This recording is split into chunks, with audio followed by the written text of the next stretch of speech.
If we had, yes, donate to the school, $ FDMG school on your Cash App. $ FDMG school on your Cash App.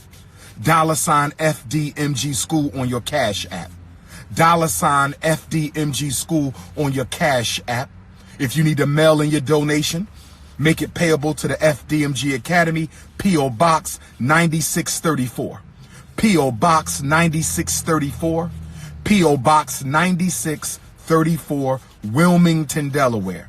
That is Wilmington, Delaware, 19809. We appreciate $1, but we would rather have 10.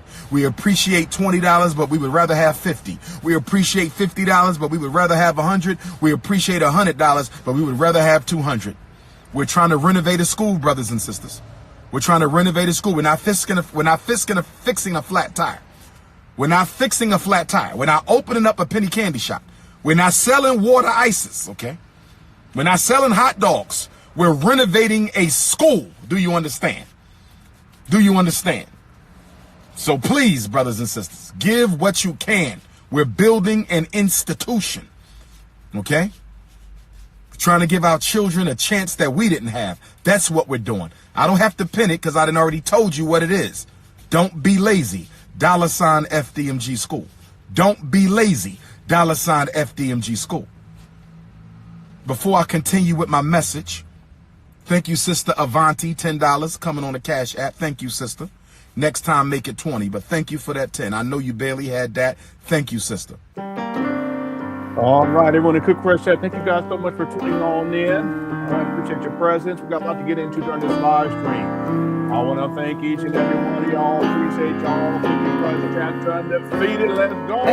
FDMG is coming. FDMG is coming. FDMG is coming. It's coming. Hold on. Yeah. Nah, I got this. I got this. FDMG is coming. FDMG is coming. FDMG is coming. It's coming. It's coming. It's coming. It's coming. It's coming. It's coming. It's coming. It's coming. Oh, it's coming. FDMG is coming. FDMG is coming. Thought his personality be twerking. It's twerking.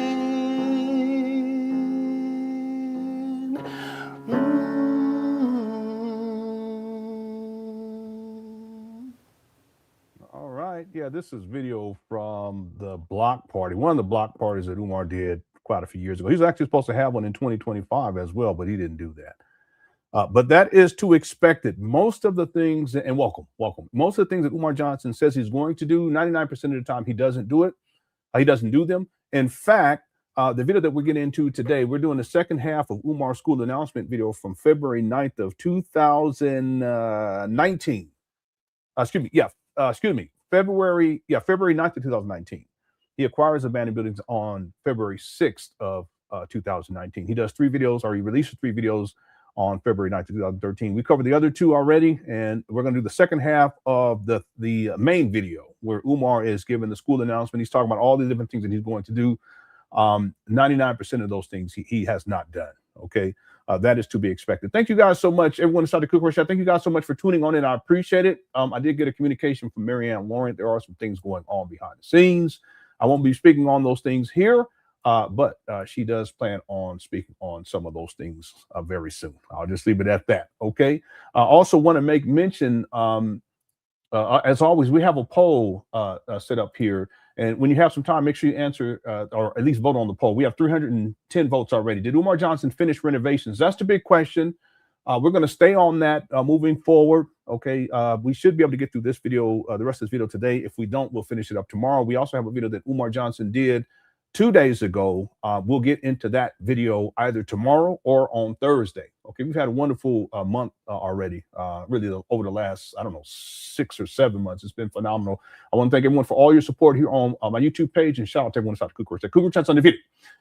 Did Umar Johnson finish renovations? 6% said yes, 94% said no.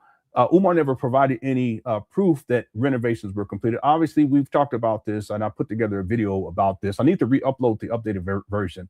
I did a video to talk about how Umar stated that the renovations were complete August 11th of 2023.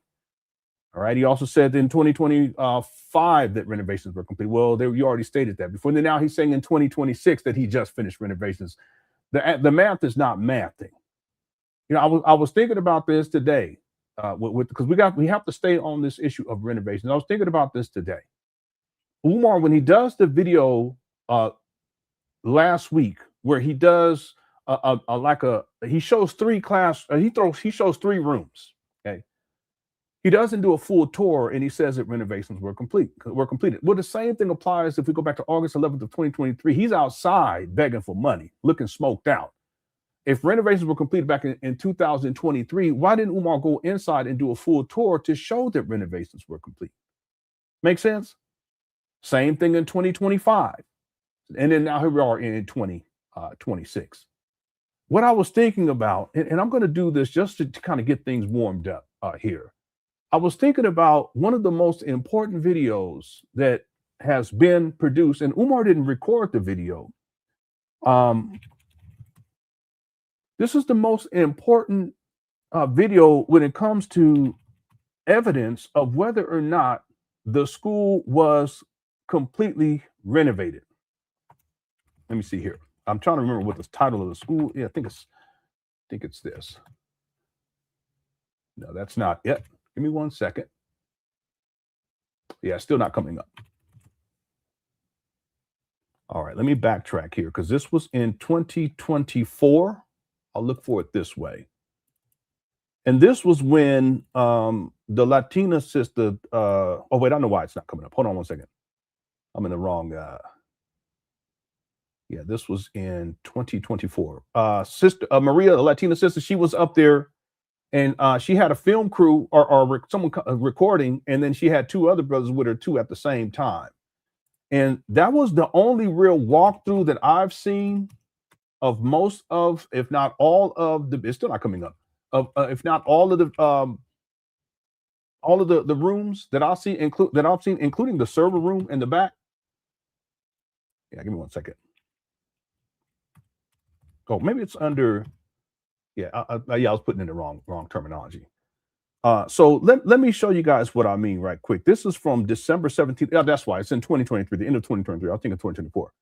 But if we go back and watch, I want to watch just a little bit of this video, and I want to do a cross comparison before we get into the main video of what was shown in there December 17th of 2023, and then what Umar showed a couple of days ago. Okay, so here's the video right here.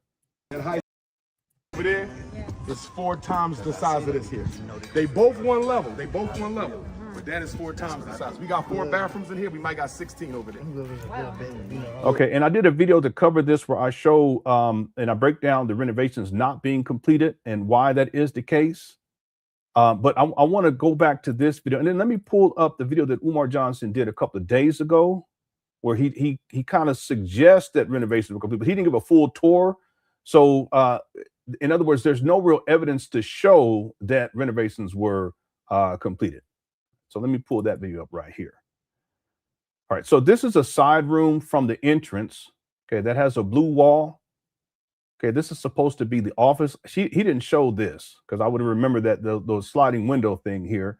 Okay, this is the doorway here that goes in. You have a white guy doing work in here. There's another white guy that comes through the door. I'll skip through right here. And then we'll move forward. I just want to do a cross comparison. So here's the first room right here, and it says room 100. Okay, so let me take my notes. Here's room 100. They go in, and there's that blue wall. Okay, blue wall. Oh, I'm sorry. The blue wall with affinity on it. Now, I'll go back again. Here it is right here. Okay, so let's pause it right here. There's also a sign So room 100, it's a blue wall, and then there's a sign that says Affinity. There's also a sign that says FDMG, like a banner. All right. I think this is one of the rooms that Umar showed. As you can see, and Umar talked about this, there wasn't a lot of work that needed to be done in here. So he actually got some flooring put in. He didn't paint either. And then I always give credit, he put some ceiling panels back up into the ceiling, but that could have been done day one. Okay, 7 years later is ridiculous. All right, so we're just looking at the video forensics here. I'm gonna let it play. Okay, he never painted this room. All they did really was they took out the flooring. All right, let me skip through. They walk out. Okay, that over there it says water heaters. Okay, you see the water heater there? He didn't show that one. Here is 101. Let's see if they go into here. 101. Okay, ceiling tiles are missing. There's a blue wall in here and one. Okay, so blue wall and then one dry erase board in here too. Dry erase board. Okay, there's no flooring in there. All right, the windows busted out because he talked about how all the windows to these doors are busted out. All right, let's keep going here because he only showed 3 rooms. Let's see where this guy goes next. Here's room 10 something, but he doesn't go in there. That's probably that 3rd room that he showed. Here's room 104. Okay, another blue wall. 104. Looks like it's smaller. Blue wall. And then there is a dry erase board. Okay, he didn't paint. The rooms that he showed, he didn't paint. Here's room 103. Okay, he passes that. He goes down the hall. Okay, Umar didn't go all the way down here. So there's no need to look at the rest of this down here. The guy comes back around. And then he looks into 104. Is this 104? Yeah, that's 104. We already got that one. Right? Okay, let's keep going. Let's see if he goes. Okay, he takes a left. He goes down. Okay, Umar didn't go all the way down here. So I don't think that there's going to be any pertinent. Yeah, because there's a bathroom there. This is the computer room right there. Yeah, these walls are yellow. These walls are blue. Okay, he painted all over in this area too, by the way. Okay, but he doesn't show these videos from February 3rd, but it was a week ago. Okay, last week. All right, so I don't think they go back down because they finish inside of the server room, which is right here. That's the server room. Got cat cable hanging all out the ceiling. All right, so renovations, if renovation complete, all of these other rooms need to be completed too. Umar didn't show any of that, and there needs to be IT infrastructure. I've talked about that a lot over the years, and I know I can say with 100% certainty that he hasn't taken care of that yet. There's a lot more work that needs to be done, not just with the IT infrastructure, but just with the buildings themselves. So let's go back now. This video is from 2023, December 17th of 2023. And then now let's go back and look at the video that Umar posted last week to say that renovations were completed. And you will be paddled with the RB. Okay, so he's already in a room.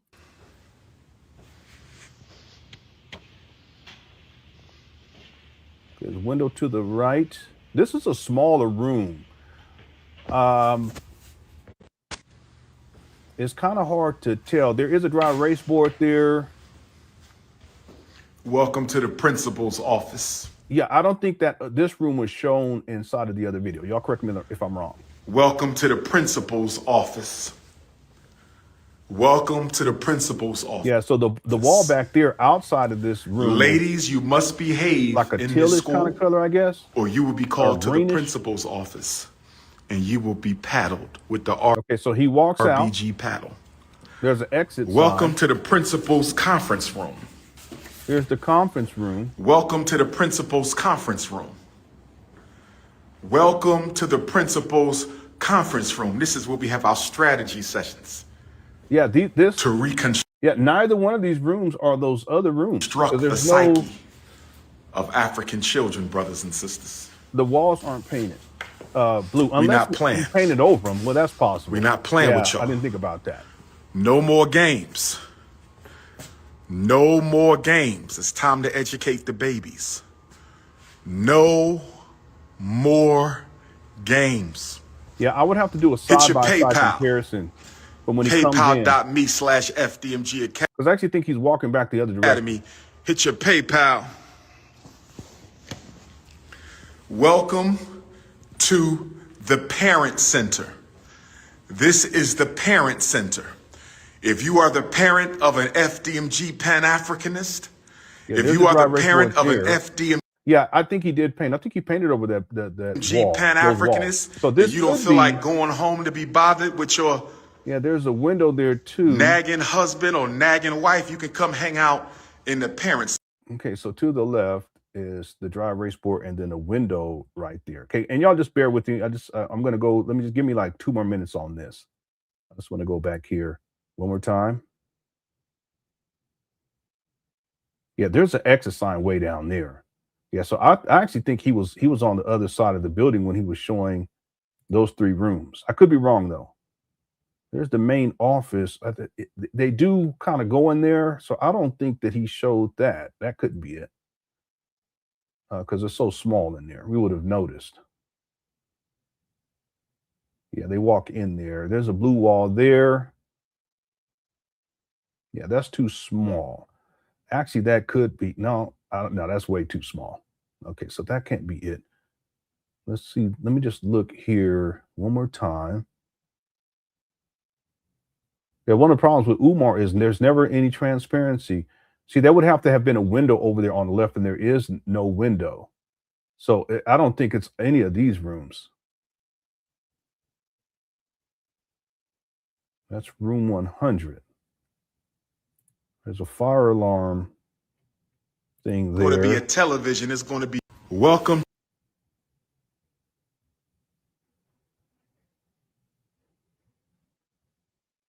Yeah, I'm wondering where part of the building he's in. It's really strange. There's a window in this one. That other one, I didn't see a window. Yeah, it's hard to tell. Yeah, I would actually have to do a side-by-side comparison. And then let me go through these other ones real quick, these other rooms. This is the first one. He leaves out of here. And then he goes into the next one, 101. There's a window there. Yeah, that could be that room. Yeah, because the wall is, that could be it. He could have painted, I think he painted over this. There is a window. And then let me just check one other one to see. Yeah, because he doesn't walk all the way back down that hall.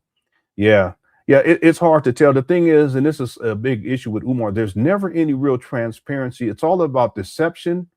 So Umar never shows everything. He's never shown any paperwork, official documentation dealing with FDMG. He hasn't given a full tour of these abandoned buildings in Wilmington, Delaware, to show that at least on this side of the street that renovations are completed. Yeah, this could be it too right here. Yeah, it's possible. Anyway, it's hard to tell. I would have to go do a side by side. Anyway, I just want, because it came to mind before I start this live stream. Again, it's inconclusive, but the point I want to make is that he's only shown 3 rooms. He attempts to pass, and he doesn't show like it's not broad. The camera, the way that he has the camera, it's designed so that you can't see much. Look, he's so sneaky. Umar is so sneaky. I actually think this is down the hall. He's so sneaky.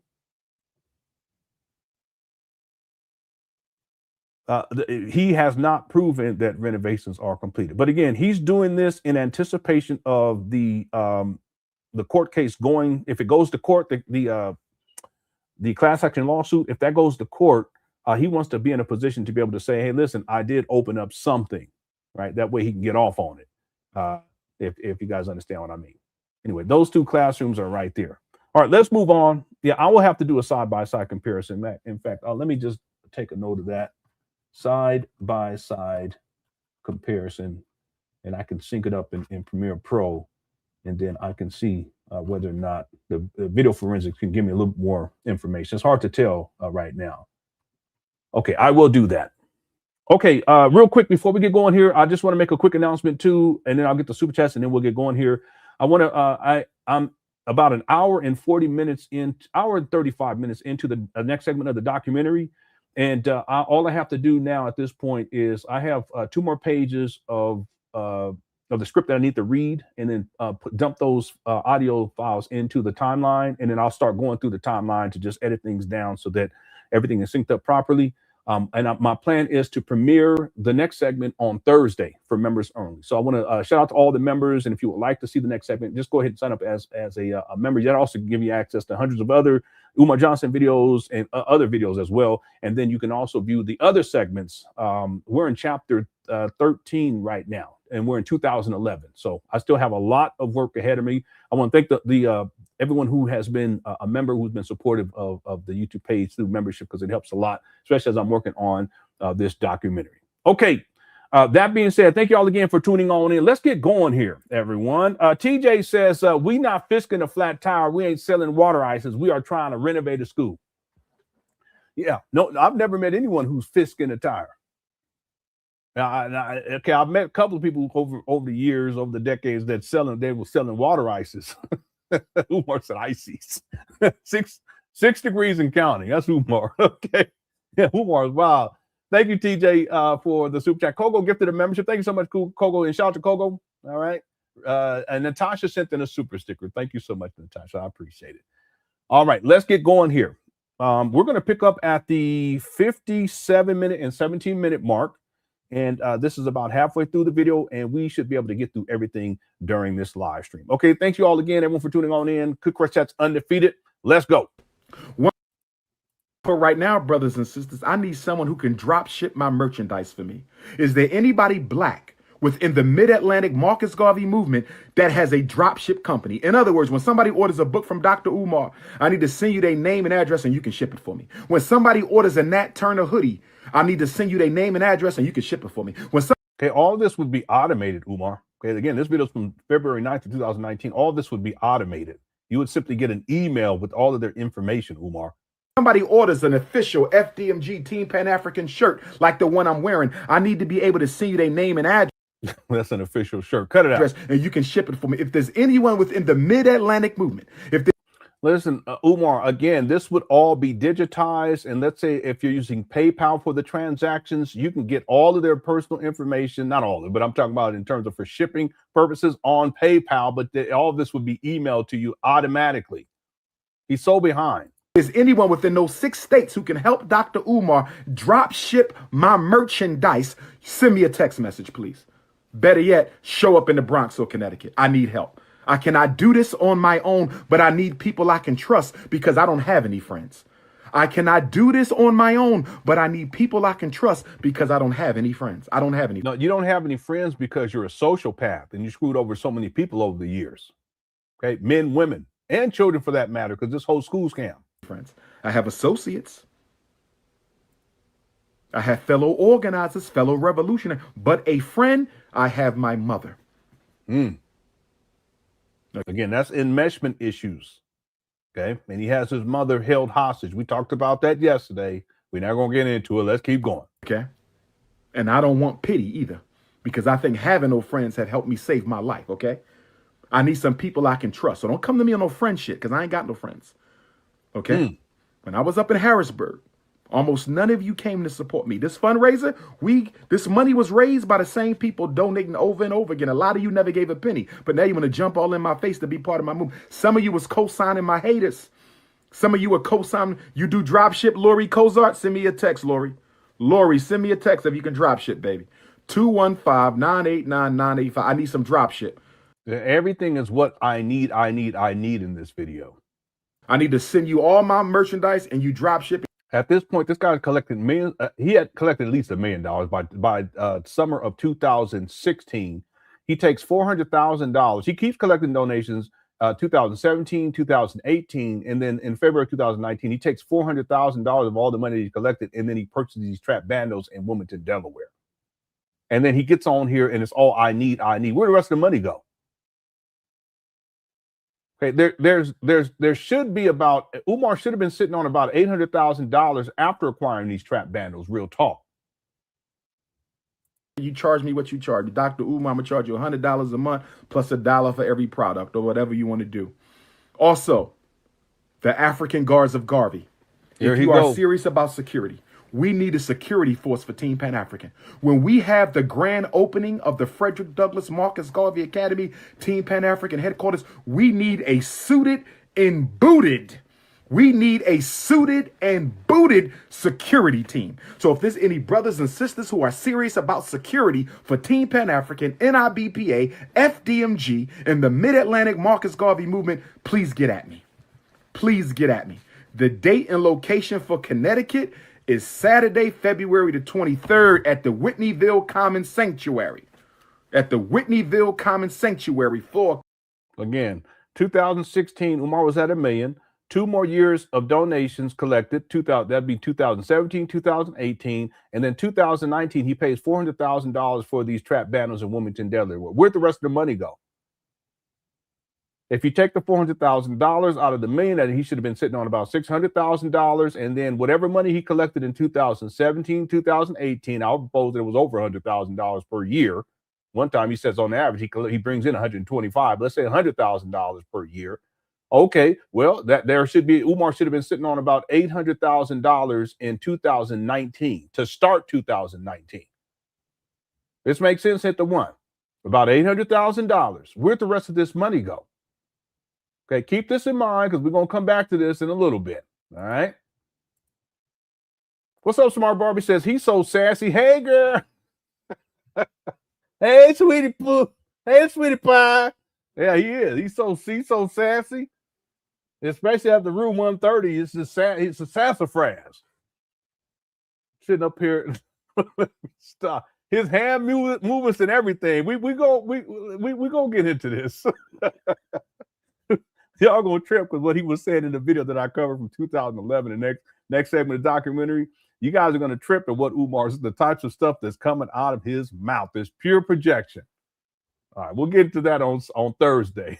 Okay, thank you, Spark Barbie, for the super chat. Io said, water ice is Pennsylvania slang for like Rita's Italian. Yeah, someone told me about that before because I didn't know what that. Cause I'm from the West Coast. They said it's water ice. You know, like yeah. Because I even in Do the Right Thing, there was a guy that was selling that. Shout out to Spike Lee. Okay, thank you, Io Bud. Master Khalik says, I thought he had friends who own schools. Right. Yep, that was in the Lord Jamal interview. What was that in 2020? Let me take a note of that. Good. That's good, brother Khalik. So yeah, Lord Jamar, I think that was in 2020 interview. He said he had all these friends and he didn't need nobody, right? He had friends. But in 2019, he said he don't have any friends except his mama. That's a good one. Yeah, I had to take a note on that because I'll probably put together a short video to show that. Thank you so much for pointing that out, Master Khalik, and thank you for the soup chat. Real good one. That's real good right there. Umar, he said he contradicts himself all the time. He lies all the time. Right? Daxter became a member again. Thank you so much, Daxter. I appreciate that. The Xenoflux says the money was spent on them jeans.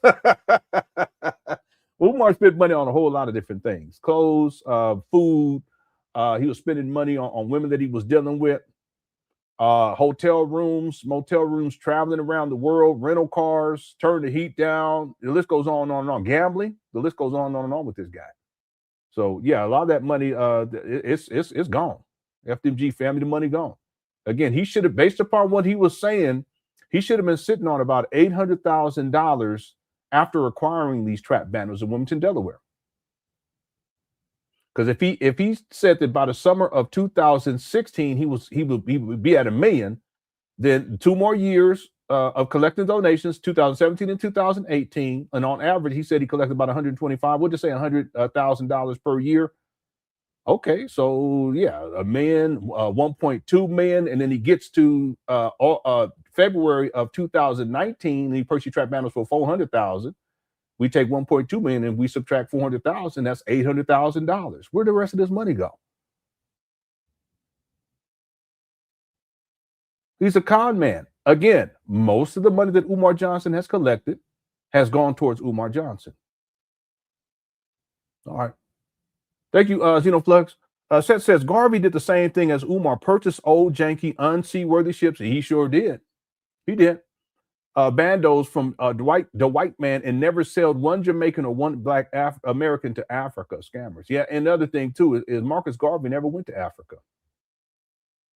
Just like Umar, he says, I'm going to open up a school. He collects millions of dollars and going to teach the black boys. He ain't never taught in a classroom. He's never been a teacher.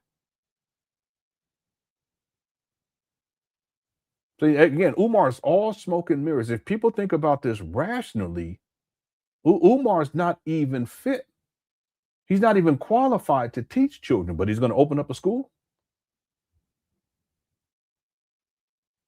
The guy can't even keep when he had an apartment before he got evicted at the end of 2019. He couldn't even keep his that one room clean. Who knows what the rest of the thing looked like? But that one room, he couldn't even keep that clean. So how is he going to manage a whole campus? And remember, what he was saying before was a college campus. Someone pointed that out recently. I said, yeah, that's true. Now, there was a woman who reached out to me in those early years, and she had dealings with Umar, and she actually went to his apartment. She said it was filthy in there. The kitchen in particular, she was disgusted by, because it was plates of food, rotted food, all sitting all over the place, trash, filth all over the place. That would have been that apartment where he flipped the phone. So the point is that there's a lot with Umar. He's a total hypocrite and a total contradiction. He settles on these trap battles in Wilmington, Delaware, and he's not educated. Not one black child. Not one black child has been educated. 7 years later since acquiring them and counting. All right. Thanks, Seth, for super chat. Chassis says, every time he get on his rant, I feel like I have to check my pocket. People are tired and really want him to do something other than the grip. I totally agree with this. If you guys look at Umar's Instagram page, whenever he makes comments about the FDMG, you guys look at the interaction. There's not a lot of people comment. He doesn't get like the hearts or whatever. But if he talks about Snow Bunny crisis, people they jump in. But that's because so many people at this point, they know that this is a scam. He has no intention of opening up a school. Umar up there posting stuff right now. Yeah, I know everybody say hi to Umar. He always do that. When we go live, he get on his Instagram and start posting stuff. It doesn't matter, Umar, okay? Let's see. He posted the picture of the so-called Dessalines Turner Gymnasium. And this was, a day ago, and it got 169 likes, 14 comments. Okay, Umar, we're doing this live stream. We already got 934 people in here. We'll get over 1,000 at some point, I'm sure. Okay, the difference is I don't have a lot of subscribers. Umar, he has 1.2 million followers on Instagram, but he can't get but 169 hearts whenever he's talking, when he's talking about the Dessalines gym. When he was live streaming in Mama Closet. We'll get into that probably Thursday. Hopefully tomorrow, Wednesday. We'll see how we do today. He got 775 hearts, 64 comments. Again, out of 1.2 million followers. I'm trying to see when he put that meme up. I showed it recently. Here, I'll show it to you guys again. His followers, a lot of them, they're tired of it. You know, they know he lying. He changes the dates all the time.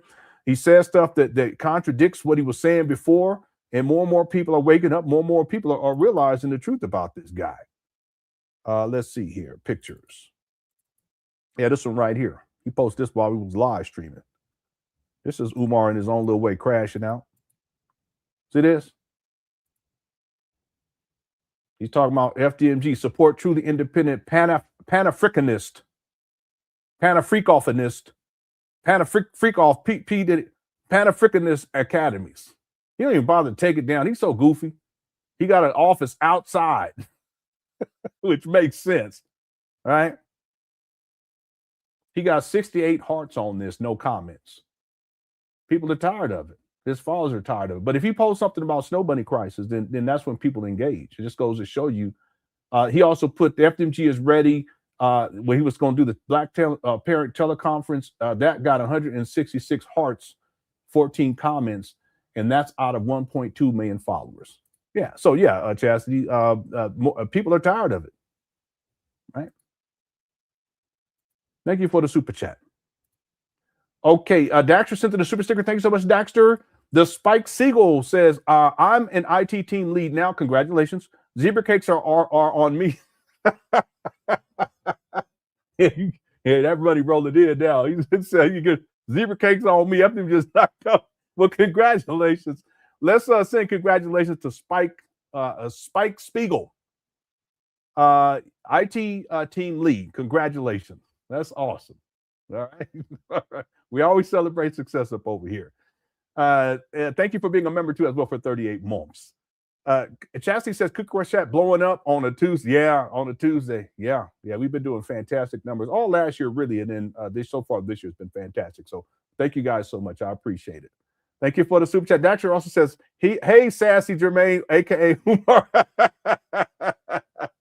Poor guy. I feel bad for him, but hey, this is you do people dirty for decades. Do people dirty for decades. There will be consequences and repercussions. Real talk. Thank you, Daxter. And then Shay says, Jermaine has to be stopped. Yeah, that's the mission. As far as I look at it as I'm going to stay on this until he's brought to justice one way or the other. And I've been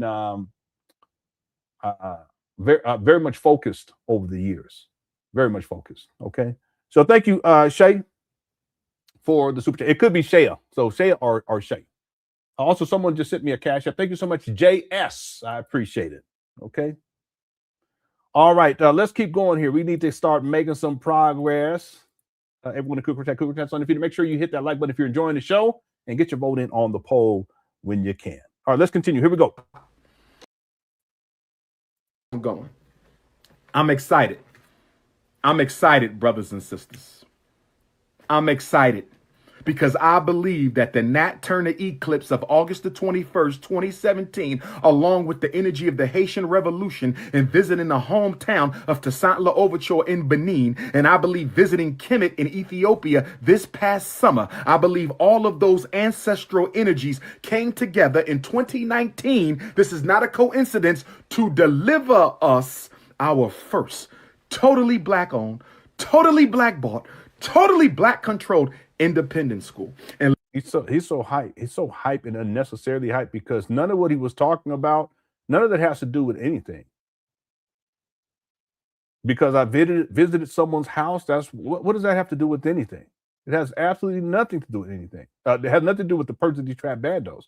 And no, Umar, you don't have a school. You still don't have a school 7 years later. You have some abandoned buildings in Wilmington, Delaware. Let's go. Let me say this. He really think he's doing something. Look at the chair. And let me say this. There you go.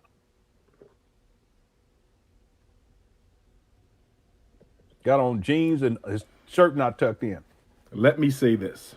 Don't worry. Once I get the drop ship set up, you'll be able to order your shirts too. Anybody in the chat room want to order this? Let us know. If you got a white girlfriend, you can't wear none of my merchandise. Yeah, but how would you know that a person has a white girlfriend, Umar? They're ordering online. You're so goofy. Y'all know the rules. Don't nothing change. Y'all know the rules. Don't nothing change. Y'all know the rules. Don't nothing change. If you want to be part of the security force, African Guards of Garvey, bring your printed resume to the Bronx or the Camden. If you live in the Mid-Atlantic Marcus Garvey movement area, Maryland, which includes DC, Delaware, Pennsylvania, Jersey, New York, Connecticut, you need to be in the Bronx or Connecticut with a resume. It's that simple. Because those who show up with that resume, those are the ones I'm going to take serious. You can still email it, but you're not going to be taken as serious as those who decided to come out and meet me face to face. See, this is the cult aspect to all of this. He wants to make people feel special. This is also a way of manipulating people to come to see him. Okay, if you want to be part of the team, if you want to work at the school, bring your resume to the Bronx, right? So what he does is, this is what he was doing prior to this, is wherever he would go, prior to acquiring these trap bandos, wherever he would go, whatever city he would go to, he would say, I'm looking for a school in that city. To get people hyped, and they would come to listen to him speak. They would buy his book. They would make donations to him, right? In some cases, it'd be raw cash, checks, but sometimes it's raw cash. Or they'll say, listen, I'm gonna send you a donation to your P.O. box. They say, oh, you got PayPal, I'm gonna send it you on the PayPal right now. So that's why Umar wanted people to come, but also some women give up the cookie. So that's why he does this. And after Women Run 30, I would assume that there were men who, but we're gonna leave that right there. So that's why Umar, now he's trying to use this acquisition of these abandoned buildings in Wilmington, Delaware. They're still on the vacant property list today, 7 years later. He was trying to use this as leverage against the Black community to get people animated and get people excited to continue to come have him speak. Again, the speaking feeds his ego. Also, when he speaks, oftentimes he gets room and board. Okay, he also gets people who come there and they give him money to continue to donate to FDMG. And of course, now that he has a building, these trap banners in Wilmington, Delaware, they're going to be more inclined to send him money. And then there'll be more people coming. That also means there's going to be more women there that he can financially and sexually exploit. You see how this works? So that's why that's what he's doing here. He's trying to get people revved up to come so that he can exploit and also get more money and also get some of that cooch. What it come down to? Feel their energy and feel their ashe. See that? Feel their energy, feel that, cut it out. Remember, Black women, if you're not natural, no. See, what does that have to do with anything? Resume. If you're not natural, no resume. Okay, he was dealing with that stripper. She wasn't natural. Well, let me take that back. Because you might get natural if you get accepted. So yes, if you still permed out, you can give me a resume permed out, but you can't show up to the first meeting with a perm. No. That's all in his imagination. Remember, I will come to your house and shave your head myself. Is that gin today? No gin today. Thanks, dude, T. Diggy. Yeah, Umar spent money on alcohol too. We got to put that in there. No gin today. All right. Seth says totally Black owned, sold to us by the white man. Yeah, exactly. All right. Totally Black owned bandos. Not one Black child been educated. Thanks, Seth. Well, super chat.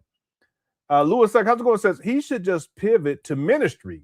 He has a personality for it. FDMG Ministries in association with Papa Productions. In association with Papa Productions is Reverend Dr. Johnson from the Pan African to the pulpit. Yeah, but the thing is that Umar, in order to do something like that, you would have to be consistent and you have to be focused. Umar's not consistent. He's not focused. And this goes all the way across the board. I've been talking about that even with his social media. He could easily be bringing in $200,000, $300,000 a year if he knew how to use social media right. Just with the following on Instagram, 1.2. I don't know what he has on Facebook, right? But there's things that Umar could have done to where he could easily, he could have been bringing, but he has to be consistent and he has to be focused. He could have been bringing in $200,000 to $300,000 a year. Okay, and he wouldn't even have to be online begging and scamming. But the thing is that same commitment in terms of consistency, working hard, delivering on what you say you're going to do. Okay, and look at FDMG. Has he delivered on what that would have to be applied to the ministry too. But Umar doesn't have that. The other thing is that he's criminal minded. He's always trying to take shortcuts to get to the money or to get to the cooch. That's why you got a manipulation. That's why this whole player shit, right? It's weakness because in essence, there are men, they're trying to take shortcuts to get to something that they don't really deserve, but they take the shortcuts because of their mentality, right? They don't really want to build anything. They're lazy. They don't want to commit because they're lazy. They don't know how to treat a woman because they're lazy and they haven't evolved. They don't know how to keep a woman because they're lazy and they haven't evolved as a man. Well, there's a mentality associated with that. It's all predatory and it's all about manipulation. Well, that's what Umar Johnson has been doing with this FDMG school scam in the Black conscious space. He's lazy. He's always trying to take shortcuts. But in order to do something like what you're suggesting here, which, yeah, he could do it, but he would have to be consistent. He would have to be dedicated. He wouldn't be able to take shortcuts. Umar is one of the laziest people that I've seen. Listen, I've seen lazy people, but if you give someone $2 million and they're lazy, they're still going to get something done after 7 years. Umar hasn't renovated one room to completion. Even the rooms that he showed, the 3 rooms, those rooms aren't renovated to completion. He hasn't shown one room renovated to completion 7 years later because he's lazy.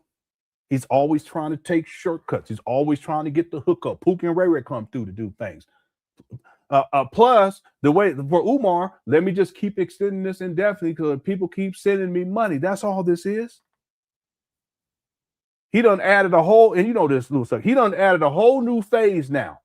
There's supposed to be acquisition, restoration, which is renovation, and then operations. Now he's saying acquisition, restoration or renovation, and decoration, and then next would be operation.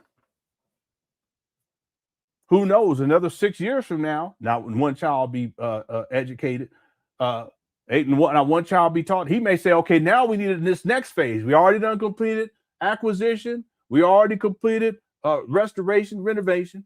We already completed decoration. Now we need procrastination. I don't know. He's going to come up with something. I don't know. He'll come up with something.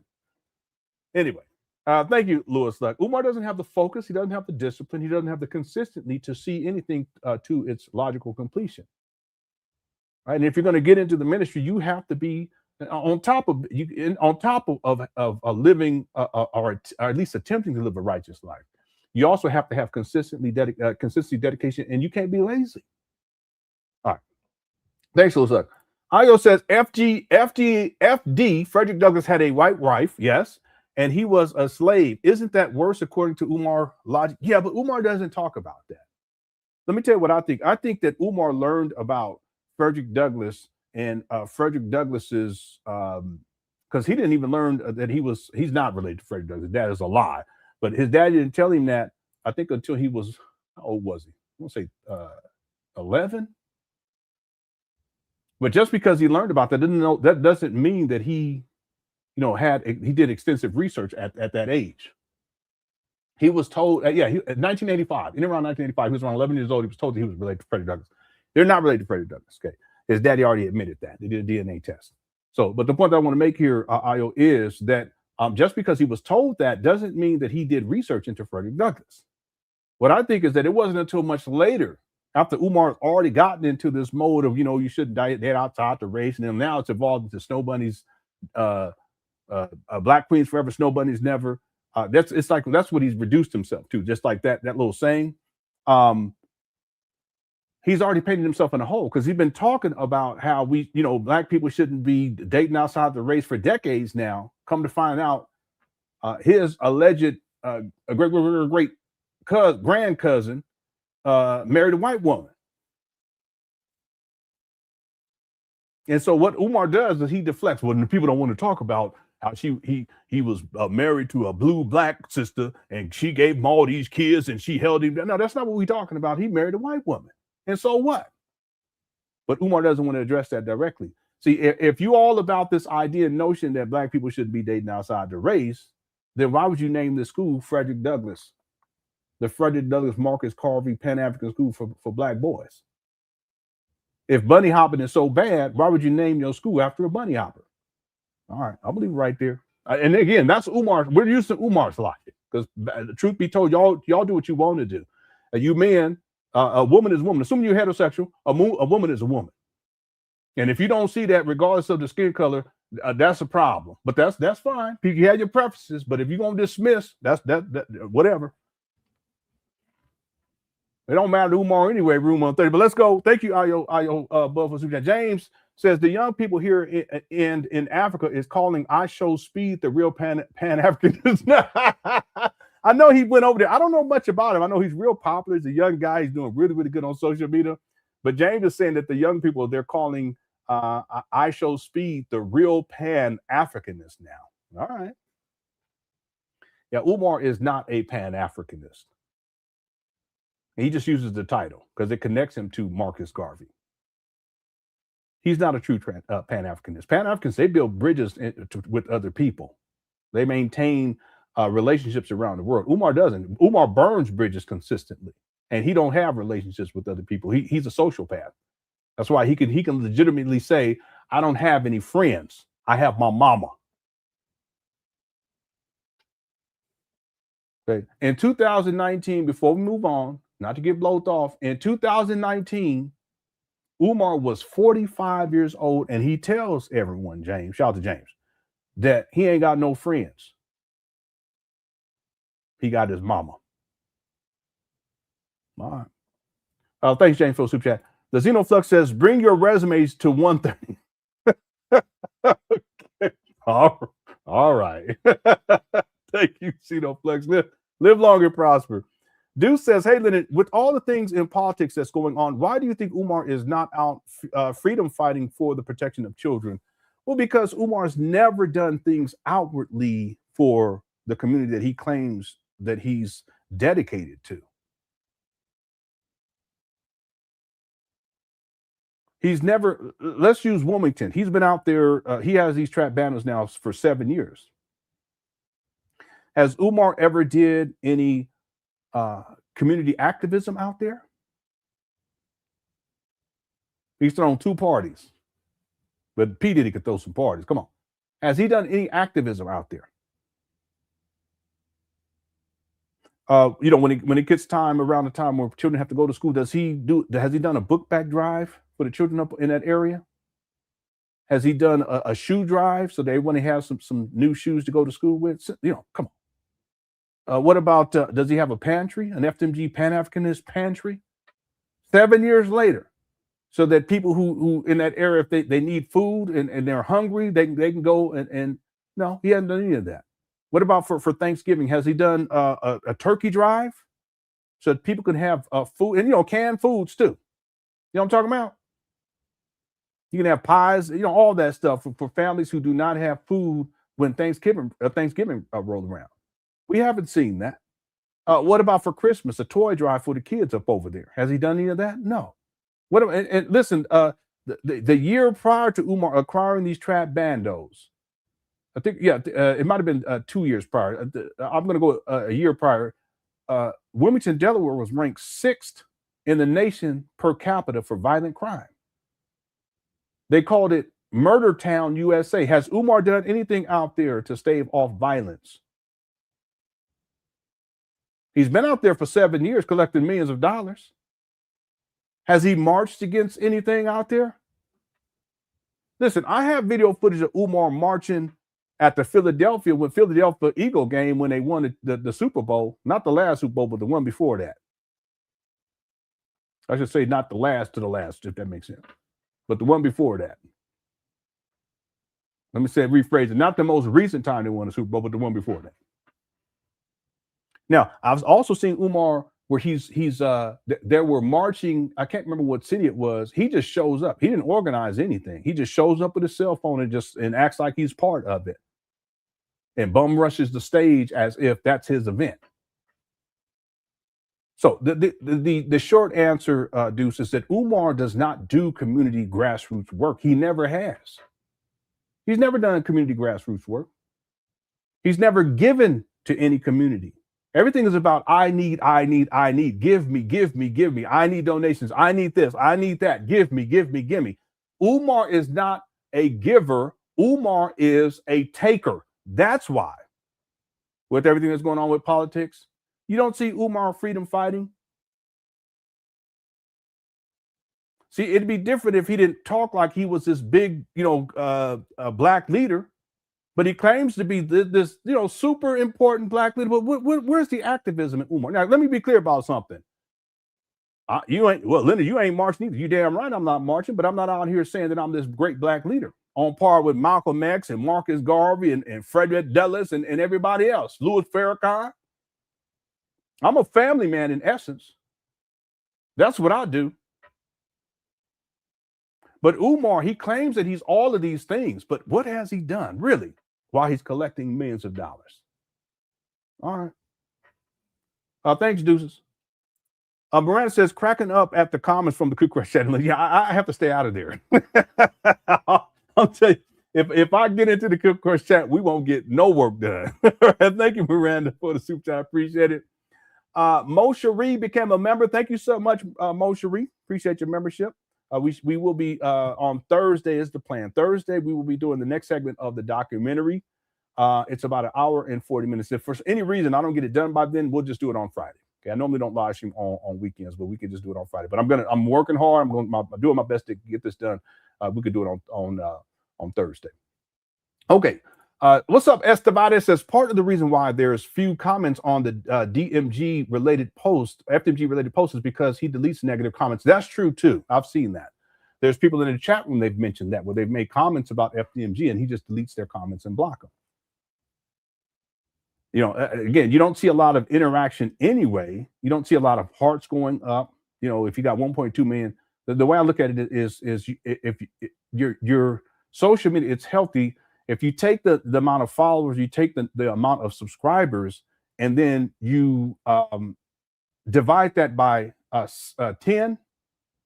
Okay, if you're getting views that are more than that 10%, you're doing decent. You're doing decent. Okay. It's when you're getting up to 40% and even 50%, you have a very, very healthy and vibrant social media.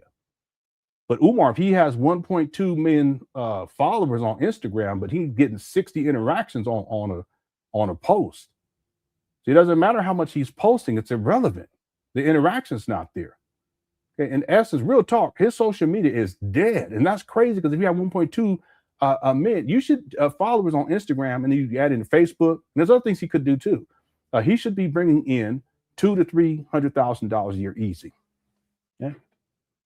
Yeah, but you're right about this. Yeah, he deletes negative comments. Yeah, there's people in the chat room that that's happened to you. Hit the one. Okay. Thank you for the super chat, Estevades. YouTube says it's called FDMG because that's his dream freak off. Okay. All right. All right. Okay. Thank you so much, Full. I appreciate it. Okay, let's get going here. Look at the ones in here. Okay. So yeah, he deleted my comment. He deleted my comment. He deleted my comment. It's true though. Yeah, that's another thing that can happen too. There's people who've bought subscribers, even on YouTube, you know, and they're not getting much interaction, but that's because the true subscriber count is much less, significantly less. Listen, somebody, yeah. How's it going, Southern Napitus? Get some shout outs right. Been highly appreciated. Thank you so much. Okay, let's get back going here. We got to make some progress. Shout out to Cook Course Undefeated. Real quick, if you have not hit that like button and you're enjoying the show, if you can hit that like button, our goal is 600 during this live stream. Let me see where we're at. Okay, we're already at 322. Thank you guys so much for that. I appreciate it. And then the poll question, we have 854 votes so far. Did Umar Johnson finish renovations? 6% said yes, 94% said no. Okay, so just want people to be clear. And Umar, I know you're watching right now. Don't nobody believe you except people who are just, I ain't gonna disrespect you. You know. Anyway, what's up, Black Anonymous says, Umar blocked me on Instagram before I even went on his page. He blocked me on there too. So I just set up another. Anyway. Okay, let's get going here. Okay. MGMA, hashtag MGMA, Marcus Garvey Mid-Atlantic Movement of Team Pan African. It's ridiculous. He's just making up anything. MGMA, hashtag BDM, Black Delaware Movement. BDM. Hashtag haters ain't allowed. Okay. Now,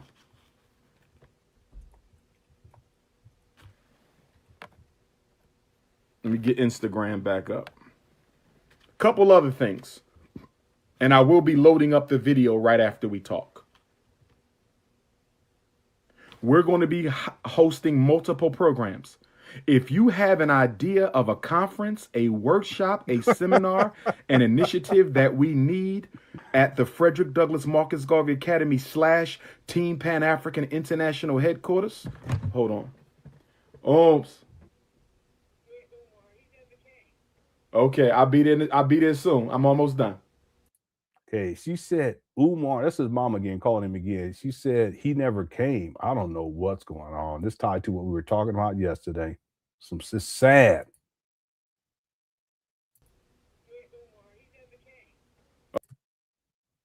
Yeah, anyone else hear that? Let me get other earbud in.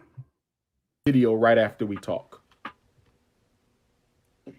We're going to be hosting multiple programs. If you have an idea of a conference, a workshop, a seminar, an initiative that we need at the Frederick Douglass Marcus Garvey Academy / Team Pan African International Headquarters. Hold on. Oops. Yeah, he said, hey, Umar, he never came. Boy, I tell you. See, I called him earlier. There was someone knocking at the door, and Umar told her not to open it. She sounded like she was scared when she was talking to him. I don't know what's going on. Just crazy. Okay, I'll be there soon. I'm almost done. Okay. All right. You lying. He goes for another hour, at least another hour. If you know of an idea or a program that we need, text me. Dr. Umar, you need a support group for sexual assault victims of children. Dr. Umar, you need a support group, unemployed black men. Yeah. You talk about yourself. There you go. He projected. And he's not calling her Holmes. He calls her Ums. And that means mother, I think, in Arabic. Dr. Umar, you need to start a black political union in Delaware. Dr. Umar, we need to start a black female sister circle at Team Pan African. I would like to help organize it. But of course, don't say that part unless you're showing up with a resume. See that? Again, none of this actually happened. Someone else sent me they sent me a cash app. Thank you, LJ. I appreciate it. Well, you guys bless me so much. I appreciate y'all. Let's go. In the Bronx or Connecticut. Any program that y'all think we need, let me know. I'm open to ideas. You can text the idea or you can email the idea. You can text the idea or you can email the idea. You can text the idea or you can anything y'all think we need. I want this to be heaven on earth. Oh, cut and by the way, for my E5 devotees, for those of you who follow the spiritual path of the Yoruba, for those of you who follow the spiritual path of the Yoruba, the official reigning Orisha, get ready. For those of you like myself who are Ifa devotees, the official reigning Orisha of the Frederick Douglass Marcus Garvey Academy, as per divination by Mama Yeye Feeney. As per the divination of Mama Yeye Feeney, which she did last year, is Orisha Oshun. Orisha Oshun is the presiding deity of the Frederick Douglass Marcus Garvey Academy. Now, some of y'all might say, why would a female deity preside over an all-boys school? Why would a female Orisha be presiding over a all-male school? I'm going to tell you why, brothers and sisters. I believe the reason. Here you go. Also, before MG sent me a cash out, and then JS said that he can't send super chats. Yeah, if you could, if you're able to comment, or if you can email me your YouTube page, okay, a link to your YouTube page, and then I can look into it. Okay, thank you for the cash app. All right, let's see what Umar got to say here. Almighty God put Oshun over the Frederick Douglass Marcus Garvey Academy is to make sure we balance out the masculine energy with the feminine energy. Ashe? What are you talking about? Ashe? I'm going to say it again. I believe the reason Olodumare, Almighty God, Chukwu, Amin Ra, Nyame, Jehovah, Allah, whatever you Who's Chikwu? I ain't heard of Chikwu. want to call it, Elohim, the Most High. I believe the reason that the Most High chose Oshun to be the presiding Orisha at the Frederick Douglass Marcus Garvey Academy is to make sure that we balance out the masculine energy with the feminine energy. So for all... Yeah, we got almost 1,100 people in the chat room. Thank y'all so much for tuning all in. Chat crazy. All my Orisha Oshun priestesses out there. Yeah, Chikwu is Igbo. Where my Orisha Oshun priestesses at? Give me a hands up. Where my Orisha? We got any Orisha Oshun priestesses watching on Instagram or Facebook right now? Are there any Orisha Oshun? I told my wife to send me a heart. You're like, no. Why not? I said, Umar asking Queens to send him a heart. Well, you my wife. You can't send me no hearts. I know. That's not right. Women, send your man a heart sometime. Damn. Priestesses in the house right now. Not right now. We got a couple. Okay, we got a couple Orisha Oshun priestesses in the house right now. Y'all gonna have to come and do some major work. I need a whole army of Orisha Oshun priestesses. What in the world is he talking about? And the beauty of the school is it's right by two major rivers. Okay. So we can always give our offerings of honey to Orisha Oshun. Because the school is between two rivers. That's probably why Orisha Oshun is the presiding Orisha. Okay? Not only that, the school is the color of Orisha Oshun. The school is the color of gold and honey. And it's situated geographically. No, the school ain't colored like honey. Look like it's mustard color. What you talking about? Between two lakes, so we could go down to the lake and do our offerings. We could go down to the lake and offer our airball. This is going to be beautiful, brothers and sisters. This is going to be heaven on earth. But y'all got to keep donating. There you go. Okay, y'all got to keep donating. How much is it going to cost to restore the Frederick Douglass Marcus Garvey Academy? How much is it going to cost? The restoration costs. Watch this. Is $1 million for complete restoration if I want to go through a regular contractor and building company. Remember. Okay. $1 million for total restoration. I believe he's talking about both sides of the street too, by the way. Let's see. Orisha Oshun is the presiding Orisha. Okay. Not only that, the school is the color of Orisha Oshun. The school is the color of gold and honey, and it's situated geographically between two lakes. So we could go down to the lake and do our offerings. We could go down to the lake and offer our airball. Yeah. This is going to be beautiful, brothers and sisters. He's so sad. This is going to be heaven on earth. But y'all got to keep donating. See, you need money.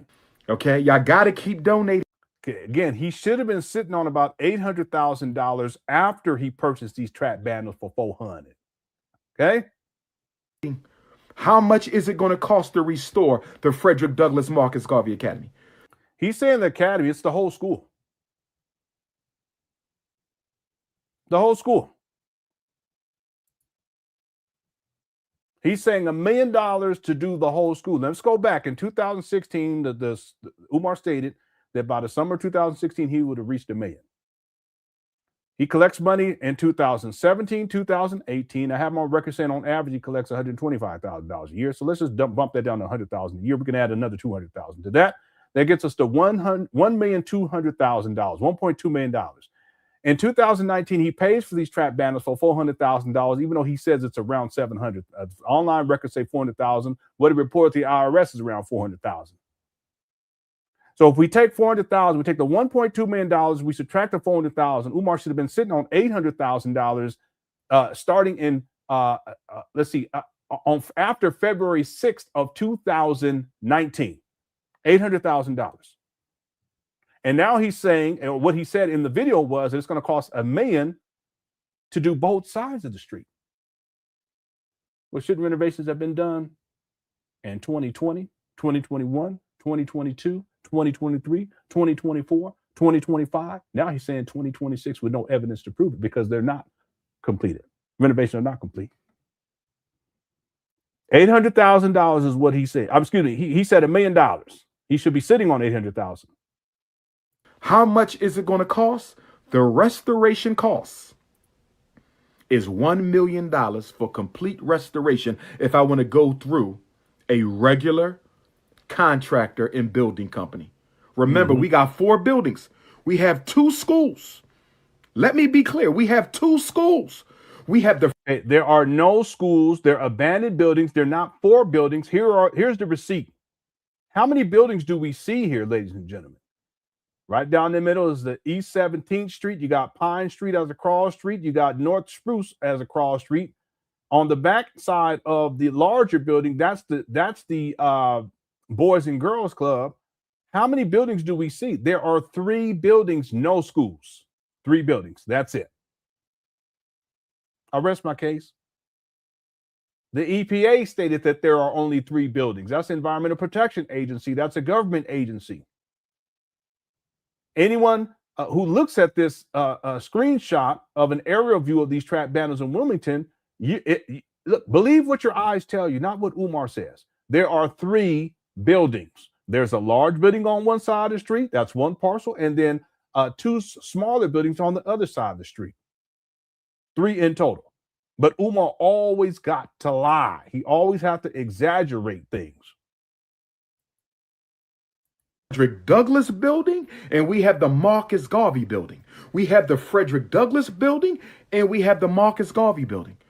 We have 2 schools, and then we have another building that I'm going to turn into the Pan African Research Center, and another building which is going to be the community center. What do you mean you got other buildings too? What are you talking about? Does that make sense to anybody that could question? I'm a rational thinking person. And then we got, what do you mean you got all these other buildings, Umar?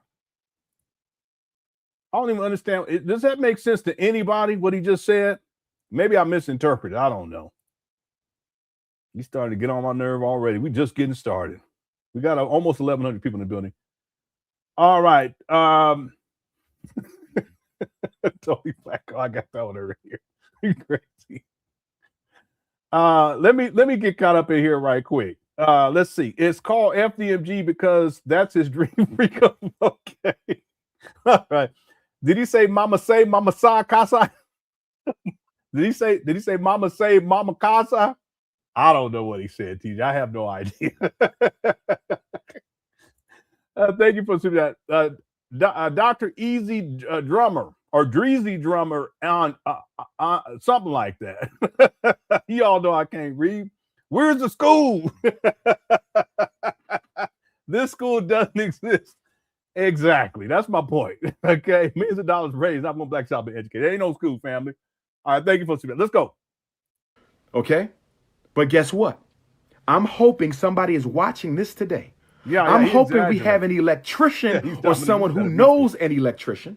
I'm hoping we have a carpenter or someone who knows a carpenter. I'm hoping we have a licensed plumber or someone who knows a plumber. I'm hoping we have a roofer or someone who knows a He's so sad. roofer. I hope we have a painter or someone who knows a painter who's watching this, and they're going to say, hit up Dr. Umar and tell him that you are a licensed plumber. Tell him you are a licensed electrician. Tell him you are a licensed carpenter. Tell I interviewed a guy. He had he showed me all the receipts too.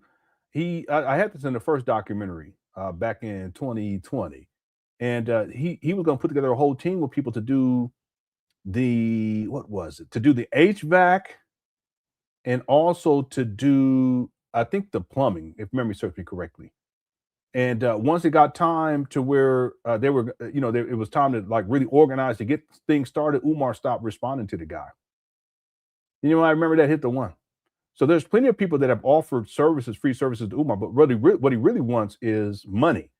And the more people he accepts to do stuff for him, even if they're doing it for free or if they're charging a little bit, that gets him closer to operations. And that's exactly what he does not want to happen, because once that happens, there's no more excuses. He has to show and prove. Okay, there was a brother in 2025 that came on a platform that attempted to donate desks to Umar. They're nice desks too, expensive. Okay, and he asked Umar to pay, because he was going to be traveling from down south all the way up there to Wilmington, Delaware. He asked Umar to pay half on the gas, diesel, half on the gas. Umar, he ghosted the guy. Brother Marion. Darian Marion, he offered to do Umar Johnson's website for free. Rest in peace to him. And when it came time to start getting things going, Umar ghosted him. There's all kinds of stories out there of people. There's a brother having a documentary. He offered to help Umar to do videos and up his video. What it is production value in his videos, and the guy was into technology and this kind of stuff, and Umar blocked him. There's another brother that did renderings for Umar. I broke that story. I had him on. I interviewed him, and really nice renderings. He wanted to help Umar. Umar ghosted him. Okay, and there's other examples that just not coming to mind right now of people who offered to do things for Umar for free, but when it came time to get busy, he ghosted them. Now, if they offered to give him money for free, right, he would accept those donations. Yeah. It is cope. That's Umar. He's done that to so many people. If you guys remember any other ones, because there's plenty of them. Marianne Lorian, she puts together a whole film, a movie for Umar, pays for everything. Then he tries to steal her intellectual property, and then he tries to sue her for $500,000. But then when she says she's going to release the behind the scenes footage with the metrosexual male, which would have destroyed Umar's credibility as a heterosexual, he ends up he pays her $68,000 to keep it under wraps. So there's plenty of people that have done things for Umar.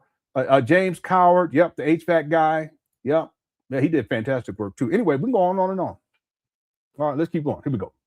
Him, you are a licensed painter. Tell him you are a licensed roofer and that you're going to come and fix the roof for free as long as he paid for the materials. Tell Dr. Umar you're going to come and rewire the whole school. He just got to pay for the material. Tell Dr. Umar you're going to come and do the whole plumbing system. You're going to fix anything wrong with the plumbing system. He just got to pay for the material. I'm hoping HVAC. I need HVAC. I'm hoping somebody with HVAC will text me and say, Doc, I live in Philly. I live in Chester. I live in Delaware. I live in Maryland. I live in New York. I live in Connecticut, brother. I'm licensed.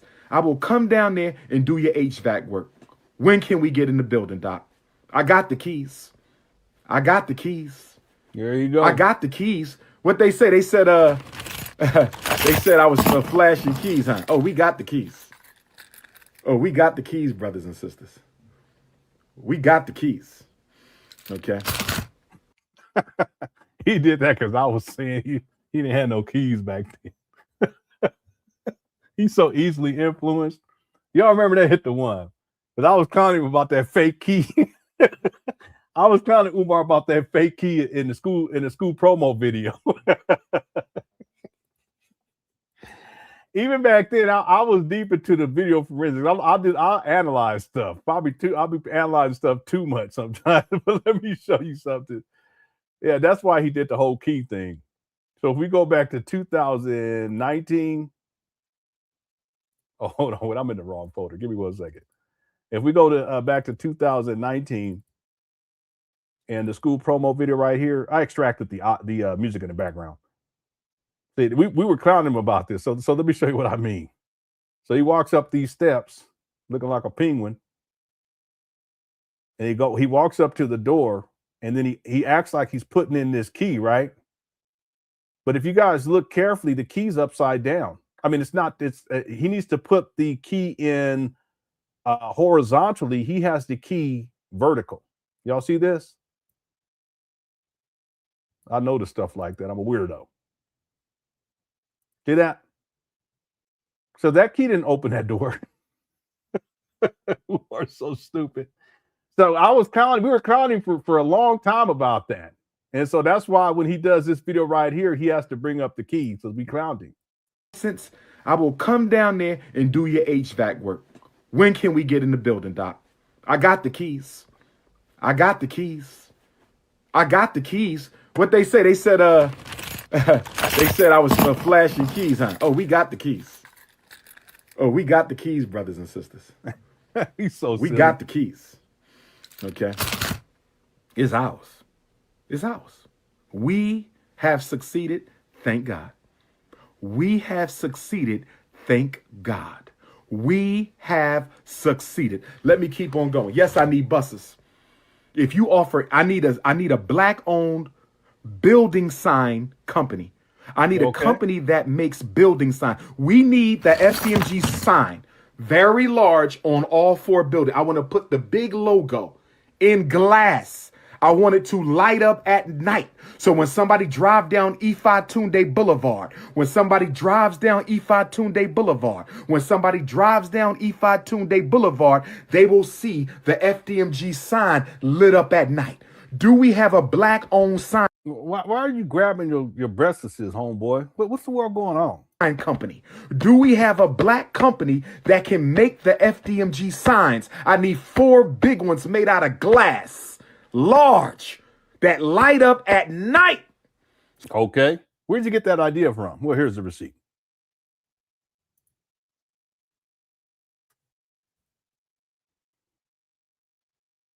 Hit the one.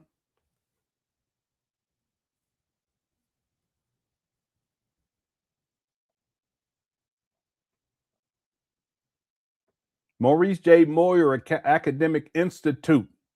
It lights up at night. It's a big sign. Moyer Titans, where academic excellence is expected.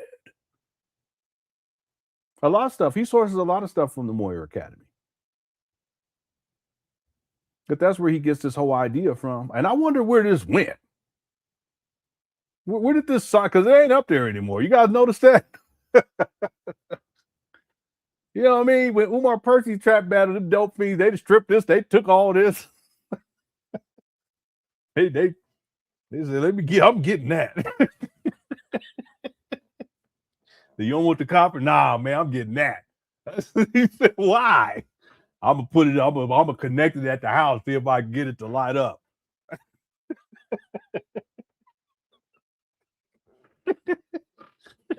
What you gonna put? What you gonna make it say? I'm gonna put all their crackers whack. It's gonna be on repeat. All right. Anyway, I wonder where it went. There's no telling where this sign went, but that's where Umar gets the idea from. Let's go. Ever somebody drives down Ifatunde Boulevard, they will see the sign. And then I need a black-owned flag company.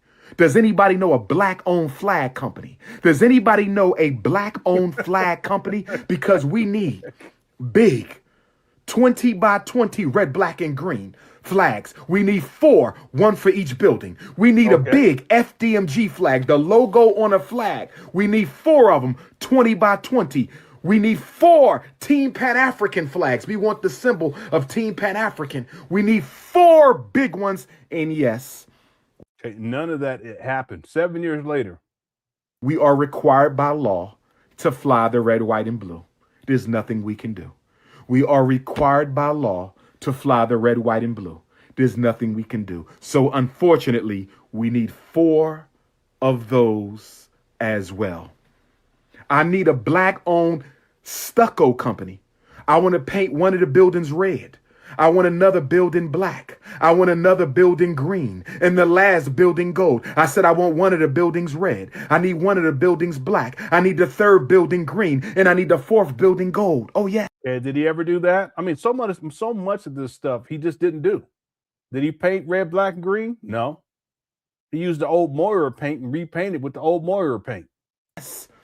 Oh, yes. And then I need y'all to put the word Frederick Douglass, the Honorable Frederick Douglass Academic Building, the Honorable Marcus Garvey Administration Headquarters. Yeah, he got some signs, but it didn't say all that. The Honorable Nat Turner and Jean-Jacques Dessalines Community Center. The Honorable Patrice Lumumba and Robert Sobukwe Pan African Library. Okay, none of that exists 7 years later. Ms. Honey says, it's beautiful to see our people come together for a great opportunity to help the culture, but it's sad to find out the leader is all in it to trick his people because of monetary gain. Yeah, that's Umar. I mean, it sounds good. The idea, it's a great idea. It is. And Umar sold the idea. He oversold it in many cases, but he sold the idea. And Black culture, you know, whatever other people may say, Black culture, we have this thing where when people who are in need, we help, even if we ain't got it, really. That's just part of our culture. Okay, I know that's not what's highlighted in media, but that's part of our culture. People in need, and we're very accepting people too. We're very forgiving people. Real talk. So it sounds like a good idea. It sounds like a great cause, but the person who is promoting it and who is claiming that he's going to implement it, he's only doing that for financial gain and sexual gain too. We have to throw that in there because understand that even the idea of FDMG, it's a carrot that he dangled in front of single black mothers, because who have concerns about their sons. They're stressed out about their sons. They're worried about their sons in school. They're worried about their sons in the streets. They're worried about the sons, the school to prison pipeline or street to prison pipeline. So Umar, he presents this. It's a nice idea and he's the person who's going to implement this. So therefore, he becomes like the savior archetype. He almost becomes like a father figure. I'm talking about hypothetically for these black boys. And then it relieves stress for these single black mothers who are worried about their sons. See, but the thing is that with Umar, he never intended on doing what he said he was going to do. He just dangled the carrot to get the money, but then also to prop himself up as the next black Messiah who's going to save y'all's black boys. And then he leveraged that against black women for them to give up the cooch.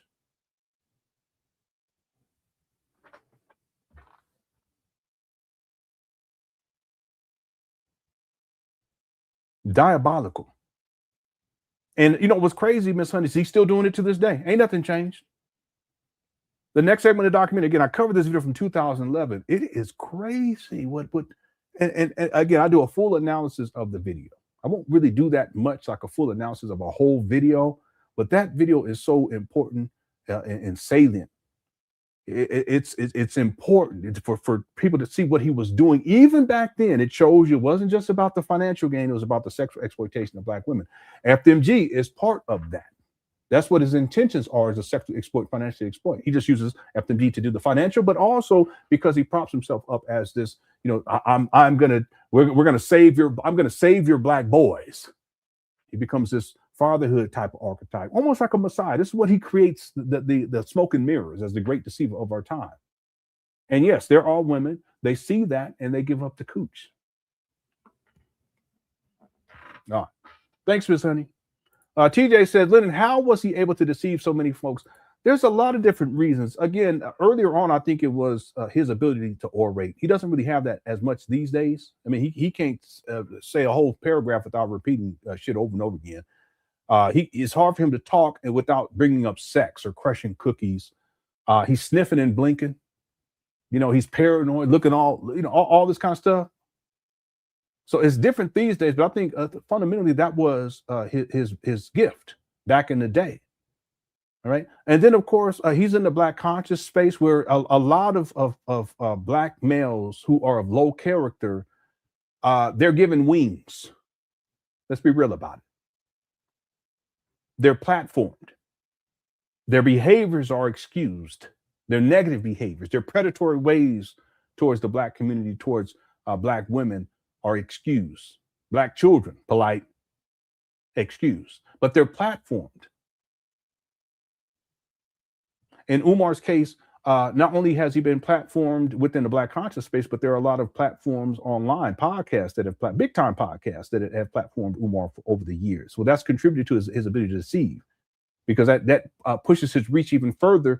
And then what he does is he puts out an image of himself. He says that he's a school psychologist when he's not. He's a school principal when he's not. He's a therapist when he's not. He's a child psychotherapist when he's not. He's the most requested scholar when he's not even a scholar. He's not peer reviewed. He's never been published in any scholarly journal. He's written 2 books, but there's no source material, scholarly or otherwise. He's not a scholar, but he says these things as the great deceiver of our time. He deceives people.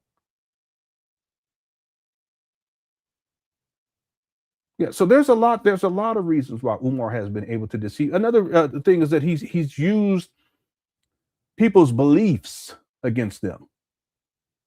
So if you're in the E-file, he'll use that against you. If you're a Christian, he'll use that against you. If you're a Muslim, he'll use that against you. He metamorphosizes.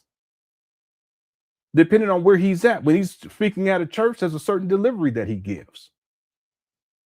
He's a metamorph. I can go on and on this topic. It's fascinating. I mean, it's horrible, but it's fascinating. There's a lot of different reasons why he's been able to deceive so many people, and he's still doing it to this day. The other thing too is just from a psychological perspective, that Umar, he's a sociopath. And that's part of it, because for him to do and continue to do this in 2026, he's lying about renovations being completed again. Who does that? Lied about it in 2023, August 11th, 2023, lied about it in 2025, and now he's lying about it again in 2026 and has no remorse for it. He's a sociopath. Well, part of the reason why he can do that and deceive people and continue to deceive people, because it doesn't matter to him. People are resources, the narcissism. They're just a supply. That's another reason why, because you have to have a certain mentality, no remorse whatsoever. He doesn't feel guilt or shame or anything like that. The only time I think Umar feels shame is when his ego takes a hit. But that's more with the ego and the narcissism than anything else. But when he does wrong as a sociopath, borderline psychopath, in my opinion, but a sociopath, he doesn't feel any way about it. So yeah, that's why he continues to deceive without any remorse, with impunity. All right. Thank you, TJ. And then how's it going? Nimi says, hey, hell no, Lenon and Cooker said, I know it's cold outside for Umar. Bet not come back to Detroit. He'll be back up there at some point. Umar used to spend a lot of time in Detroit because he had a Detroit school scam going. And there was one guy out there, his legal name is something Kamar or something like that. He got a record, a criminal record too. Because he was talking shit about me one time. That's why I can say what I just said. And I got receipts on him too. But he used to be in Detroit because that's one of the ways he was trying to get back into the UNIA, because they was going to kick him out of the UNIA 121 there in Philadelphia. So Umar was going and causing dissension, and other UNIAs talking bad about the UNIA, the 121. And one of the ones he went to was in Detroit. And then I want to say 3 years ago, and I have the receipts I can pull up for you guys, the President General put out, it was like a press release and telling all of the UNIA members throughout the world not to deal with Umar, and gave reasons why. You guys remember that? We covered it. I have it. It'll be in a documentary. So what I'm getting at here is that he was trying to go through Detroit, the UNIA in Detroit, in order to get back into the UNIA. But what the President General was saying, that no, Umar can't do that. He needs to go through proper channels, and there's applications that he needs to put in. And basically, Umar needed to apologize for talking crazy and reckless about the UNIA for over a decade at that point. Over 2 decades. Yeah, no, over a decade at that point. But also, in my opinion, for trying to scam the UNIA in 121 for a building fund and renovation project. Sound familiar? Yep. So yeah, he used to be out in Detroit a lot. Yeah. I thank you, Nimi. The other thing too is that Detroit school scam was one of the most ridiculous ones. He was lying like crazy, and Black Anonymous wrote about that. Yep. Okay, thank you, Nimi, for super chat. Shout out to Detroit. All right, let's keep going here, everybody. Who with me, brothers and sisters? Who with me? Who with me? Who ready to help me build Team Pan African? It just came to mind. I used to love the Detroit Tigers. They had a home run hitter, one of my favorite baseball players when I was a kid. I can't remember his name right now. He was a big dude. He used to hit home runs. He used to strike out a lot too. And his son played in Major League Baseball too for a while. And then Detroit also had their football team. They had Barry Sanders. That was my favorite running back in the day. Yeah, so shout out to Detroit. Central fielder. Yeah. Man, I used to love because boy, he used to hit home runs like crazy back in the day. He was a big dude. That was one of my favorite baseball players back then. All right, let's go. He has a son too. His son played for a while too. It was really good. Who is ready to help me build Team Pan African? And brothers and sisters, it gets sweeter. Me and my brother used to collect baseball cards back then. So anytime I can get a hold of a Cecil Fielder, I was so happy. It's sweeter than that. Yeah. His son was Prince Fielder. Yep. Is a 20-minute ride from Philadelphia International Airport. So what? The school is a 20-minute ride from Philadelphia International Airport. Here's what I want to do. Brothers and sisters. We got 1,163 people in the building. Thank you guys so much for tuning in. I appreciate it. Shout out to Cook Rush. Let's go. Here's what I want to do, brothers and sisters. What do you want to do, Umar? Okay. I want August the 21st, 2019 is only 6 months from now. 6 months. August the 21st of 2019 is only 6 months from now.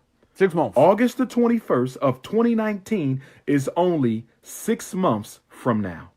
6 months. It is impossible for me to have the building restored and to have the school opened in 6 months. It is impossible. So the start date is being pushed back one summer to August the 20th of 1920. What? We celebrate 100 years of the red, black, and green flag. August of 2020.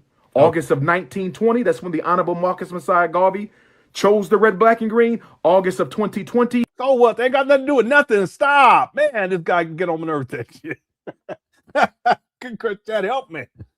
Real quick, did that happen? Did he do the grand opening for the kids?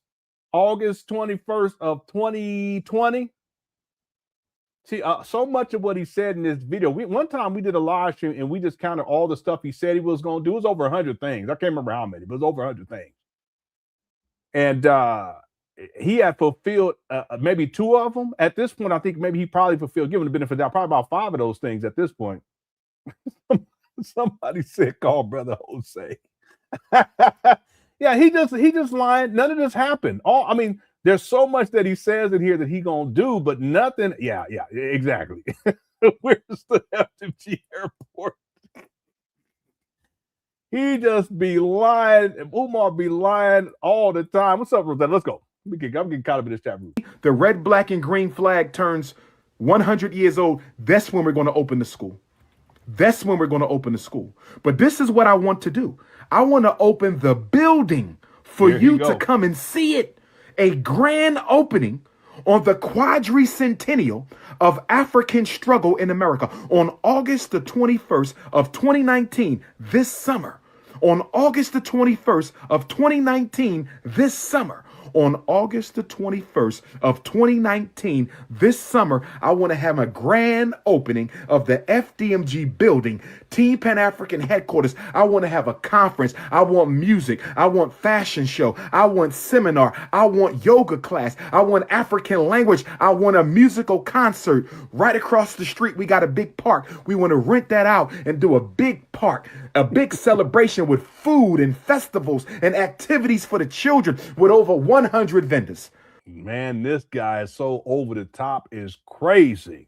Now, did he have that event in 2019? Could Crush Chat let me know. He didn't have it in 2019.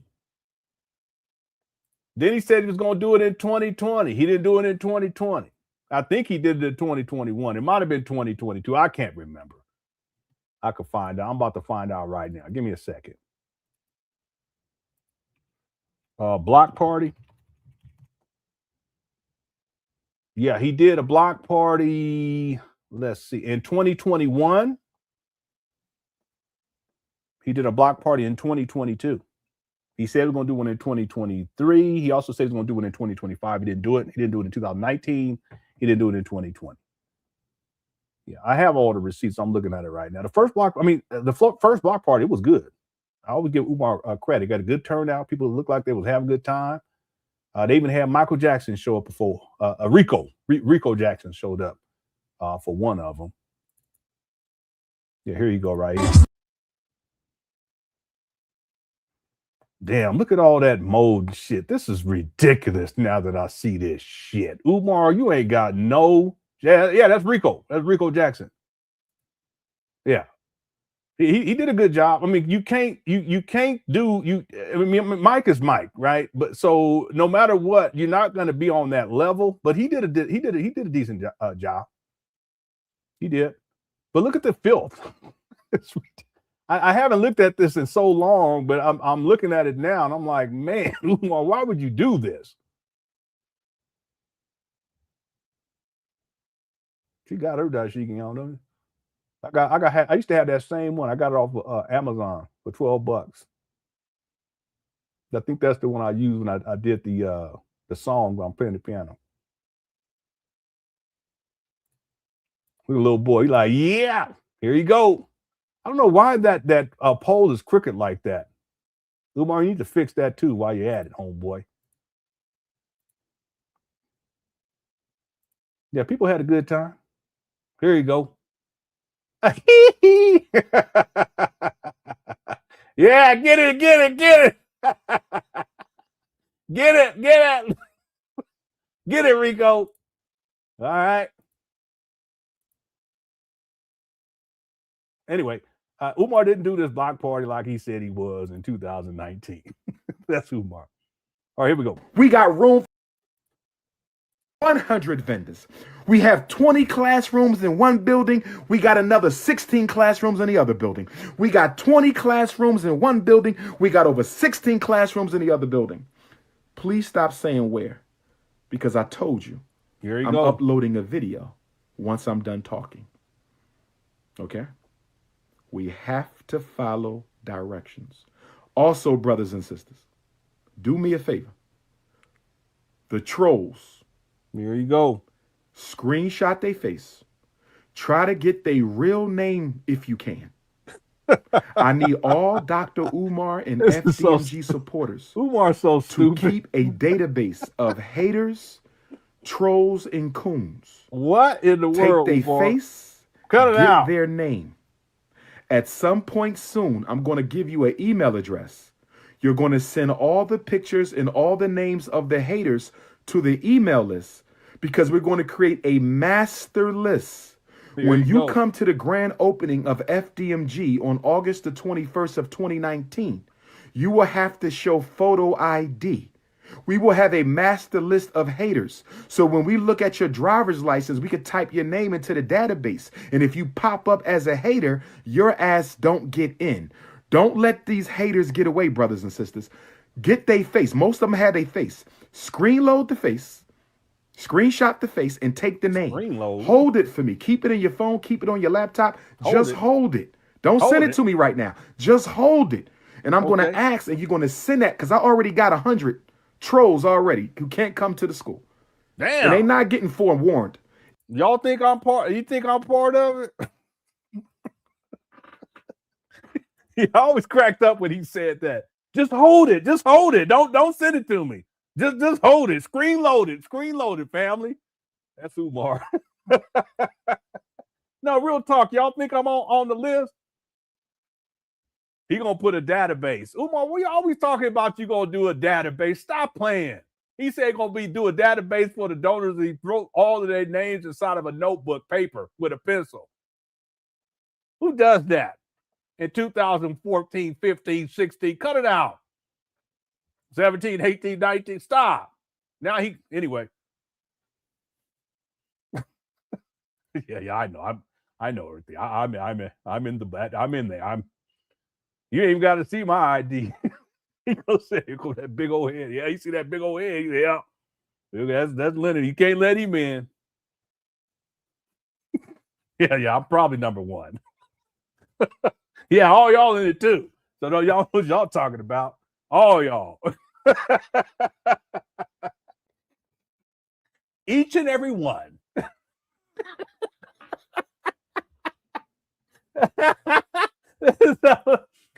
Each and every one of you. Yeah, because you know Umar gonna have some sassy brother up there with the list. Yeah. I need to see your ID, okay? Right? No, show me your ID, okay? Like, damn, brother, can I just? No, I need to see it now. I need to check. All right. All right. That's very petty. I'm being petty. I shouldn't do that.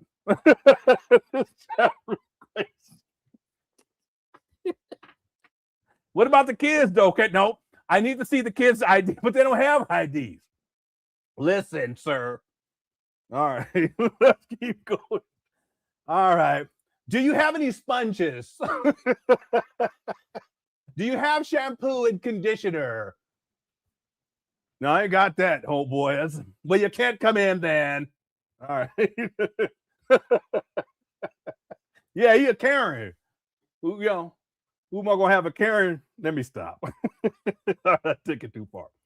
Okay, let's keep going. Here we go. Yeah, and the brother had asked what my email is. listen, I don't be I try to, but I'm so behind. I'm literally, I don't know, 7 months behind on emails. Then I get emails from my children in school because they always emailing me stuff. But my email is LenonHonor@yahoo.com.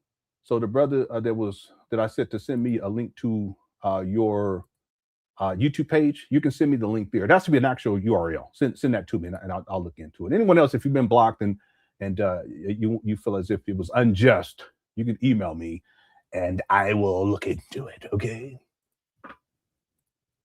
Okay. And then Black Mario sent me another AI. Only thing though, it won't let me download it though. Sometimes that happens. It don't have the download thing on there. Black Mario. So if maybe you look at it and see, and then maybe send me a link again. Let me see. Maybe it lets me. No, it's not going to let me download it that way. Yeah, I could go into the code and see if I can download it that way, but I would have to find it in the code. That may take too long. Okay. Yeah, but I just got your email. All right. Let's see here. Okay. Miranda says, my sister-in-law, I think that's what you're saying, is Nigerian. Shout out to Nigerians. Nigerians do very well academically too. Yeah, and the women, they fine too. I ain't gonna lie. My sister-in-law is Nigerian and is of Yoruba tribe. Her mom lives in the States 6 months and then Nigeria 6 months. That's cool. All Nigerians don't practice Ifa. Yeah. They practice Christianity. Yeah. Lenon, you in that book. I'm in the book. I'm on the front page. I'm on the front page. You guys know I'm on the front page with the glasses on them, looking like that. Yeah, I'm on the front page. All of CashApp in there. Yeah, all y'all in there. All y'all inside of that book. Umar writing some of y'all's name in right now. Okay. Big Mix says lit it up on the tech game. No, you can go into the code. Sometimes you can get stuff that way, but it's not guaranteed. But it would take a while depending on how much code is in there. And coding ain't my thing. Well, I had to take coding classes when I was in college, and that's just not my thing. There's other people, they love that. You know, they can just code. They'll sit and code for 12, 14 hours. But me, I was like, nah, this ain't for me. Okay, thank you, Miranda. Yeah, and it's true because that's the thing. Umar, he assumes that everyone from Africa, everyone is into, African spiritual systems, as he called. But there's a large percentage of people in Africa, they're Christian. There's a large percentage of people in Africa, especially Northern Africa, who are Muslim. Right?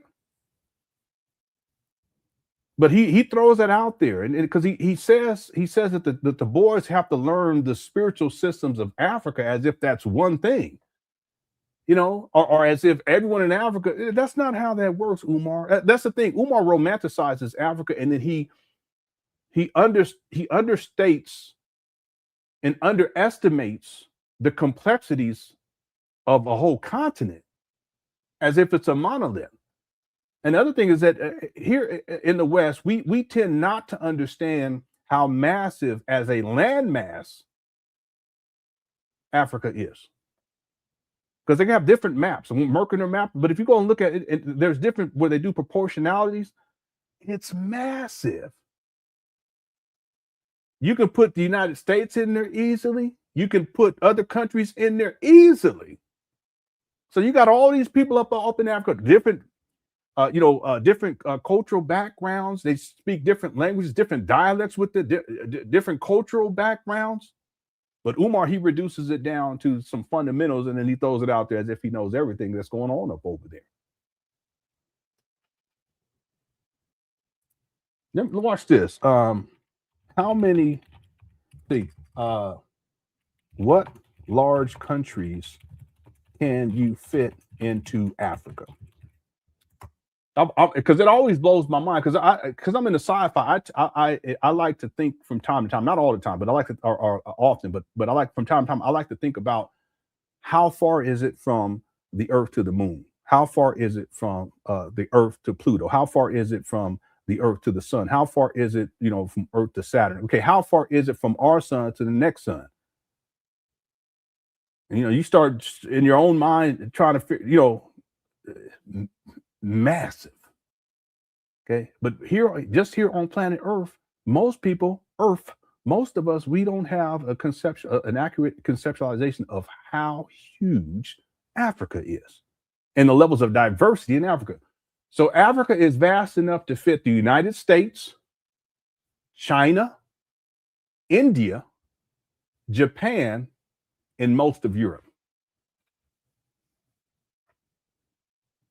And yet Umar, he reduces it down. He act like everybody, they practice EFA. Anyway, but again, that's Umar. See? Thank you, Miranda, for the super chat. I appreciate it. Okay, let me get caught up on these super chats. I'm a little behind here. Let's see. We pushing the opening to 1920. Yeah, when I first heard that, I was like, is he saying the grand opening is in 1920? No, it's just Umar. He was going back to 1920 because he likes to connect dates to other things. There's a term for it. It's a mental health issue with Umar. Polylia or something like that. I have it on the top of my notes for let me see. Mental health condition.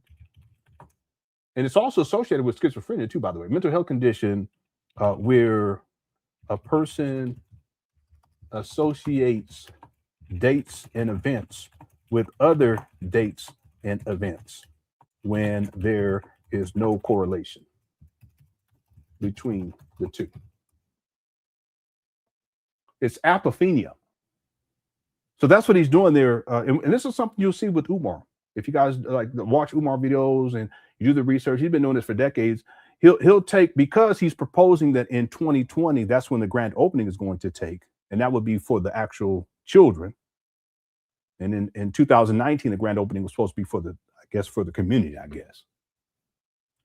Because that's supposed to take place in 2020 for the children. He goes back in his mind to 1920 to make a connection between whatever happened in 1920 and then this great event that's going to happen in 2020.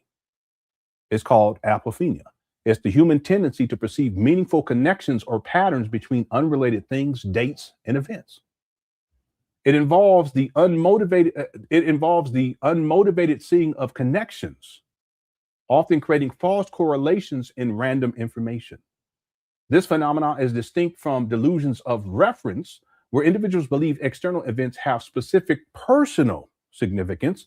Key details regarding this topic of social apophenia coined to describe the early stages of delusional thought where unrelated data is incorrectly linked, often seen in gambling or in schizophrenia. Umar's a gambler too, by the way. Right? Delusions of reference, a more severe, often psychotic symptom where a person believes random events, movie scenes are directly about them. We've seen that with Umar too. You guys remember this? When Umar was talking about the movie that came out, it was of the guy, the slave revolt. I apologize. I can't remember right now. It was a slave revolt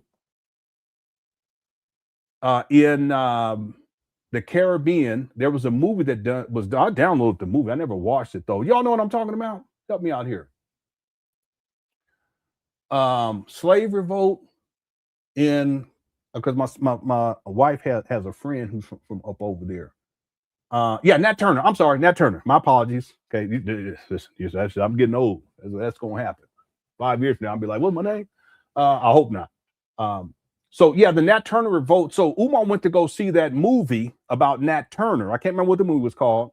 And in the movie, there's a scene where the child is given a reading by this person who is an E5 devotee. He's a Babalawo. Okay, and so Umar, he happens to meet this same Babalawo that was in the movie, and that it had some sort of interaction with this Babalawo, and he associates himself, therefore, with Nat Turner. What the fuck? What's going on here? Yeah, it's called Birth of a Nation. Thank you, Young Money. Birth of a Nation. Birth. Yo, this chat room is a mess. So we can say Umar had apophenia, a delusion of reference as well, a more severe, often psychotic symptom where a person believes random events, e.g. a movie scene, random events are directly about them. Another example, and some of you guys may not remember this, Black Anonymous and Black Wolf, some people have been around for a long time. You remember this, when Black Panther came out. There was a character in Black Panther, I can't remember which one it was, but Umar was posting about how that character was, it was a representative of him. And that the people who put the movie together, they needed to give him credit and give him money. Anybody remember that? Hit the one. Now, this was a long time ago. When did Black Panther come out?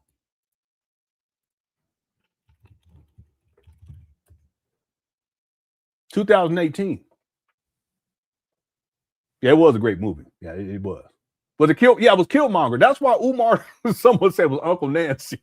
If y'all don't stop playing, it was Killmonger, I believe, because Umar started calling him. He used another thing for that when he was talking about himself that sounded similar to that. I can't remember what it was. Yeah, rest in peace to Chadwick Boseman.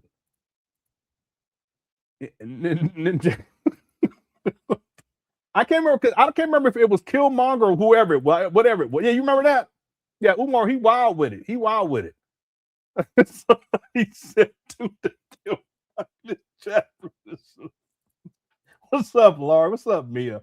This chat room is crazy. He is. He nuts. Yeah. What does this one mean? Here we go again. I was trying to figure that out yesterday, but the one you put yesterday, I was trying to figure that out for a month. Maybe it was T'Challa. I don't know who it was. It was one of them. Anyway.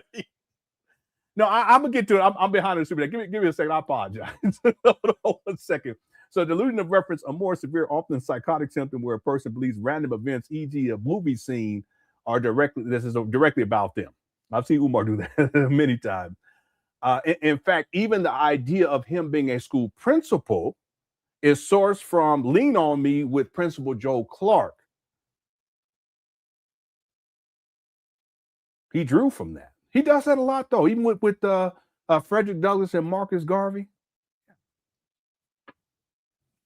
And then there's another one. It's called synesthesia, specifically spatial sequence, time, space, a non-disordered neurological trait where people such as those with spatial sequence synesthesia involuntarily see months, dates, and numbers as specific, consistent locations in space or with distinct personalities. Now, that's too deep for me. I don't understand that one. Anyway, apophenia for sure. Some aspects of delusion of reference. Okay, that's fascinating in of itself. Okay, let me get caught up on these super chats, y'all. I'm a little behind here. Okay, and then Black Mario. Okay, thank you, Black Mario. Yeah, matter of fact, I'm gonna play this right quick. So Black Mario just did this one. Let's see. Here we go. These brothers and sisters, you would think one of them knows his way home, but no, they all strangers to this lot. Look at them jingling like a choir with no conductor. I've been here 7 minutes. That's 7 sermons still outside. 7 sermons. That kind of look like FDMG though, don't it? 500 keys, brothers and sisters. You would think one of them knows his way home, but no, they all strangers to this lot. Look at them jingling like a choir with no conductor. I've been here 7 minutes. That's 7 sermons still outside. He said 7 minutes of 7 sermons. Okay. Shout out to Black Mario. There was another one I wanted to show. Is this? Oh, here it go right here. I don't know if I showed this one yet. This one from Kogo, I believe. Let's see. Oh, no. Oh, no. This is Black Mario too. Check this one out. Oh, no. Hold up. You ain't passed not one inspection. Fire hazard. No permits. Bathroom ain't finished. Get the hell out of here, you bum. Except for the opening soon, maybe. Let me do one more. History is being made for black institution building. Oh, nah. Hold up. You ain't passed not one inspection. Fire hazard. No permits. Bathroom ain't finished. Get the hell out of here, you bum.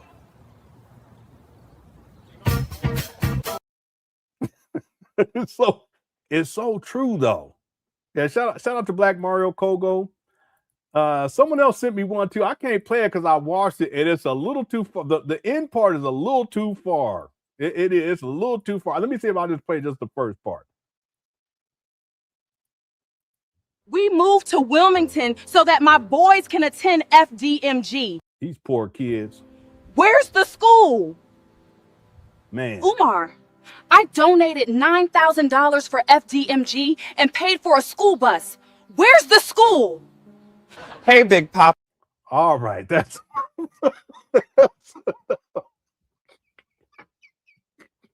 I was trying to get up off of that quick.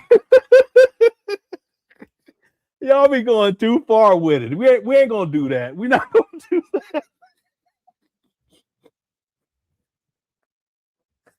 You guys don't come on now. All right. Anyway, let's move on. My goodness. People be going too far with it. All right. Okay. Shout out to the Cookie Crush. Thank you guys so much. Okay, let me go check into this right quick. See,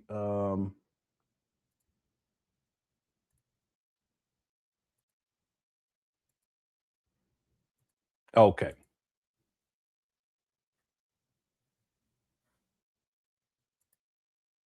Okay, so the person who had emailed me, you can try it now. It should work now.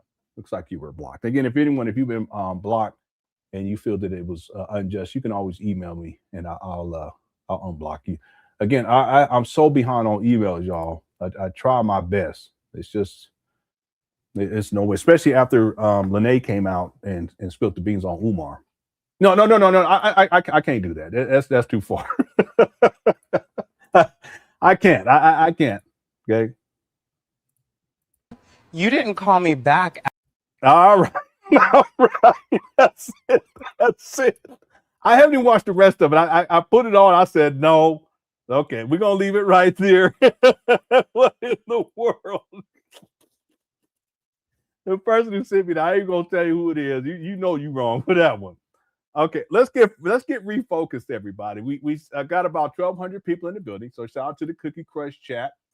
If you're enjoying the show, make sure you hit that like button. We're at 491. Our goal is to get to 600. We should get to that by the end of this live stream. We have 1,220 votes. Did Umar Johnson finish renovations? 7% said yes. 93% said no. Make sure you get your vote in. Yeah, this man, I'm telling you, boy, I am so blessed with the Cookie Crush chat. Y'all awesome. The chat room is on fire. No, I'm not gonna pay. I'm not playing the rest of it. Dr. Netta, don't do that.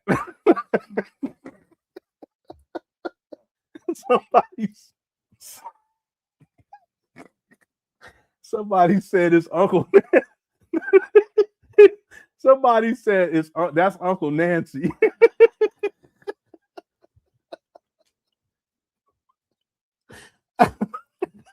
No, sports bet. I ain't doing that. You guys, I know. Let me get out this chat room. Okay, that's too far. All right. I shouldn't even be laughing. We got to get going here.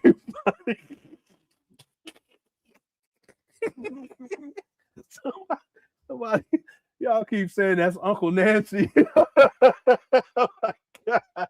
Boy, this chat room is crazy. Okay, let me get myself together.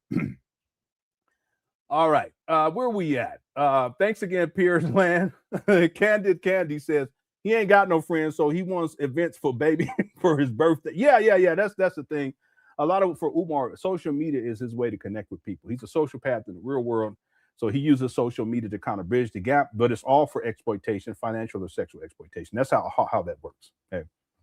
Remember, someone brought this up yesterday when Umar was on the Lord Jamar show, or was that today? When Umar was on the Lord Jamar show, he was talking about how he had friends who were, doctors and lawyers and friends who had their own schools and teachers and so forth and so on. But and that was in 2020, if memory serves me correctly. But then when in 2019, he tells the truth. He didn't have any friends. Okay, I wrote that down too because I'm gonna do when I get some time, I'll do a little side by side comparison when he said that. Let me go see when the Lord Jamar interview was. I thought it was 2020 or 2022. Lord Jamar. Yeah, Umar, he went crazy. That's the top 5 videos. He went crazy on that one. I thought it was 20. Let me see. 2020. Yeah, it was 2020, October of 2020. Yep. All right. Okay. Thank you again, Candy, for the super chat, and Miranda as well. Thank you so much. We got blowed off. Thank you so much. Kiara says, I heard the alien was going to be signing FDMG pillows. Someone sent me one about the aliens now that I think about it, Kiara. Let me see if I can find it. I can't remember who sent me this. I shouldn't play this one either, but here we go.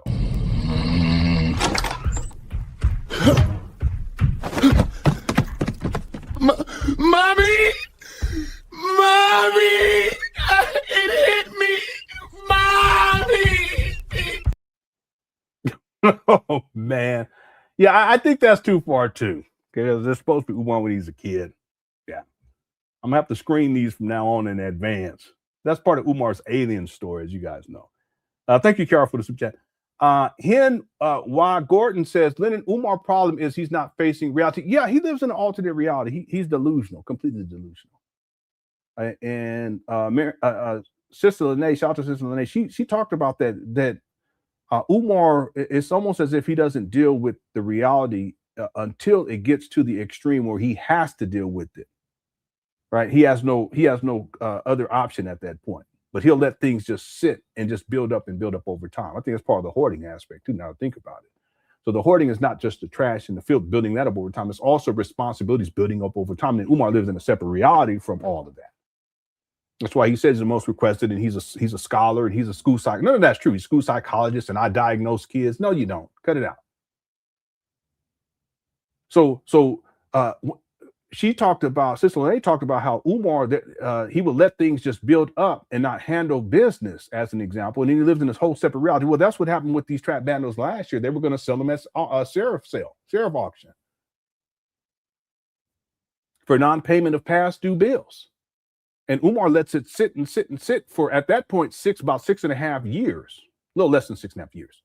And doesn't pay the bills. But that's because while he's not paying the bills, which is the reality, he's living in a whole separate reality. But it's not until it gets to the point where the munition, and we break that story here on my platform, and then Umar has to do something. And people were speculating. They were saying maybe Umar, his intent was to have those buildings get sold so he can use it as an excuse. I think so at this point. We threw a monkey wrench in the gorilla, King Kong gorilla, right? But that's Umar living in a whole other reality as opposed to handling basic business. And remember, he should have been sitting on about $800,000 after acquiring these trap bandos in February of 2019. Why didn't he take that money? Because he should have had the money and pay those bills. He didn't do it because the money was gone. That's why. Thank you for the super chat. Appreciate it. Jay Civic says he behaves on major platforms. Yeah, Umar tends to behave better on major platforms, but that's because he knows that he's going to get a lot of views, so he has to conduct himself in a particular way to give a particular illusion to the people who view him. The real Umar is the SETI rant. The real Umar, you see him on the Lord Jamar interview. But when he gets on these platforms, he's all sedity. When he's in front of white people, he's all sedity. That's Umar. He'll disrespect black people, and most of what he says about black people is disrespectful. But you let him get around some black people, get around some white people, all of a sudden he straightened up. He was talking about how we need to steal the police officer's gun and kill police officers. That's what Umar was saying back in the day. But then when the police was looking through his bags and stuff, he was up there shucking and jiving. I kid you not. Don't make me pull it up. So he'll act right in those scenarios, right? But that's just Umar because he wants to pretend to be something that he's not, especially when he's on these major platforms because he knows a lot of people it's going to get a lot of views. Right? That's another reason why I was saying earlier. That's another reason why he's been able to deceive people this long. Thank you, Jay Civic. Black Mara says, I resent it. Let me know if you. Oh, yeah, I just played it and can download it. Let me know if you got it and can. Yeah, I got it and I downloaded it. Yeah, sometimes when you send me some of the AIs, it won't download. And I got all gang of them. I mean, I need to start playing them more consistently. He sent me a whole bunch of them. Kogo sent me a whole bunch of them. Dr. Nene sent me a couple of them too, but the ones he sent me, that's just too much. Okay. Thanks, Black Mario, for super chat. Thanks for all of the AIs too. I appreciate it. Enterprise says the crazy part of FDMG is that you can't push a religion in a public school. That's a federal violation. Most Black people in U.S. are Muslim or Christian. Yeah, you're absolutely right about this. So Umar, what he says is that the children, and I think it's in this video, that the children have to learn African spiritual systems. They don't have to practice. But you can't force a child to learn a religion. You can't force a child to learn a quote unquote spiritual system. Umar, I think that's how he thinks he can get over on this, like a loophole because it's a spiritual system. No, you can't force that. I brought this up back in 2019. What if there's a parent who's a Christian? They're going to pay $500 at the time, now $600 a month for their child to be taught something other than Christianity? That doesn't even make any sense, does it? See, what Umar really wants is a cult. I'm gonna tell you what the cult is. The cult is where he has other people's kids. That's why he calls other people's kids our kids, even though he don't take care of his biological kids. It's all possessive with Umar. He's a cult personality. Just like Jim Jones. He saw all them kids and all them people as if they belonged to him. So Umar wants to be in control of other people's kids. He calls them our kids, even though he don't take care of his own biological kids. And they're inside of this institution with all of these rules and regulations. A lot of it is military. We're going to pound their damn chests in. It's brutal.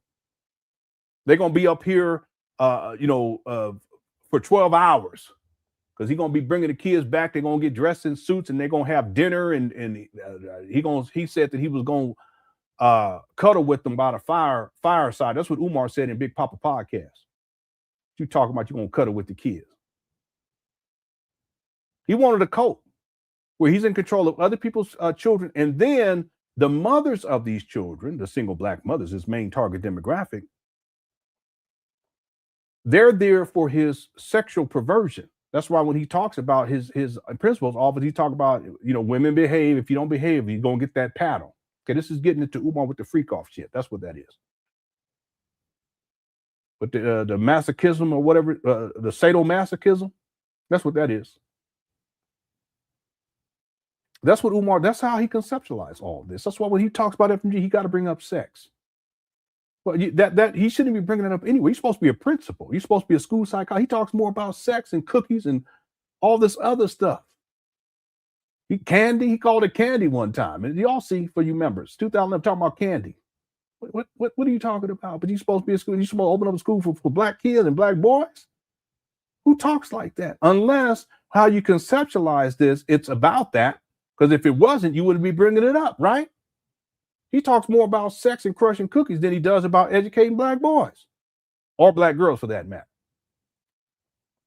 Anyway, listen, Umar, the idea for Umar as part of the cult is to teach people his bastardized, deviant version of Ifa. That's what it is. And then if he can use Christianity against Black people to get them to come through, or even Islam to get them to come through, he'll do that too.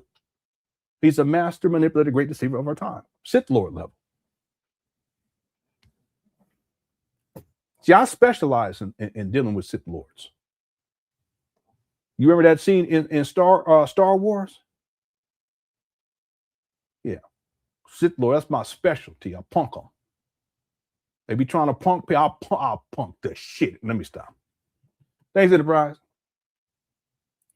Giannis, what's up? Says just came back home, never missing the show. The show. All right, welcome, Giannis. Thanks for tuning on in. Appreciate you. Thanks for the super chat. Thanks, Enterprise, for the super chat as well. Jerk says thanks for the unblock. I can't wait till we get to the vegan sports bar. Yeah, we got to get going. I need my MLK burger and Wakanda fries. Yeah. Well, I remember that. I remember the cookware set was never the same after that. Okay. We're getting close. Thank you, Joker, and welcome back. Again, if anyone else you feel like you've been unjustly blocked, just email me. Okay. Okay. And then TJ says, I can't breathe on the episode. Yeah, the cookware set's crazy. It's crazy. Okay. Thank you, TJ. All right, let's get going, everybody. We got to start making some progress. We're already 2 hours in. We got time though. Okay, I'm not rushing. Okay, let's get back to the main video.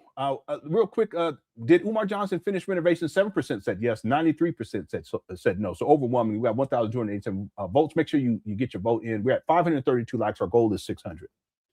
All right, let's get back to it. Here we go. If you don't know if you allowed in, all you got to do is text me. Dr. Umar, you know, I didn't really support you when they was hating on you, you know, but I do see you got the school now, and I want to be down, brother, because ain't nobody else in the conscious community doing nothing but you, brother. Everybody else is just talking. Yes, and thank you for saying it. Also part of this is multiple wives. All right, and I'll talk about that next segment of the documentary, because Umar was grooming women back in 2011 to be susceptible and to accept the idea of sharing a man. Women, you don't have to lower your standards like that.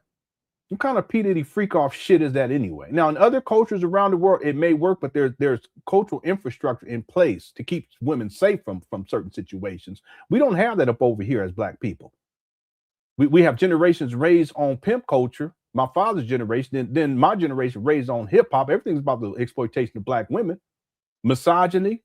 Then we got the porn dynamic too. It's accessible to anyone.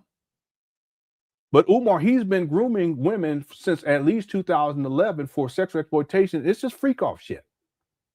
You want to have a gang, and then also it can justify him not being committed to one woman, and he can just, you know, willy-nilly go around the world and get with all these women, crush cookies, and he can just justify it with this idea, I want multiple wives and all these different women. Some of them think that they're exclusive, like he really into them. No. Well, yeah, he may be dealing with other women, but that's just, you know, he wants 2 wives, so I would be the second one. No. Stop. That's not what that is. I'm sorry, sis. That's not what that is.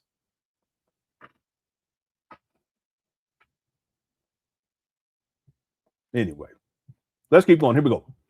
Talking on YouTube. They're not building nothing. Hustling people for documentaries, hustling people for debates, hustling people for this and that. Okay, that's taking shots at Tariq Nasheed and taking shots at Saad Netter.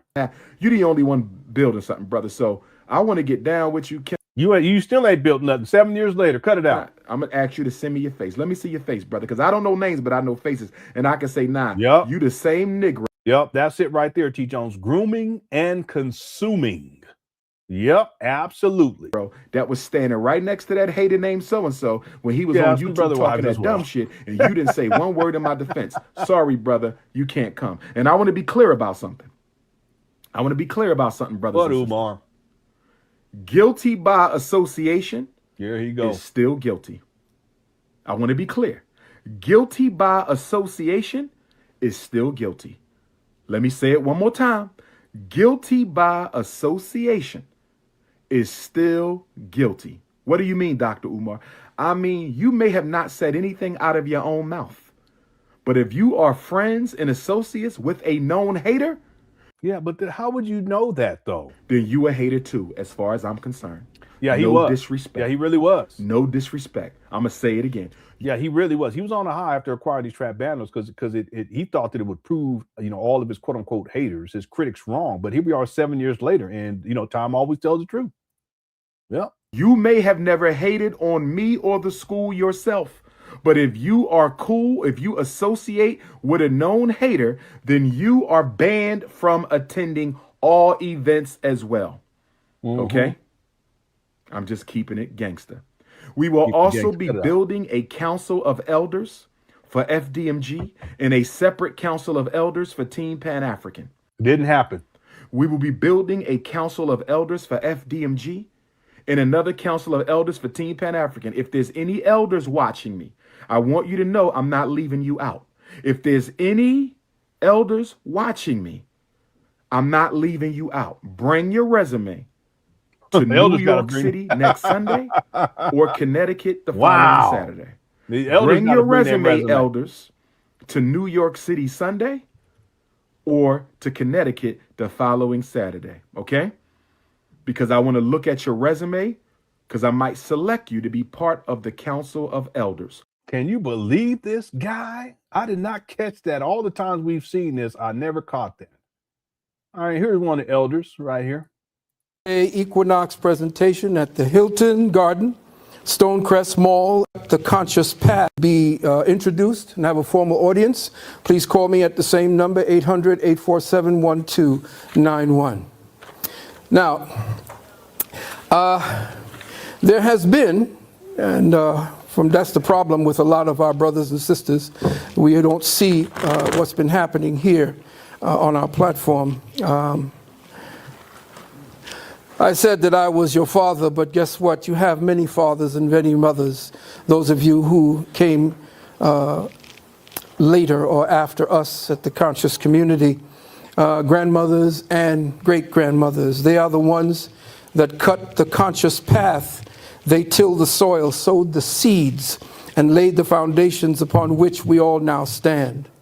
And beloved, based on the ridiculous, downright blasphemous behavior I've been seeing exhibited by those who claim to be forwarding their great works, those entrusted with their legacy, the utter disrespect to the memory of those who brought value and substance to the lives of thousands by sacrificing their own. I've seen these few take this platform to spit vitriol instead of virtue, curses instead of cures, hate instead of healing, division versus collectivism. And I won't be naming names here. That's not necessary, for by their actions will they be known. And brought nothing but shame and disappointment to their legacies. People looking at the kind of circus-like atmosphere that was being enacted upon and prosecuted. It hurt my heart, and well, let me go forward. Our so-called conscious community was stricken by an infection, one that crippled logic, discernment, and reason, destroying our empathy for one another. For example, let me be clear.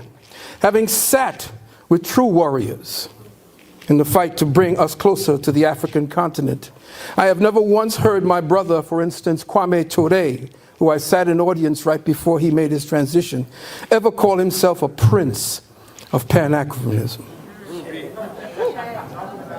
Because the true warriors never held a coronation to adorn themselves with self-proclaimed royalty.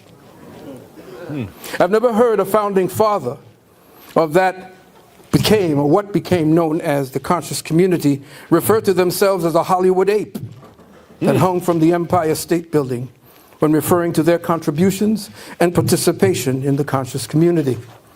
I've never seen my elders yell, cuss, scream, and hurl invectives at one another. And Yeah, he's talking about the SETI rant. This really blew up, if you guys remember back in the day. call that debating. If there was a debate, it was with the recognized enemy, not your family. And worse yet, I've never ever heard any of my contemporaries in the conscious community fix their faces to say, fuck the elders. And through all this madness, this ego said that. driven chaos, I kept hearing, where are the elders? Why are they not stepping up to say something about this desecration of the platform and principle? We warned on camera. I'm to tell you, we warned on camera to tell you that we already warned those who participated in this tragic fiasco of the consequences that would be incurred if they continued their course of action. We warned on camera that they would spread the psycho-spiritual disease to our community. They'd spread the contagion of contention, the contagion of separation, the contagion of divisiveness, and the contagion of divisiveness.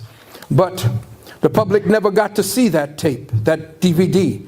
The warning never went public, so you really didn't know that the elders were already there.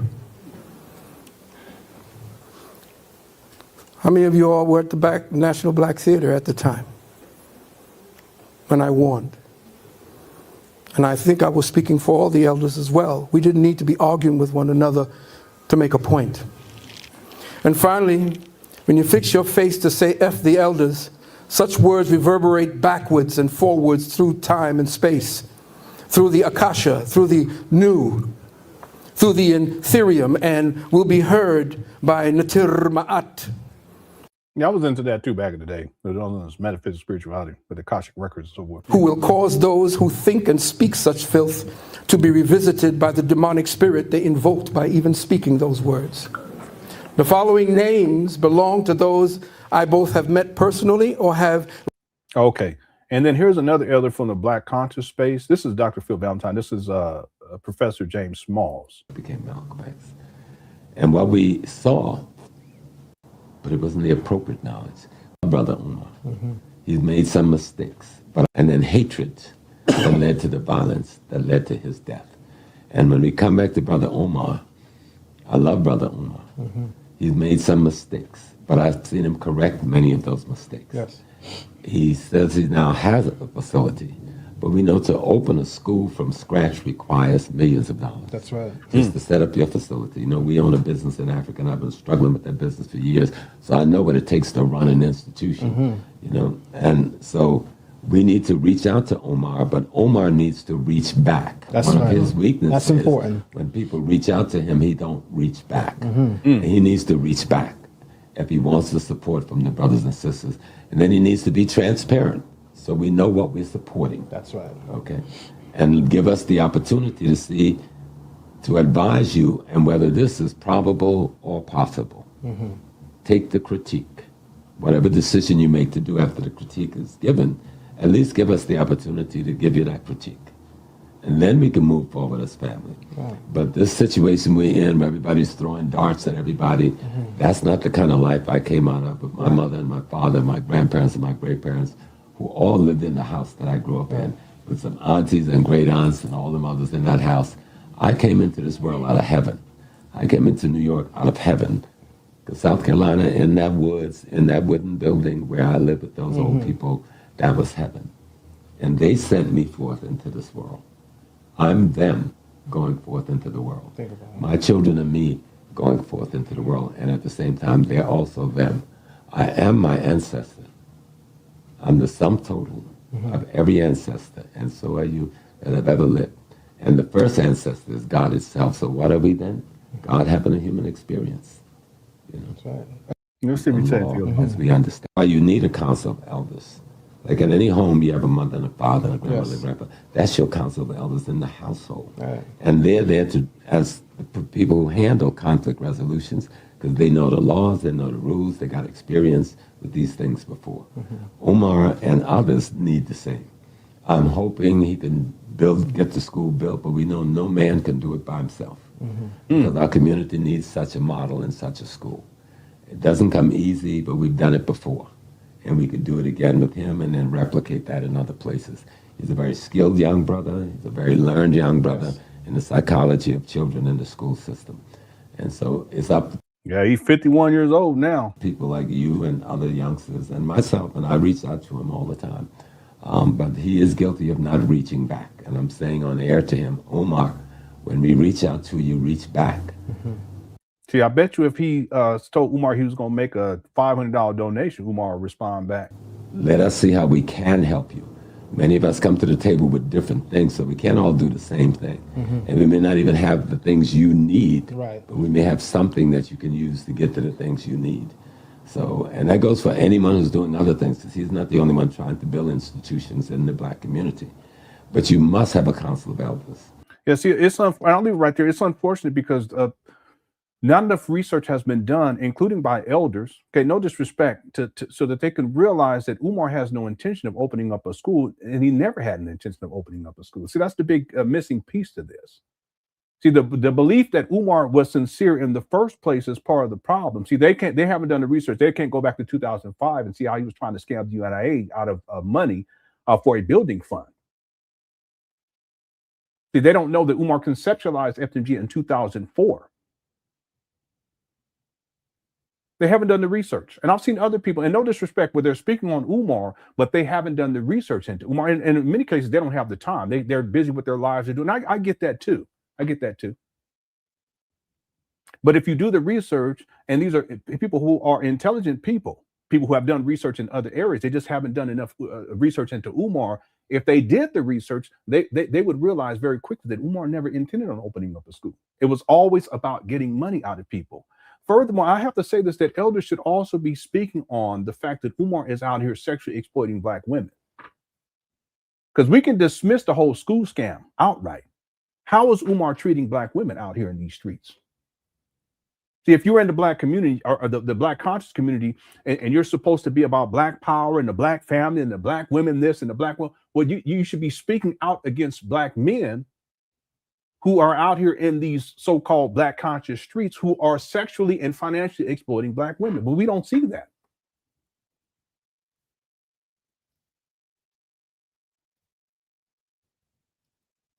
In my opinion, even before speaking on FDMG, and that should be what people should be speaking on, because it keeps these women safe. It also keeps women who are in the future potential victims of Umar, keeping them safe too. But that shit should have been done decades ago. I'm gonna leave it right there. Do your research.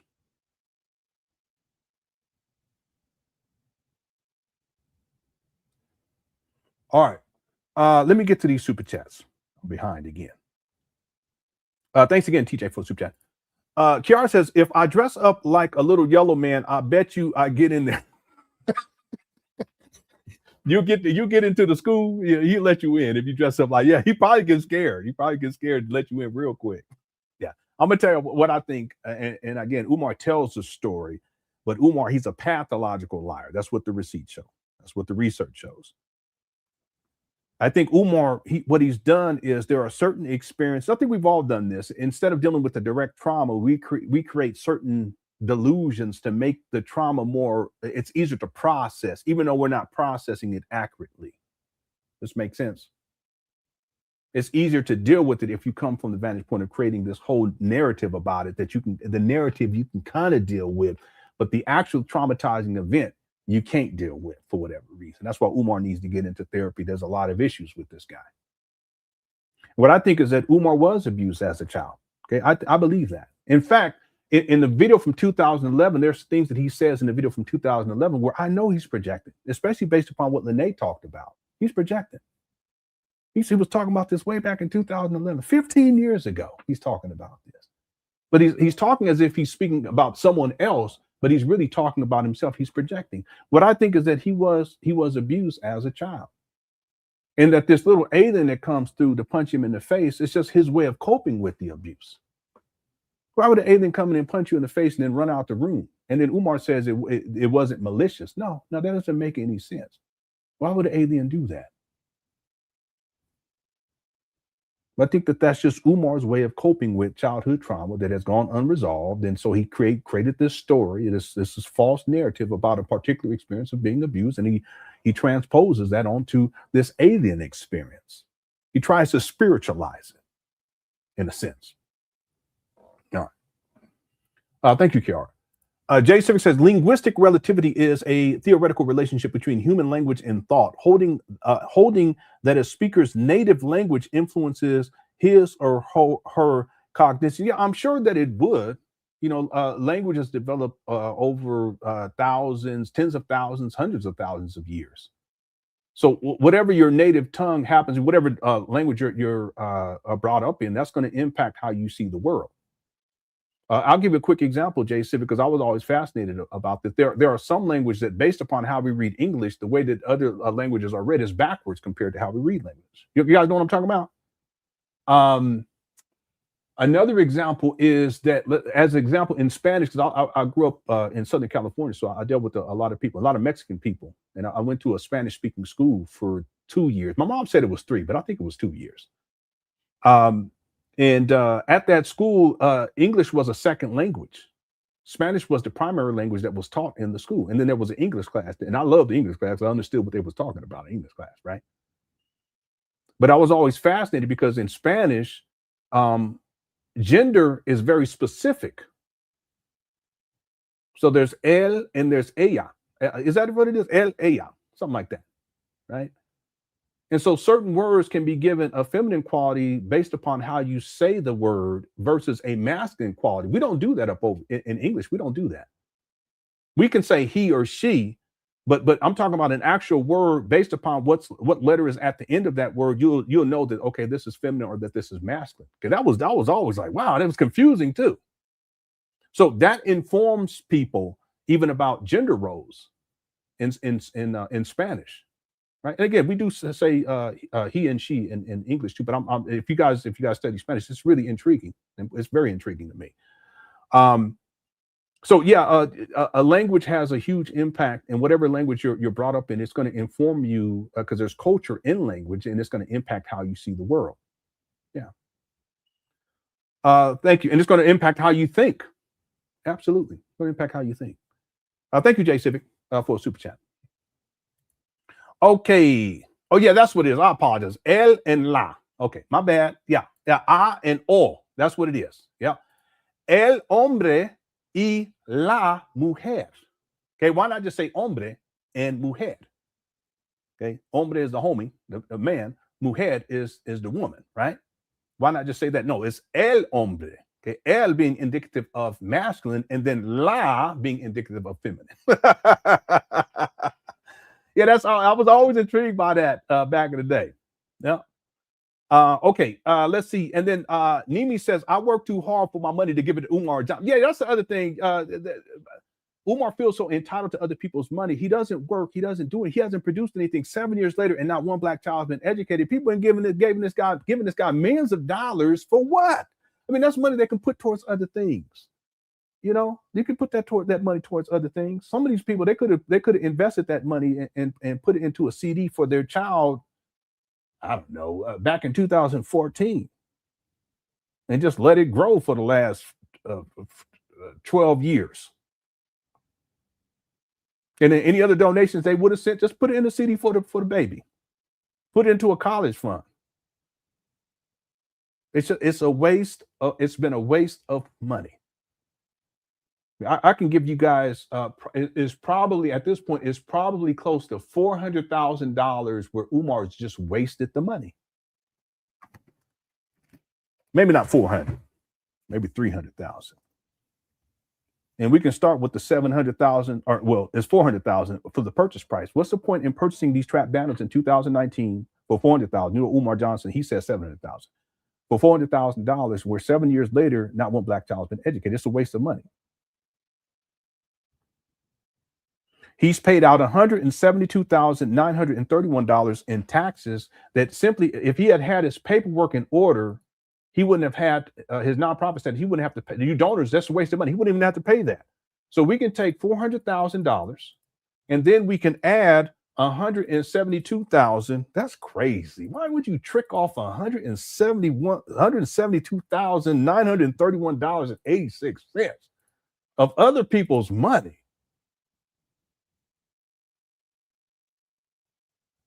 In some places, that's a half of a home. Why would you do some shit like that? Okay, now we're up to $572,930. We are over $500,000 wasted right there. Settlement with Marianne Lorient, $68,600. That gets us up to $641,531.86. More money tricked off. We can put in the HVAC unit. Umar said it was $50,000. It makes no sense because not one black child has been educated, and it still don't work from what I understand. That's $691,531.86. Past due bills that he paid out last year, and that's just some of the bills, because there was other bills that were due prior to that he paid off. But we're just going just from last year, $38,388.22. $38,388.22. That gets us up to $729,920.08. We could throw in the $30,000 for a water bill that he said that he paid. Okay, there's no children up there, so that's wasted money too. We'll throw that in there. That gets us up to $759,920. And then blueprints back in 2019, he said it was $20,000, I believe it was. Okay, that's digitized. That's just Umar making an excuse to not start renovations. We can throw $20,000 in there too. $779,920.08. That's wasted money. And I'm sure that there are some people who can actually come up with some other stuff that I just didn't mention here. Black Anonymous, I'm sure. East B. Lewis Luck. Information Man. Did I say Black Anonymous already? I'm sure there's other stuff that I ain't even, it didn't even bring up. Someone said child support. Yeah, that's another one because he ain't got no job. Yeah, you donors, you've paid Umar Johnson's child support. Who knows how many tens of thousands of dollars? Because he got at least three. He had he's been on child support for the three baby mamas. Okay, but one was for a short stint. I don't even want to get into that right now. But for over 20 years, he's been on child support. He paid the child. Yeah, that's right. He paid the child support and both. Yeah. Thank you, Nimi. That's what I'm saying. It's just a waste of money. $779,920 wasted right there. Just right there. $779,920.08. What about the block party? See, he never gave a figure on how much that was. He never gave a figure. I would estimate at least 20,000 each. At least. Okay, so let's add another 40,000 because he threw two block parties, right? 40,000. He flew people out and everything. That gets us up to $819,920.08. Wasted money. Not one black child's been educated.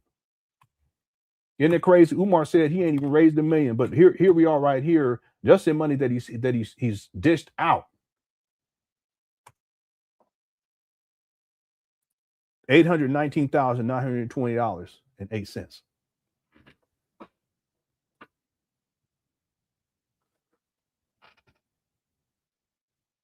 It's crazy. Did I forget anything else? Someone said, paga por PayPal. Págalo. Well, that's funny. Yeah, someone said in Italian, it's che ora e. Okay, yeah, I didn't know all that. Yeah, what's up, Miss Vernica? Yeah, Umar, he did. Someone that actually look at the banners before he bought them. Yeah, he looked at them in 2017. He also did a video in 2018. There was a school. We covered that yesterday, I think. Yeah. He did a video in 2018 where he's doing a school promo video. He's walking through there, but he viewed them in 2017. There's a video, we played it. Yeah. All right. Let's get back. All right, some of this, I can't read that. Let me get out this. Yeah, car rentals, tens of thousands of dollars over the years. Tens of thousands. Okay. Anyway, we'll leave it right there because there's other stuff I just can't, that he said he gave figures for. But that's just right there, $819,920. Not one black child's been educated, no end in sight, and it's all wasted money. It's other people's money, not his. Okay. Yeah. So thank you, Nimi, for the super chat. James says the conscious community knew Umar was off the leash, violating and running through black women for years. They've protecting his image. You're right about that. They knew about Polite too. They knew about Polite.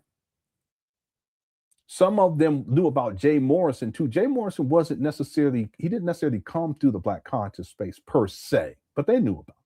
See, for a lot of these people, it was always about money. You know, the people come through and they're of poor character, but if they can use them to get money out of the black community, then they'll do that. That's what they did with Umar. That's what they did with Polite. They knew Polite was crooked. When Polite first came on the scene, he was acting like he was, straight up African. I think he was saying he's from Nigeria. He was dressing the part back then, and then over time he just morphs. He sets up the new covenant. He starts dressing with the Egyptian stuff and the hats, and he's kind of mimicking Malachi York. He was crooked way back then. And at a certain point, he becomes militant, dressing in boots and, trying to look like a military type and all this stuff. And then much later on, he gets into the pimp archetype. Where it's all bling bling. He got his women dressing, like prostitutes. And he has a harem. All of them was crooked from the beginning. And a lot of the younger ones, he groomed them way in advance. You don't think people didn't know about the no? Because Polite had other issues. There was other situations that popped off way before the last situation where he go to jail for. They knew about that stuff, but they made money off of them. Okay? Anyway, listen. If you're about black consciousness, then you need to be about black family in the first place. And if you're about black family, part of it, the black family, if you're a man, it's about keeping the children and the women safe. So anyone who is financially or sexually exploiting women, you should call them out without question. And if you don't, you're part of the problem. You're a coward. And that's one of the reasons why Umar has been allowed to run amok for decades now. Thanks, James. Lewis Nuck says, Nature Boy, that's another example. And Polite, we knew what they did. A guy named Solar Mind was arrested for exposing himself to a minor. I do remember that. Dr. Ma'at arrested for laundering drug money. Yeah. All on Saul Netter's show, some still are. Yeah, it comes to mind too. And I don't know where she's at these days, because people, they can be redeemed and they can get their life turned around. Zaza Ali. You guys can look up Ginger Daniels. Go look it up.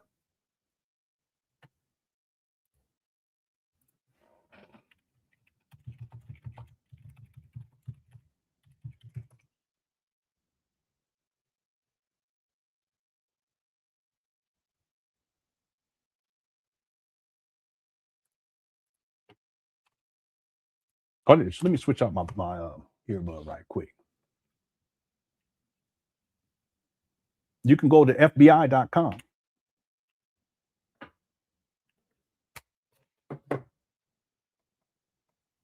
Back in 2010. Again, she may have gotten things together, but I just want people to know the history, and people know about this stuff. People know about this stuff. This goes back to April 14, 2010. The FBI, Federal Bureau of Investigation, San Francisco today, 18 individuals were apprehended on mortgage fraud related charges. United States Attorney Joseph P. Razanilu announced. Over the last few months, a federal grand jury in San Francisco indicted these individuals on charges related to alleged mortgage fraud schemes perpetrated between 2005 and 2009. The indictments were unsealed this afternoon after the defendants were arrested and made their initial court appearances before United States Magistrate Judge Bernard Zimmerman.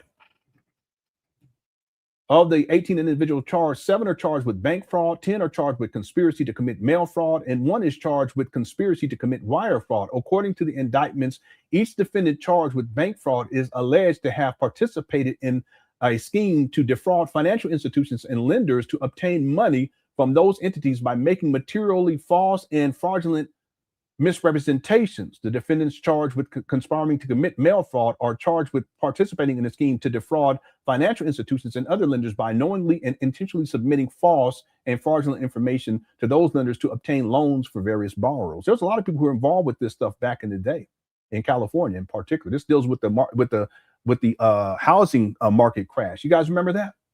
Because they were issuing what do they call that? Not subpar loans, mortgage loans. I can't remember what it was called. You guys, it just slipped my mind. I can't remember what it was called. Those charged and arrested included at least current or former bank employees, 8 real estate agents licensed by the California Department of Real Estate, and 1 mortgage broker licensed by the DRE. Let me scroll down here. The following is the list of defendants arrested today, as well as each defendant's age, residence, whether and what type of license they had been issued by the DRE, and what charge. I can't remember the term. So it just popped in my mind again. Subprime. That's what it is. I apologize. Yeah, it's subprime loans. Okay, a lot of that was going on back then. I remember. Defendants arrested today, as well as each defendant's age, residence, whether and what type of license they have been issued by the DRE, and what charge each defendant is facing. And then I'll just scroll down to Ginger Daniels. Okay. And she, the charge for her, she was a real estate agent. Her charge was bank fraud. Okay. And again, she may have turned her life around by now and not involved in this type of thing, but I just want to be clear. People knew about this, all right? And it's pertinent. Okay, but we all have the ability to get things turned around. So I mean, if someone is if they're reformed, okay, I'm not going to hold something like this against them, right? Now, if they're a PDF, ain't nothing you can tell me. Okay, You should still be in jail, real talk. But something like this, people get caught up in things. There's a lot of people in the Black conscious space. That's why they use different names. They don't use their real names because they don't want people to know their backstory. Same thing with the one lady that be saying, Habari Ghani, Hotel family. I can't remember her name right now. Yeah. Anyway, I go on and on, give you example after example. Well, we got blowed off. Thank you, Lewis. Yeah, that's what it's called. It's called a subprime loan. Yeah. Okay, let me see here. Thanks again, James, for the super chat. Thanks, Lewis Luck, as well, for the super chat. Miss Vernica says Umar is the modern day Miss Cleo. I remember Miss Cleo. She was fake too, because my wife, she was like, she's faking it. Because my wife, she know Patron, all that stuff, and she can talk it. She just don't like doing it in front of me, at least.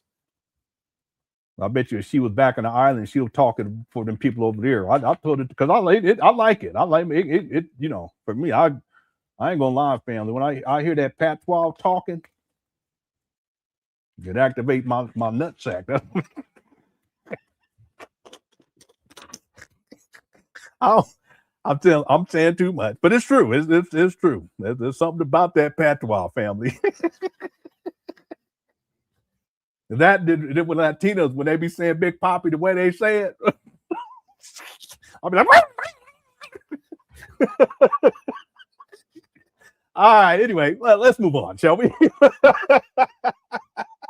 see what you done? I'm blaming it on you. I'm like, ooh, I'm blaming it on you. See what you done started, Miss Vertica? All right. Okay. Petey Green says, me randomly at 6:50 a.m. FDMG is coming. The power of music and melody is amazing. I bust out laughing. Yeah, it's true. It's very true. Yeah, that happens to me. Even with the Room 130, that'd be popping in my mind. I say stop. Don't, because music it pops in my mind all the time. Like it can be annoying, right? Because it keep playing over and over. Because I was trained as a musician. Like music is really my thing, right? It really is. The only thing I really like more than that in terms of production is video editing.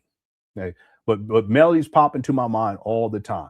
You know, I have hundreds of songs that I haven't actually written where the melodies is in my mind. It'll pop back in. You know. But yeah, FDMG is coming. It'll pop in people's mind. people saying their kids be singing it. Okay.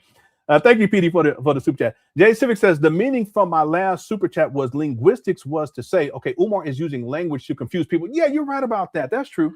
That's very true. In fact, in the next segment of the documentary, there's a part where Umar does exactly that when he's being interviewed in 2024 by this sister. I think she's Ethiopian. Yeah, I think she's Ethiopian. And you should see what he does and how he's using language, because he turns it into an argument, but it's really about grooming her for financial exploitation and for sexual exploitation more subtly. But what he does with language and linguistics is that he's very crafty with this. He's a wordsmith, and he actually confuses her. And at a certain point, she says, I have to think about that, because he just kept going on and on and on. Polite used to do the same thing. He would be talking. He ain't even making no sense. He sounds like Oswald Bates. The idea is not for people to understand what they're saying. It's so that people become confused. And once you put people in a confused state, you can manipulate them a lot easier. That's with a repetition. That's why Umar, he'll start running his mouth and he keep going. He just keep going. He keep going. Polite used to do the same thing. Now, if you're able to separate the emotion part and the confusion part and just listen to what they're saying and just stay just logically, you listen to it, like this guy, they're on some bullshit. They're not even making any sense. I'm not confused by it. I just acknowledge that they're not making any sense. Whereas other people, they don't acknowledge that they're not making any sense. They just keep listening, but they're in a confused state. And so that's when that's part of the manipulation process, right? So same thing with this. Umar, he's a master manipulator. And one of the ways that he's done that consistently is through linguistics. Because listen, I used to do a lot with media manipulation back in the day. That's why I can say that a lot of stuff that's in the media right now, it's really a distraction from the Epstein files. That should be the focus, overwhelmingly, the Epstein files. But there are so many other issues that are being brought up right now to distract from that. Okay, I've done extensive research into media manipulation. I've done extensive research into what is called and I shouldn't say extensive, but I've done research into what is called neuro-linguistic programming. When you listen to Umar and you've studied that, you see he knows how to use that. Even the repetition is another example of that. Certain phrases that Umar Johnson uses. See, it's all about manipulation. Okay, it's about programming. It's about mind control, and that's why you have his followers now here in 2026 who still believe that he's going to open up a school. All right. Thanks, Jay Civic. Lewis Luck says you were supposed to say Paul. No, I have to stop using that because I don't want to offend anybody in the LGBTQ community, in particular people who are homosexual. I don't want to offend anybody. I know I joke sometimes. I joke too much, but I don't want to offend anybody. Okay, thank you, Lewis Luck. I just say room 130. That's what I use. All right. Okay. Okay, I think we're all cut up on Super Chat. Thank you guys so much. Man, my goodness, you guys are such a blessing. The poll question, and we're still doing good on time. We're going to go for another 45 minutes. Okay, we should be able to get through the rest of this. The poll question got 1,428 votes. Did Umar Johnson finish renovation? 7% said yes. 93% said no. Okay, so overwhelmingly. All right. Okay, let's keep going here. We got about 40 minutes on this video. We're gonna go for 45 minutes. So I have to limit my commentary, but because I want to get back tomorrow. I want to get together so that we get into the new video that Umar Johnson dropped, where he's back in his mama closet, okay, from 2 days ago. All right, here we go. Need our elders. We got a lot of elders with good ideas. Okay, I'm gonna tell you right now, elder. I'm gonna ask you though. Did you donate to the school? 4.5 years. If you ain't donate, that does not disqualify you. I'm not saying that. But I am going to look at you sideways. How in the hell in 4.5 years you couldn't donate $1? Because I've had people who sent me $1. And they say, Dr. Umar, this is all I got. But I had to give you $1 out of my $2. Next time, make it 2. This school means everything to me. And if it don't mean everything to you, I don't need you. This school means everything to me. And if it don't mean everything to you, I don't need you. If it means everything to you, why isn't the school open 7 years later? This school means everything to me. And if it doesn't mean everything to you, I don't need you. Let's keep on going. I talked about bring your resumes in person. Delaware meeting on Thursday the 28th, only for people who live in Delaware. You have to text me for that location. I'm not going to make that public right this moment. I forgive my haters, but you're not invited. I forgive my haters, but you're not invited.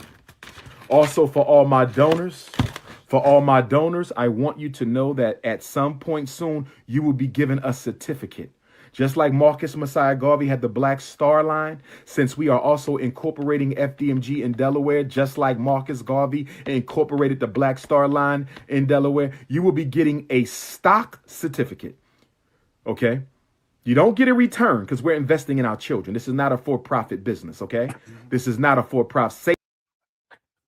What did this guy just say? Did he say this guy? He's such a scammer. Even African children is not a for-profit business, but you will be given a stock certificate because you are a spiritual stockholder. You are a spiritual stockholder in the success of the Frederick Douglass Marcus Garvey Academy. And for every 500... What in the world is a spiritual stock certificate? He's such a scammer. He's a scammer. Yeah. Basically, you ain't getting nothing. He got that from Marcus Garvey because Marcus Garvey, he was issuing stock for the Black Star Line.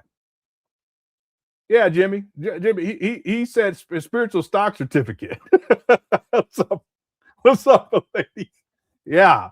So everybody's a spiritual stock. We're all a spiritual stockholder. All right. Crazy. There's a wooden nickel, a penny with a hole in it. All right. Okay.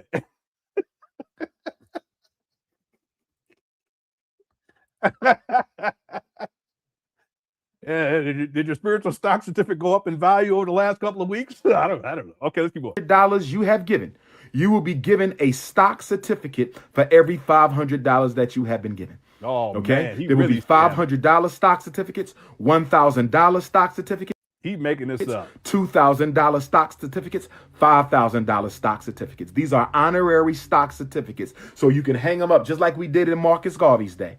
Just like we did in Marcus Garvey's day. And you can hang it up in your bar. What you mean like we did? I wasn't alive back then. Barbershop, hang it up in your business, hang it up in your house, hang it up in your study, and you can say that's my certificate because I support Dr. Umar and I support independent education and I support. But it's spiritual. What are you talking about? Is it invisible? Umar gonna send y'all a spiritual stock certificate, and you're gonna open up the package. It's gonna be invisible. You're going to put it up on the wall. Let me look at it. I can't see nothing. I only see the wall, but that's going. Yeah, this is another thing, Kogo, that never happened. All right. The Frederick Douglass Marcus Garvey Academy, and these are going to be beautiful. These are going to be beautiful. Yeah, but it's spiritual. You can't see it. You are investing in our future, brothers and sisters. Yeah, I got a gang of them. I put a gang of them up for the what's it called? Yeah, did y'all see them? Probably not, because they're spiritual. Also, if you live in Delaware, Umar donors, you need to send him some spiritual donations. Yeah. Dr. Umar wants to open up my very own. Here he go. My very own. There you go. Black conscious sports bar, non-alcoholic. Let me say it again. Dr. Umar Johnson wants to open up his very own non-alcoholic black conscious sports bar. In other words, I need to find a building in Delaware that I can buy, and I want to get it renovated. And I basically want to have 3 levels. I want to have a restaurant level. Okay. I want to have a bookstore level, and I want to have a video social level where you can come for lunch, get you that Marcus Garvey salad, give you that Frederick Douglass wrap, get that Henry Highland Garnett smoothie, get that Sojourner Truth burger. Now you're going too far. Sojourner Truth burger, stop. Vegan burger, and go. It's got to be vegan. Even though Umar, he eat anything and everything under the sun. Cut it out, Twinkie. I'm sorry. He's so pretentious. Okay, Cheesecake Factory. He can't just say a burger. Listen, if you want to have go eat your burger, all right? But he got to say it's a vegan burger because we're health conscious. Stop. Zebra cake eating mother. Stop. He's so pretentious. Listen, I ain't eaten no meat since 1994. But so what? Well, I should say 1995. In and around 1994, 1995. But so what? But you gotta pretend. Stop playing, Umar. Up to the top level, and you can kick back and watch some Dr. Clark. You can kick back and watch some Claude Anderson. You can click back and watch some. Click back. See, it was a kicking spot. Dr. Umar Johnson, you can kick back and watch some El Hajj Malik El Shabazz, or you can go down to the bookstore and get you a nice magazine and read that. I want the Dr. Papa Black Consciousness. Yeah. Back in the day, someone said transatlantic tater tots, Marcus Garvey milkshake, zebra cake burgers, Rosa Parks pizza. All right.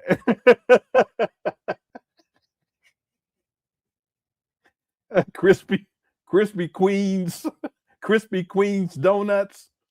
All right. Fancy. Yeah, he is. He pretends on some BS. Malcolm X onion rings. Ida B. Wells waffles. Back in the day, we made a menu. Someone sent it to me. Yeah, literally pipe dreams. Yeah, it is. It's just pipe dreams. He's just coming up with whatever. You know, he should have been sitting on $800,000 after acquiring these trap bandos, but he's talking about he needs a vegan sports bar. What about renovations, homeboy? It's ridiculous. Thank you for super checking out. Christmas addicts potato cans. What in the world? used to love the potato skins. I ain't gonna lie about it. Million Man nachos. Okay. W.E. Du Bois rice and gravy. Garvey gravy pork. What? All right. Boycott burger. Jesse Jackson cinnamon rolls. All right. All right. Let me get because we gonna somebody. Now I can't read that. Let me get out this chat. What in the world? Manjaw coleslaw.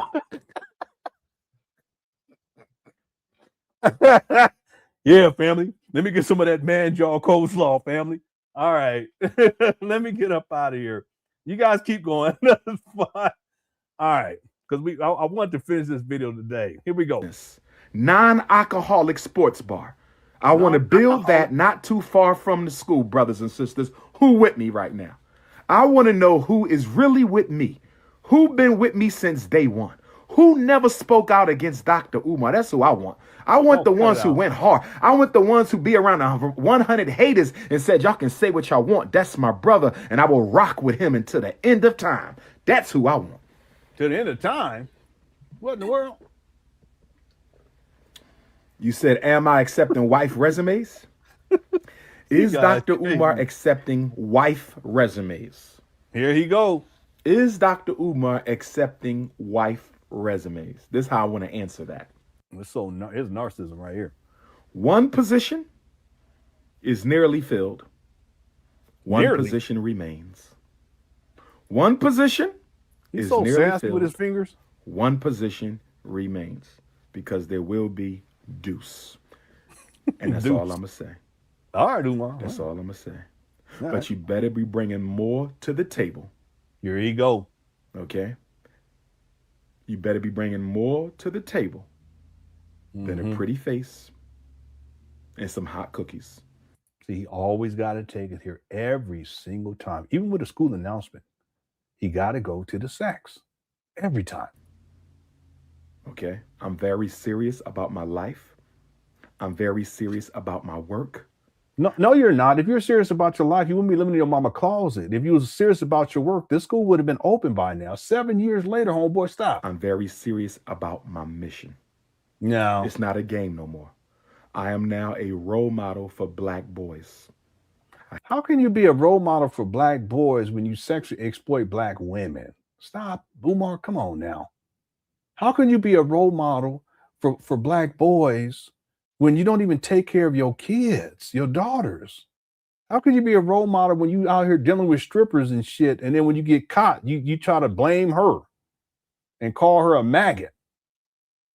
And I go on, how can you be a role model for black boys when you don't even pay child support on time, you big goofy?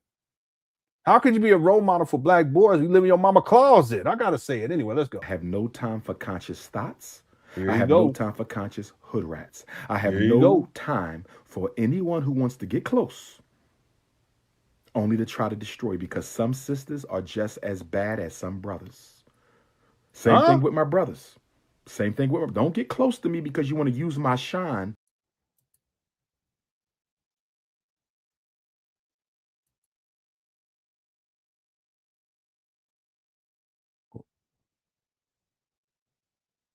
What?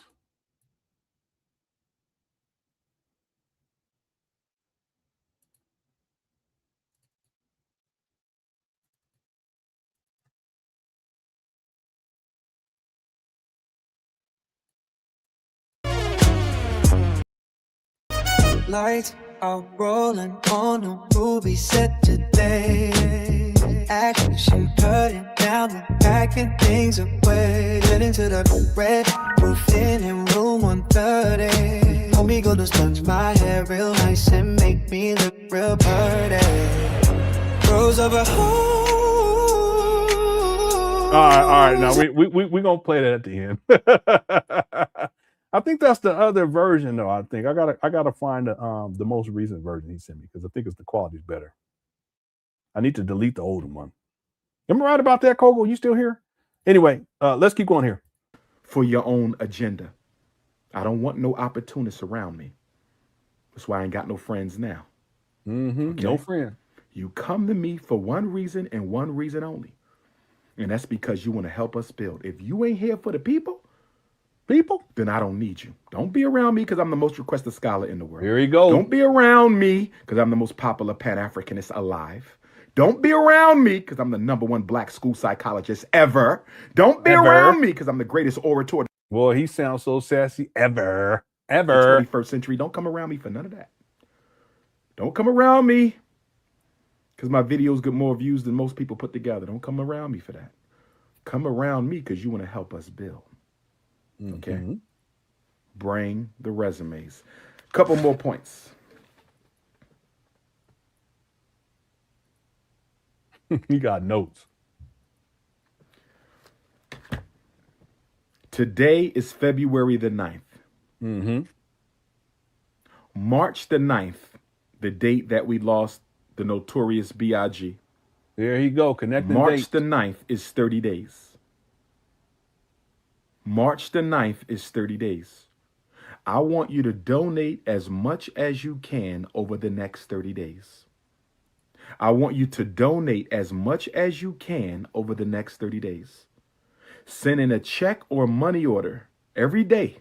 Bring a check or money order to the Bronx. Bring a check or money order to Connecticut because I want to see if it's possible that we can raise this $1 million in the next 5 months, restore this building, and open it up for the whole African world on the quadricentennial celebration of our ancestors' 400-year struggle on August the 21st of 2019. I am hoping we can do that. And I'm hoping I get... Again, he should have been sitting on 800,000. Where'd the money go? Where'd the money go, Umar? And he wants to raise another $1 million in a couple of months. Some black tradesmiths, and I'm hoping I get some plumbers and carpenters. You must be licensed. Every repair done in the school, you got to go to City Hall. You got to present your license. They got to pull certificates. You cannot just walk in and do work. You have to be licensed. You have to be licensed. I'm hoping that I get some donations in the form of service, and I'm hoping y'all give me more donations in the form of checks and money orders. I want to open up the school fully furnished, fully built, August 21st, 2019. Will y'all help me do this?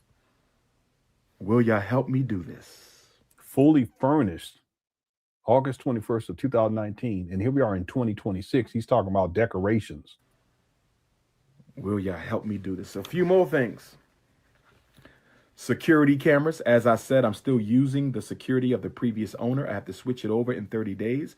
If there's any brothers out there who are expert in installing security cameras inside and outside the school, I need to be able to look on my phone and look at my school. I need. I need to be able to look on my phone and look at my school. I need to be able to look on my phone and look at my school. If you can do security cameras, I need you. And I'm hoping you could give me a discount or maybe even put them in for free. And I just pay. Again, it's all about a hookup for the hardware. Okay. We ain't got a lot of money, y'all. Most of what we had, we spent on a school. Most of what we we spent on the school.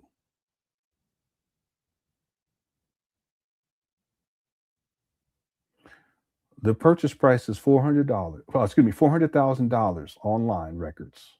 Umar reports to the IRS that the value is at $436,000, I believe, $436,000, something to that effect. He reported that to the IRS in 2021, 2 years after he acquires these trap bandos. So $400,000, that's most of what you had?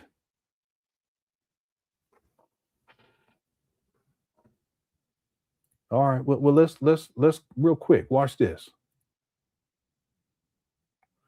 If we go back to 2000, well, actually, no. Let's do here. Let's do this first. We're gonna go to.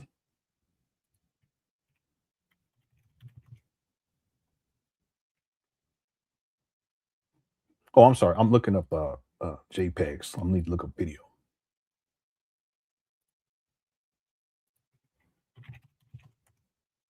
Let's go to 2015, January 19th of 2015.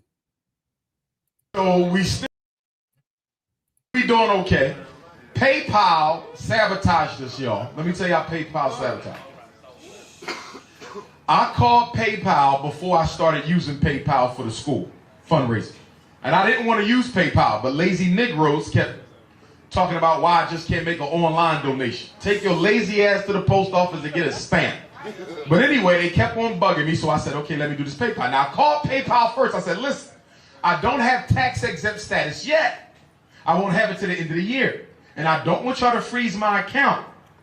If y'all going to freeze my account, I don't even want to start with PayPal. They told me you should be fine. Now, check this out. We raised $25,000. PayPal don't say nothing. We raised $50,000. PayPal don't say nothing. We raised $100,000. PayPal don't say nothing. So when I get to $125,000, they freeze my damn account. I called them. I said, listen, can I talk to somebody about this? Because y'all told me this would not happen. Y'all know it take a while to get that tax exempt status from the IRS. I told y'all we're going to have it by the end of the year. In the meantime, I got over 200 people who have an automatic deduction on PayPal. I didn't even know this.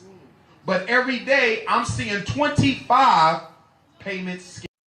Okay, how much money did he say? Quick chat that he had gotten on PayPal over the course of about 6 months, just 6 months.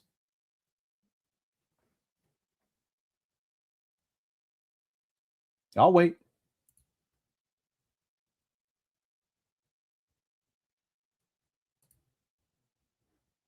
$125,000, right? Okay. Let's take 125,000. And that's on PayPal just over the course of about 6 months. 125,000. All right, I'm gonna leave this up here. 125,000. This is at the beginning of 2015. He started raising money. He claims in April, sometimes he says May of 2014, even though he received a donation in the form of land, according to Umar, in 2012. And there are people who have stated that they donated to Umar for FDMG back in 2009, 2008, 2007. But we're going to go with 2014. Just in about 6 months, he was at $125,000 on PayPal alone. Remember, Umar was collecting money from CashApp. He was collecting money at a certain point, CashApp. He was collecting money on GoFundMe. He was collecting money, checks and money orders to his P.O. box, cash at events, cash to his P.O. box as well. And he also had Plum Fund for a while. But we're going to go with this figure about right here of $125,000. And then let's go to Umar Johnson's GoFundMe, which was running from March 3rd, 2015 through December 27th of 2017. It was reinstated for about 2 days after this, and then it was closed down for good. But in 2 years and 10 months on GoFundMe alone, Umar raised $403,555. Okay, so what I'm going to do is I'm going to take this $125,000, right, and then I'm going to add $125,000. I'm going to add the $403,550, and that gets us up to gets Umar up to $528,555. $528,555. And this is just on PayPal and GoFundMe. PayPal for about 6 months and GoFundMe for about 2 years and 10 months. Okay, he's been raising money now for almost 12 years since 2014, even though he was collecting donations prior to that. Right, well, this is just PayPal and GoFundMe. That gets us to the $528,555. Now, I want everyone to think about this. We're not counting any checks, money orders, or cash that Umar Johnson received from 2014 through, at that time, 2019. 5 years. And yet Umar stated that most of the money that he received, he spent it on purchasing these trap bandos. for only $400,000. Umar stated that in 2016 that by the end of the summer he would be at $1 million raised. That was in 2016. He collects money again from 2017 and 2018. You add whatever that is to that figure, and then Umar says in 2019 we spent most of the money on the purchase. No, the math don't math. It's not mathing, homeboy. Umar should have been sitting on about $800,000. But he's telling people that he spent most of the money. No, $400,000 is less than $800,000. This makes sense? So you can't take $400,000 out of 1.2 million and say, and purchase these trap bandos and then say, I spent most of the money on these trap bandos, so we don't have much left. No, you should have had twice as much left over as a bare minimum February 6th of 2019. Umar is a pathological liar. Just on GoFundMe alone, GoFundMe and PayPal for about 6 months. He's still using PayPal today, but just over the course of 6 months, and on GoFundMe for a year and 8 months. Was it 8 months? No, 2 years. 2 years and 10 months. He raises $403,555. That gets us to $528,555. And we're not even counting all the rest of the money that Umar collected from 2014 through 2019 at that time, which would include CashApp, that would include checks, money orders, cash sent to his P.O. box, cash given to him at venues, checks given to him at venues, plum fund, etc. All right, let's go back. We spent on the school, and we own it outright. See that? This guy, he is such a liar. It's incredible. It's incredible. Lewis Luck says, you were supposed to say, oh, no, I got that one. Okay. Literally pipe dreams. Yeah, all this is pipe dreams. A lot of this is just Umar throwing stuff out there. Again, like I said, 99% of what he proposed that he was going to do inside of this particular school announcement video, he never did. So it's just a bunch of pipe dreams, and he expects people to finance it. Yeah, thank you, Kadar. Nimi says, what kind of man? Yeah, absolutely. Thank you, Nimi. Ms. Vernica says, Umar, stay bumming. It really makes me so very sick. Yeah, and the thing is, it'd be different if at this point in Umar's life at 51, his life would have gotten better because of all of this, but that's not the case. It's gotten worse, way worse. It was bad, but it's gotten way worse. I mean, he's up here looking smoked out, begging for money in 2026 with no end in sight. The last video that he did, he's back inside the mama closet, live streaming, I'm sure begging for money. Okay, we'll get to that one tomorrow. If we don't get to that one tomorrow, we'll do that on Thursday. And if we do it on Thursday, then I'll get together with members to do a live stream to do the next segment of the documentary. Okay, we'll see how all this goes. Okay, thanks, Ms. Vernica, for super chat. Appreciate it. Jay Civic says, Quick Crush Chat want to laugh. Ask Gemini if Dr. Umar will open his school. I can ask AI. Let's see. Will Umar Johnson? I can do Gemini on my phone. Will Umar Johnson open up FDMG? Let's see what the AI say. It says, as of 2026, the Frederick Douglass Marcus Garvey Academy has not yet opened for instruction. While Dr. Umar Johnson has provided multiple projected opening dates over the past decade, the school remains a work in progress, facing significant legal and financial hurdles. Man. All right. I'm gonna pull up Gemini though too on my phone. Let me see what Gemini say. Thanks, Jay Civic. Okay, let's keep going here. We're running out of time. Thanks everyone for all the super chats too. If you're enjoying the show, make sure you hit that like button. Okay, we'll be going for about 14 more minutes because I know it's getting late on the East Coast.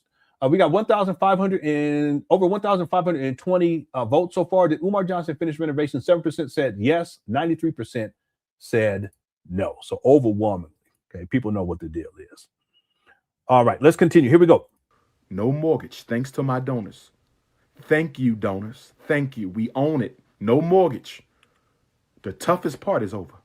We own the school. The toughest part is over. All we got to do is restore and open up.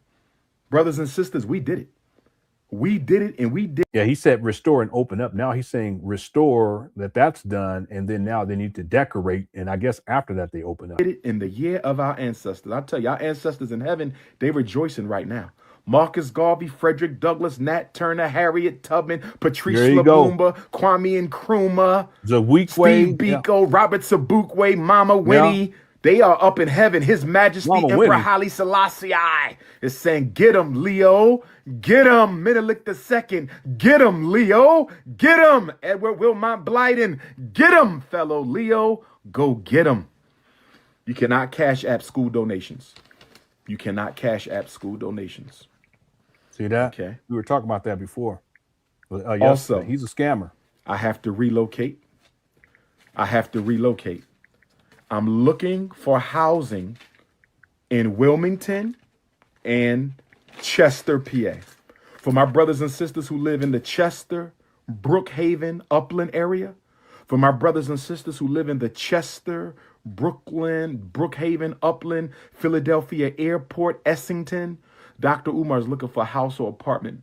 Okay, I need to get close to the school. If you live in Wilmington, help me. I need to get close to the school. I'm hoping we can find something within a walking distance. I want to be right by the school. So if you live in Wilmington. Boy, this guy is diabolical. 7 years later, and he still hasn't moved over there. It's crazy. So I asked Gemini, when will Umar Johnson open FDMG? And it says, shit. Not just play. It says, as of February 2026, Dr. Umar Johnson has not yet opened the Frederick Douglass Marcus Garvey FDMG RBG International Leadership Academy, and he has recently stated he will no longer provide a specific opening date. Well, he lied about that because he gave another one recently, 2027, until he has a certificate of occupancy in hand. While he previously announced a grand opening for September 3rd of 2024, that date passed without the school opening. Recent updates indicate the project is still navigating several hurdles, current status and delays, infrastructure work. In late 2025, Johnson reported that flooring was being installed, but cited ongoing delays due to a small pool of available contractors in Wilmington. And the high cost of major building systems, often exceeding $100,000 each. Legal and financial issues. In August of 2025, the property faced a potential sheriff's sale due to approximately $38,000 in unpaid vacant property fees and utilities. Johnson subsequently entered a payment plan with the state of Delaware to keep the property off the auction list. He stated he paid it off in full. City pushback. Johnson has frequently alleged that the city of Wilmington has hindered progress through frivolous fees and licensing obstacles. All right. Umar Johnson maintains that the project is moving forward and recently addressed critics by explaining the complexities of building a private institution, citing relentless forward motion despite the setbacks. All right. Let's keep going. Wilmington, and you know of a house for rent, apartment for rent, okay, that's near the school, please text me. Doc, here's a spot for you. My uncle owned this. He said because it's you, he only going to charge you XYZ. If you live in Chester, Brookhaven, Pennsylvania area, okay, let me know because Dr. Umar is moving from Philadelphia. I'm moving out. Yeah, he never did. He ended up living in and out of hotel motels at the end of 2019 when he got evicted, and then he moved into his mama's Section 8 housing and been there ever since. I want to say, too, there was a time when Umar was trying to move into a place with, most people don't know this, with Don. Anyone know that? Hit the one.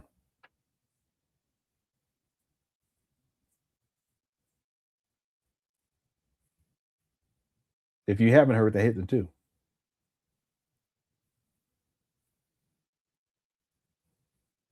They're trying to find a spot in Wilmington.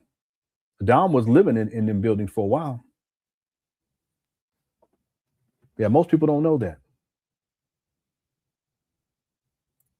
James says, "Don't worry, Umar. It's a penitentiary close by the school. You will be close by the school just yeah.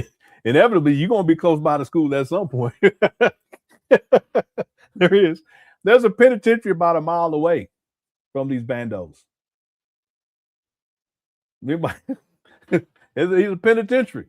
One time, Umar was, I kid you not, one time Umar was out there and the alarm went off because someone was trying to escape. That's what y'all gonna send your kids to and pay $600, $500, $600 a month? That's crazy. Anyway, Umar was going. Thanks, James. Umar was going to move in to a spot, hookup spot with Don back in the day. Yeah. Thanks, James, for the super chat. Yeah, we talked about that penitentiary too, because there was a woman that brought it up. I can't remember. I haven't seen her in the chat in a long time. I hope she's doing all right. Let me see. Penitentiary. Let's see. In Wilmington, it's a level 5 supermax prison.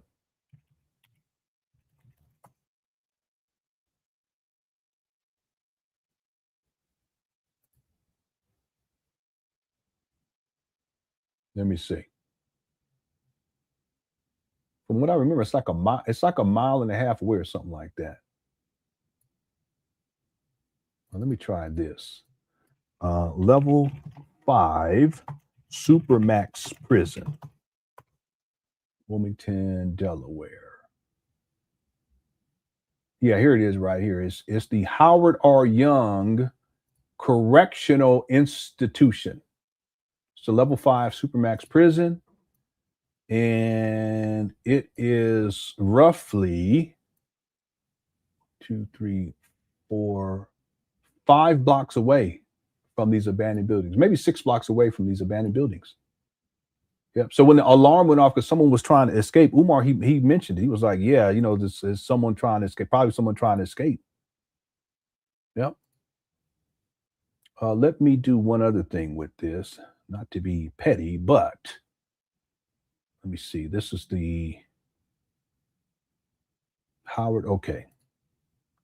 Let me put in 610 East 17th Street, Wilmington, Delaware, to see how far it is.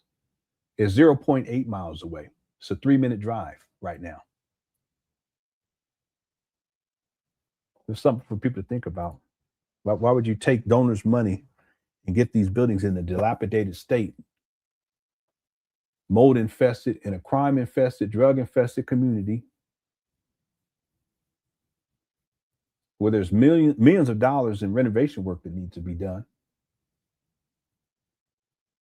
and it's 0.8 miles away from a level 5 supermax prison?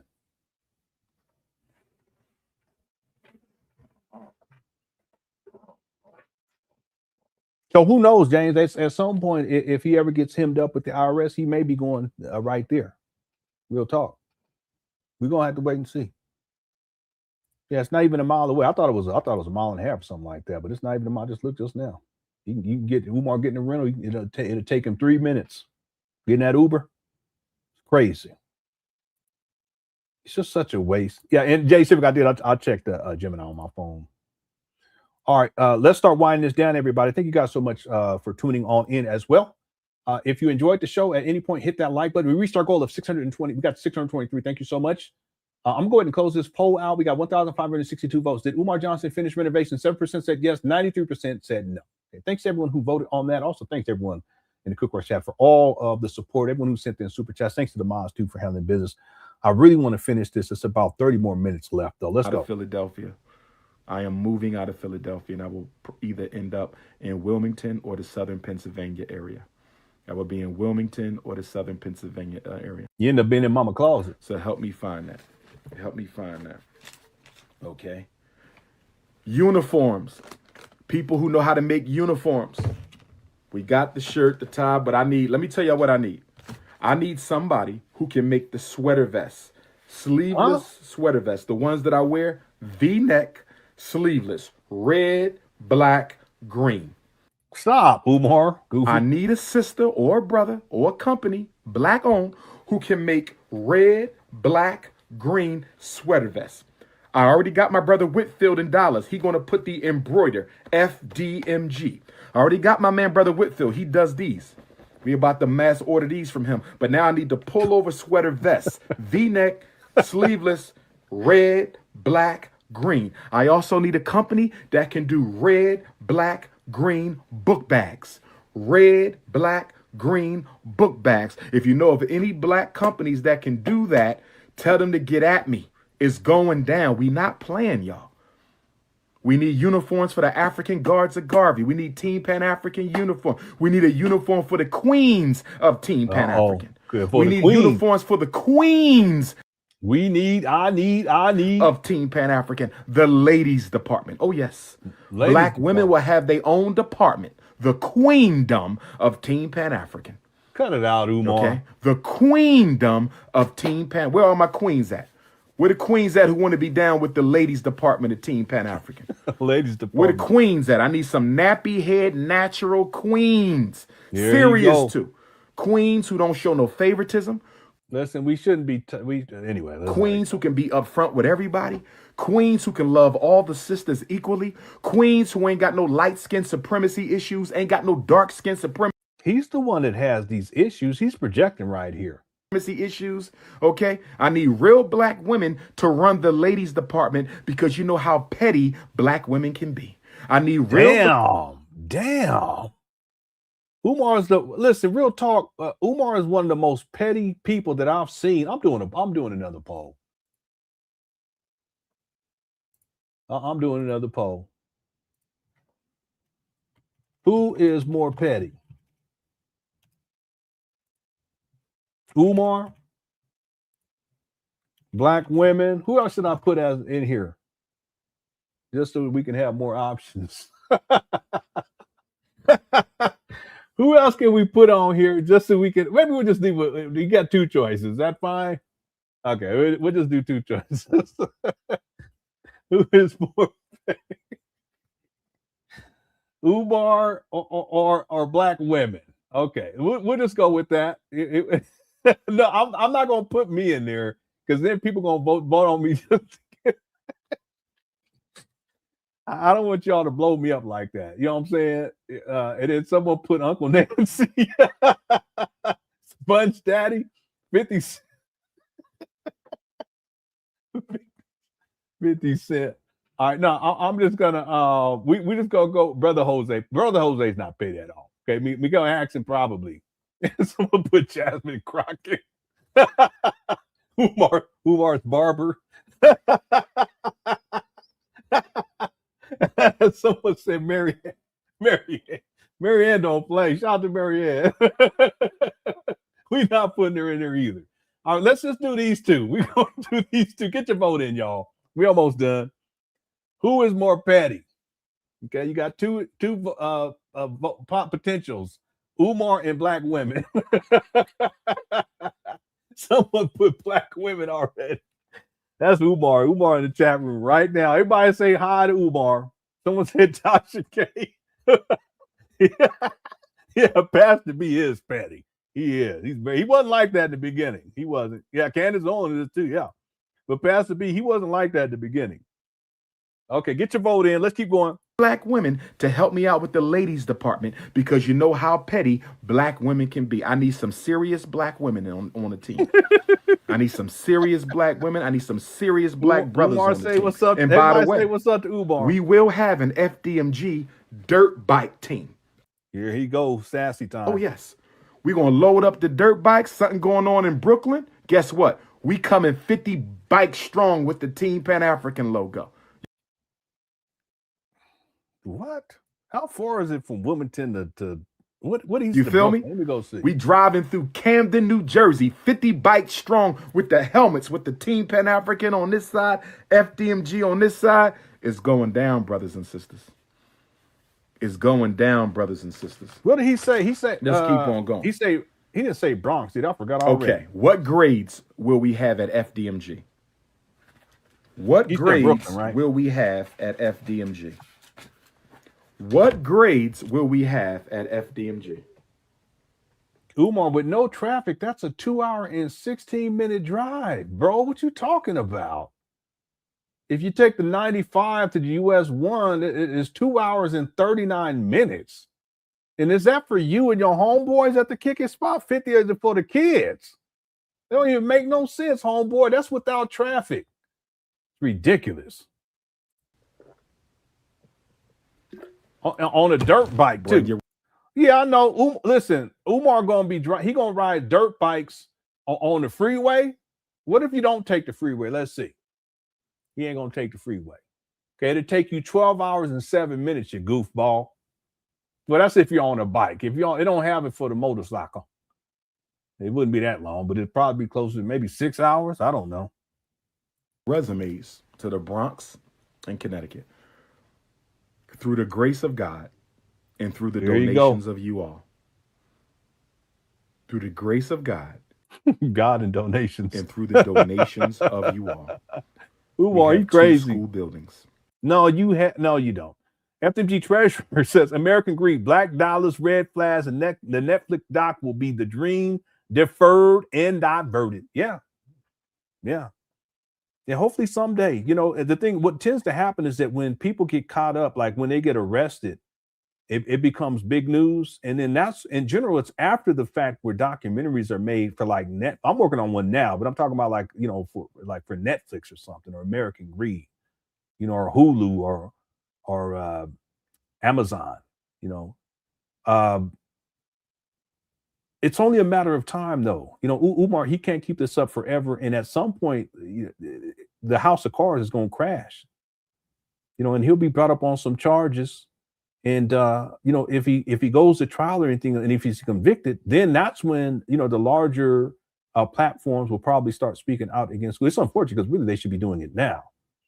But what we've done is we've gotten way out in front of it, way ahead of time. And then I've done extensive research on Umar to where I can put together a full documentary of his life, covering his whole life, and be fair. I'm very fair in the documentary. I always give him the benefit of the doubt. But someday, if charges are brought and he's taken to court, even just going to court, with charges, whether or not he's convicted, that's not even, it will blow up, Yeah, one day.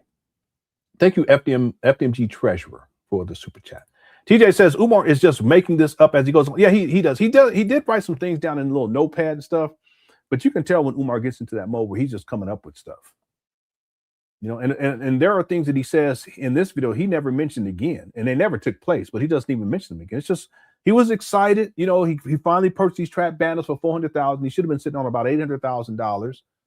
And so he gets on here and he's excited, but he starts throwing more stuff out there. He's trying to sell again.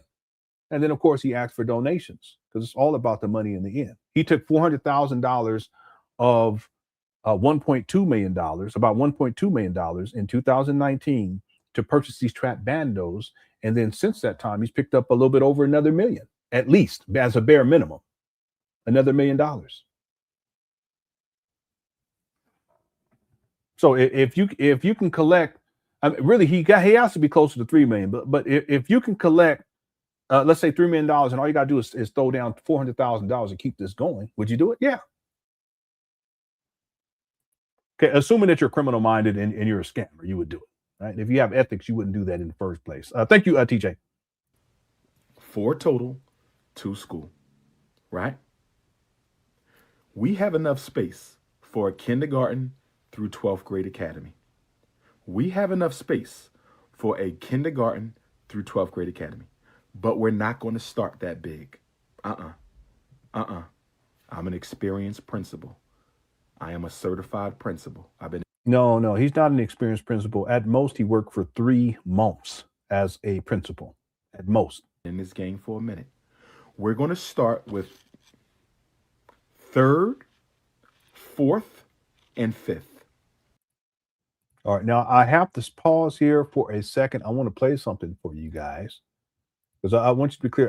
Umar, a lot of what he's done is he's taking from what the Moyer Academy conceptualize. So let me go to, I think it's in this video right here. It may not be though. Let me see.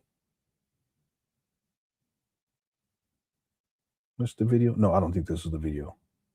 Yeah, this is about the grand opening dates. Yeah, let me let this play. I'll go find it. I'll be right back. We're going to start with 3rd, 4th, and 5th. 2 classes apiece or 1 class apiece. And then every year, we're going to expand down a grade and up a grade. So the first year will be 3rd, 4th, and 5th. The second year will be 2nd through 6th. The third year will be 1st through 7th. The fourth year will be K through 8. And then we flesh out 9th, 10th, 11th, and 12th. That's how we're going to do this. Although it is an all-boys school, we will have female employees and female teachers. Remember, Orisha Oshun is the presiding deity of FDMG. There's no way you're going to have Orisha Oshun as your protective force, and you ain't got no divine feminine energy in that building. So we will be half male, half female in terms of the staff and faculty. We will be half male. The Maurice G. Moyer Academy is named after Reverend Moyer, who founded Community Presbyterian Church in the late 50s, of course. Very prominent civil rights leader in the 60s. We chose Reverend Moyer given the fact that our theme of the school is health, science, and technology. Reverend Moyer being a pastor, therefore he's a healer. We thought it would be fitting to name the school after him. Also, Reverend Moyer, as he grew his congregation over the years, was very much involved in the community with children. Earlier this year, the State Board of Education voted. Okay, let me skip to because I want to get to this one part. Oh, anyway, I'm getting ahead of myself. The I was trying to find. I have it because it's in the document. I just couldn't find that file. Let me keep going because we're almost done. Here we go. Female in terms of and the faculty. Okay. Also, send in resumes if you want to be a volunteer. I need volunteers. Some of you may say, Doc, listen, I know you don't have a lot of money, brother. I'm a 5th degree black belt. I'm going to come to your school one day a week, and I'm going to do martial arts training every Thursday, 6 to 9. I'm going to handle your martial arts curriculum. Someone else might say, Doc, I know you ain't got a lot of money, but I am a computer engineer.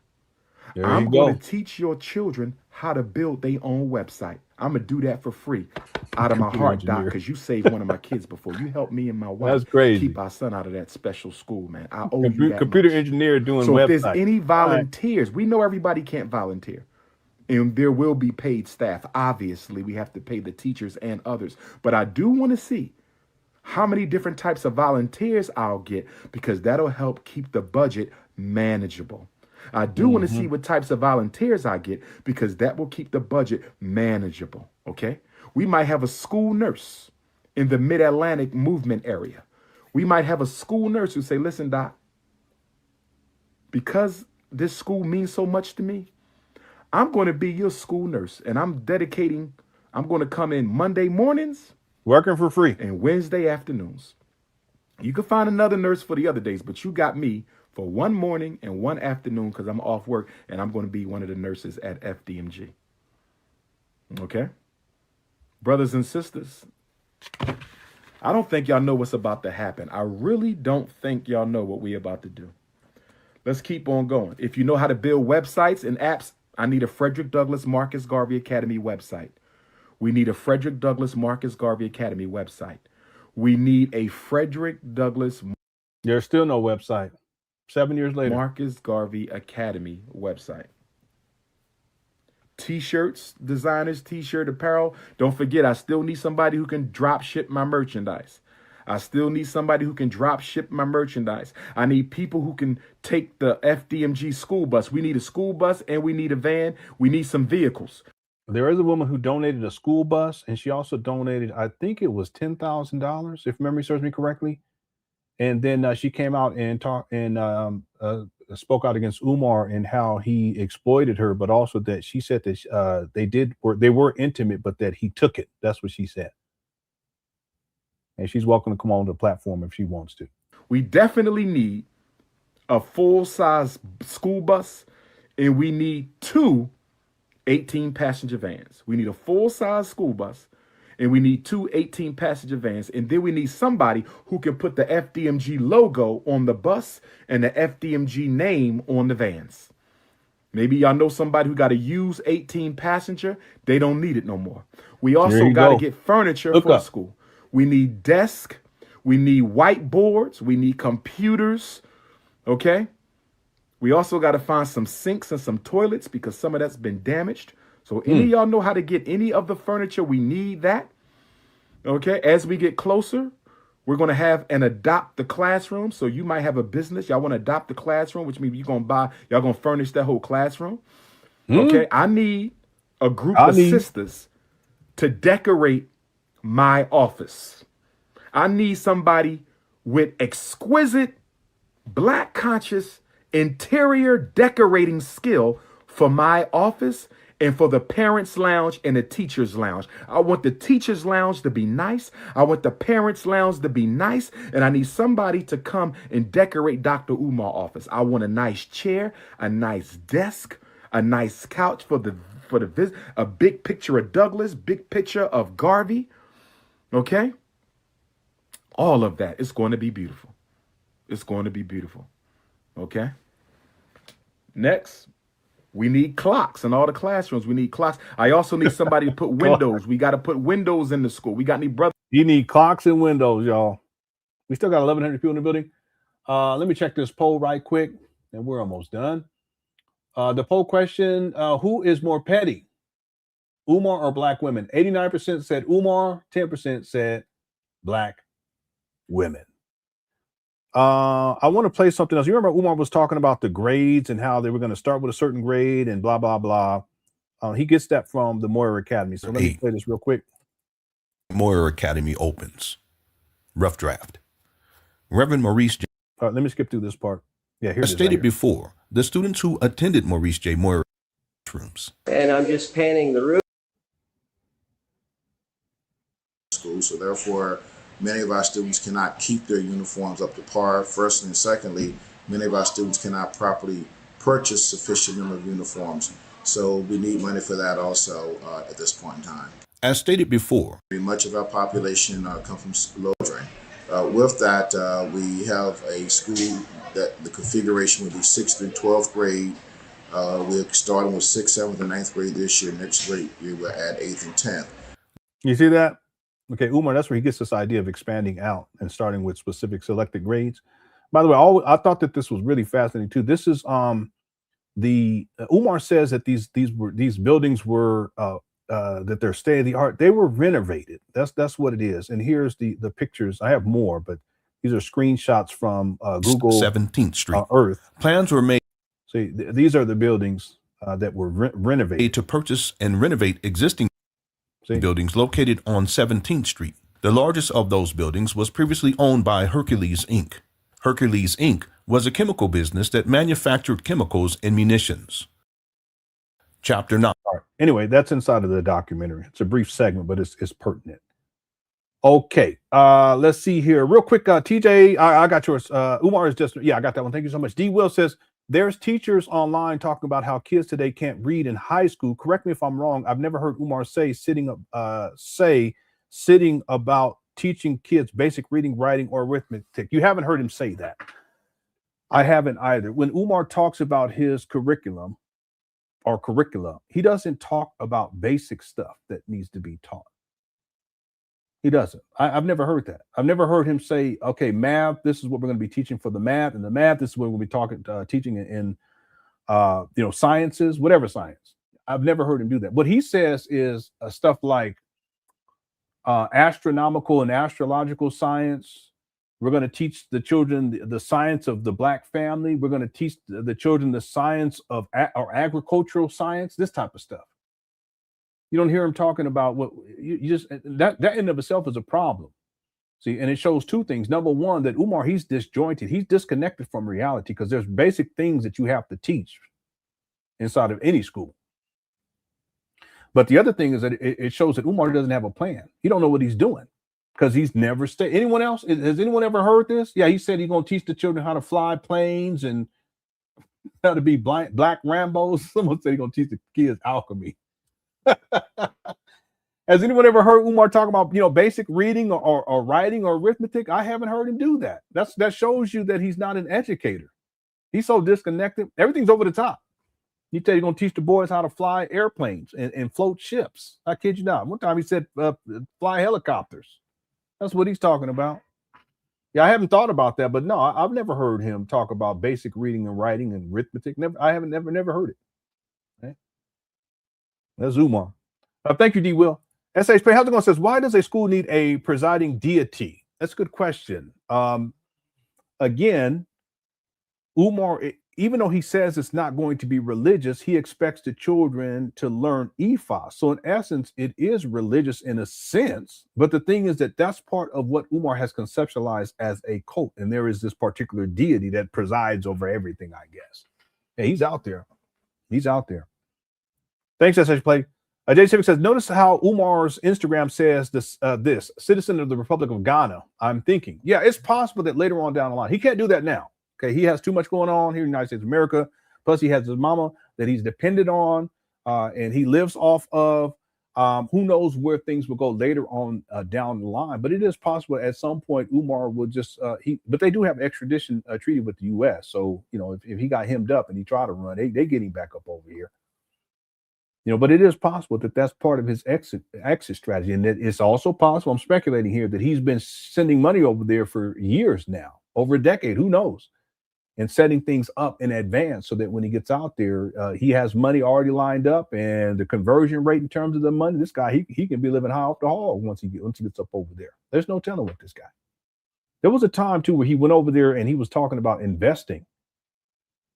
I wish I could find that video. I know I have it. Yeah, he was talking about investing. He went over there and there was a group, an organization that was putting together a hotel or something like that. Anybody remember that? Yeah, I wish I could remember. I don't remember archiving it properly. I may run into it again, but that's when I was like, yeah, he's using donation money up over there for different things and making promises over there to people over there in Ghana to scam them. Yep. Thank you, Jay Civic. I wish I could find that video. I can pull it up right now for you guys. Fine Taylor says transgressions will be paid for. Absolutely. It's only a matter of time. Karma's undefeated. It's undefeated. So Umar, he's gotten away with a lot. And I also think that Umar has already paid a heavy price anyway for his transgressions. He's already paid a heavy price. It's just that the full weight of it has not hit him yet. Yeah, but he's struggling. He's suffering. Every single day it's about trying to figure out ways to get money so he can survive and deal with his addictions. Nothing of consequence has come out of this FDMG school scam. 7-year anniversary, and not one black child has been educated. We're getting close to a decade later of acquiring these trap bandos. It's been 22 years since he conceptualized FDMG. So every single day, yeah, he has to deal with the weight of this, but the full weight hasn't hit him quite yet. But inevitably it will. That's how life works, one way or the other, good or bad. Thanks, Five Taylor, for the super chat.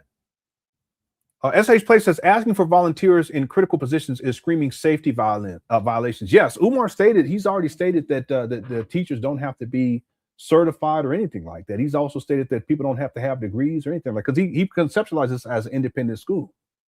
He can do, and in his mind, that means he can do whatever he wants to, including hiring people who are unqualified or hiring scrupulous people. Who knows? Or unscrupulous people. Who knows? See? So there's all types of issues, safety violations, ethical violations. He's told people that if you haven't donated, you can't work at the school. He's told people that if you're not black, you can't work at the school, or if you ain't black, you can't attend. Okay, you can't discriminate based upon race. There's all types of litigation that's associated with this. Umar, he's a lawsuit waiting to happen. Look at all the legal stuff he's been dealing with more recently. He had other legal stuff going on too prior to all this too, by the way. People do the research. But can you imagine if he actually opened up and all of the litigation, it would be a flood of it. All the sex talk and paddling the women in the crushing cookie talk and all sex all the time and all this stuff, talking about sex all the time.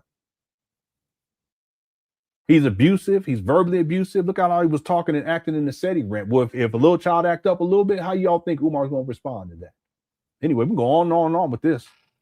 See, thank God, thank the Lord that he will never open up a school. Real talk. Thanks, SH Blake. May Brown says, video idea, list subjects, activities he promised. Yeah, we already did that. I would have to go and find it, but yeah, we already did that. We put together, just from this video alone, we listed everything that Umar promised. And out of the things that we came back, I think 2 years later and looked at, and out of the things that were on the list, there was 2 things that he accomplished. And then at this point, I would say there's probably about 5, maybe 6 things that he accomplished. It was over 100. If memory serves me correctly, it was over 100 things. Okay, I could be wrong on that because it's such a long time ago. But we put the list together. You know, I would have to go and find it. It was such a long time ago. Thanks, May Brown, for the super chat. And D. Wells says, piloting and floating ships, that requires a lot of math. Absolutely. It also requires a lot of money. Where's he going to come up with the money to help the kids get their junior piloting license so they can learn how to float ships and get the dirt bikes? Who's paying for all that?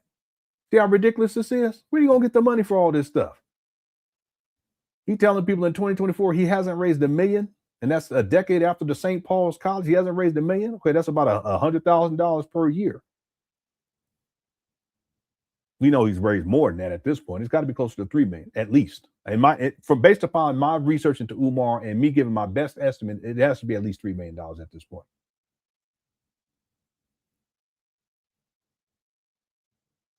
So who's paying for all this stuff? Okay, it requires a lot of money. It requires a lot of math. All right, thanks, D. Will. Okay, we're going to wind this down now. We just got a little bit left on this. Thank you guys so much for your patience. Here we go. Out there who do windows, and they need to be tinted. We don't want people looking in, but we can look out. The windows need to be tinted. We don't want people looking in, but we can look out. The windows need to be tinted. He did get some windows tinted. Okay, that's coat. That's all coat. Let me close out this poll. Who is more petty? 89% said Umar. 11% said black women. Okay, let's go. We need people who can look, who can't look in, but we can look out. Okay? Yeah, can we get the 700 likes too, everyone? We just need 35 more. Okay, we still got 1,100 people in the building. I think we can make that happen. Here we go. Also, I'm thinking of turning one of the buildings. There you go. Into a state-of-the-art music recording studio. If there's any of you who have ever built a recording studio from scratch. Okay, that's another $1 million at least for state-of-the-art. That's another $1 million at least. And you got to build it and everything else, let alone furnish it. See, when he had Maria in there, that's part of the reason why they were up in there. You guys know that? You hit the one. We're almost done. Y'all know what I'm talking about? Watch this.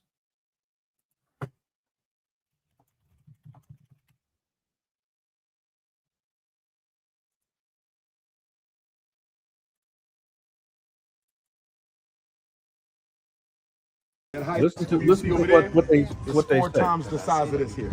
They both won left. Watch this. So this is the office here, and we got spots in there. Go ahead and click that light on. Now, one of them would have been nice for the studio too, but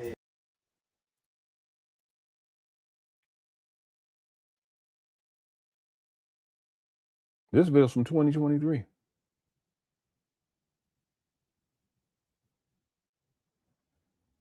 Yeah. Maria, que cuidado sus galletas. Yeah, absolutely. You're a pretty young lady. I would hook her up with my son, for real talk. I'll be trying, well, somebody's getting, he's dads, please stop. One time, my son, he was handling business on the phone, and the lady that he was talking, because he had on speakerphone, the lady he was talking to, she sounded nice. So I'm standing there. I said, "Hey," I said, "Hey, this is his father." She's like, "Oh, hi." I said, "You got a man?" She's like, "No, I don't." I said, "Well, how old are you?" She was like, "Oh, I'm 32." I said, "Oh, I'm sorry, you're too old for my son." My son was like, "What the hell?"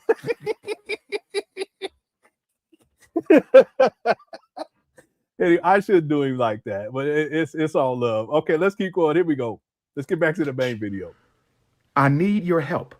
I need you to, because I don't know that business. I need you to say, Doc, this is what you need. If you do this, they can make their own music. They can make their beats. You need this computer. You need this mixer. Okay, and I also want to do, okay, a small radio station for our students. Here we go. Because I want to teach them the importance. I want to teach our students the importance of media early.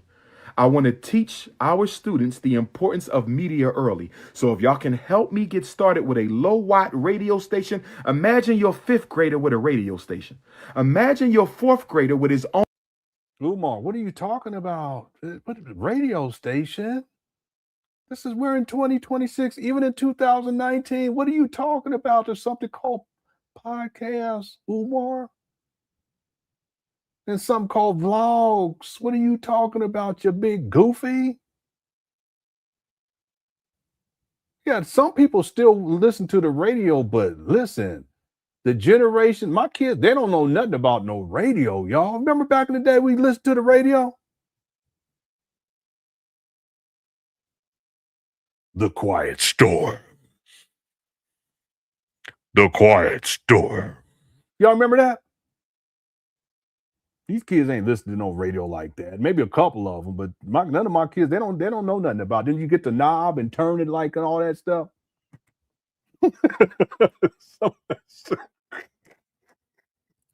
The young people like, radio? What the? What the? All right. Yeah, my daughter, she asked me for her birthday, she asked me to get her a record player that has a cassette deck in it and a CD player in it. I said, why? No, I just want to collect that. I said, yeah, but that's an expensive hobby. I'm going to get it for her, but damn, it's going to cost over time. Anyway. Big Dave says, when he said state-of-the-art music studio, he meant he would install a free beat making app on his cell phone. Yeah, all the kids gather around. Yeah, go and put your beat in. It'd be like 20 kids all on one phone. Yeah. Ridiculous. Yeah. He gonna have an 8-track. Remember 8-track? He gonna have asked his professional music to go have an 8-track in it. All right, thanks, Big Dave. Hope you're doing all right. Good to see you. Okay, we got to finish this up because it's getting really late. My wife cooked. I'm hungry. Here we go. Radio show. He's talking about why it's so important to eat vegan. Your 3rd grader is in there talking. He has a Black History radio show where he talks to other Black children in the Marcus Garvey Mid-Atlantic area about Black consciousness. Okay. Okay. Mm-hmm. Okay. Oh, this school that we building doesn't exist anywhere on earth. I'm telling. Yeah, I know you're right about that. Big goofy. Umar finally told the truth. Hit the one. And Umar, he finally told the truth, y'all. He said it does not exist. You right. And here we are 7 years later. It don't. Umar, he trying to get transistor radios. No, he trying to get the tube ones. That's what he's trying to do. All right, let's go. Yeah, you remember the iPod? And then once we get this one done, then we got to go to Chicago and build one. Then we got to go to Detroit and build one. Then we got to go to Carolinas and build one. Then we got to go to Houston and build one. We got to get over to Phoenix and Milwaukee and Sacramento and Oakland and LA. This is only the first school. My goal by the time I die is we got FDMG schools in every state, in every country, on every continent. My goal by the time.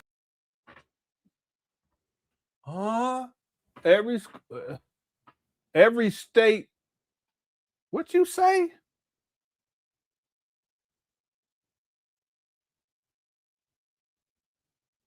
What in the world? This guy, he crazy. I need your help. I need you to, because I don't know that business. I need you to say, Doc, this is what you need. If you do this, they can make their own music. They can make their beats. You need this computer. You need this mixer. What's up, GG? Okay, and I also want to do tomato wisdom. Okay, what's up, a small radio station for our students because I want to teach them the importance. I want to teach our students the importance of media early. I want to teach our students the importance of media early. So if y'all can help me get started with a low watt radio station, imagine your 5th grader with a radio station. Imagine your 4th grader with his own radio show. He's talking about why it's so important to eat vegan. Why you gotta say bring up vegan? Cut it out, you Twinkie. Your 3rd grader is in there talking. He has a Black History radio show where he talks to other Black children.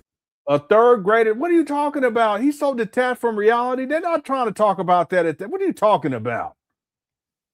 In the Marcus Garvey Mid-Atlantic area about Black consciousness. Yeah, he don't. Okay. Okay. Oh, this school that we building doesn't exist anywhere on earth. I'm telling you. And then once we get this one done, then we got to go to Chicago and build one. Then we got to go to Detroit and build one. Then we got to go to Carolinas and build one. Then we got to go to Houston and build one. We got to get over to Phoenix and Milwaukee and Sacramento and Oakland and He did this. He said the same thing when he was over in Europe, and he was like, "We got to get one in Manchester, and we got to get one in London, and we got to get one in Yorkshire, and we got." I don't know too much about over there, the different places. Y'all in the chat room, just throw them in there if you're from. Shout to the UK. And he just kept going on and on and on, talking about FDMG up over there. Cut it out. You can't even. You're living in a hamster cage, according to the Lenon. What you talk about? You're gonna have schools all over the country, all over the world, and whatever he said.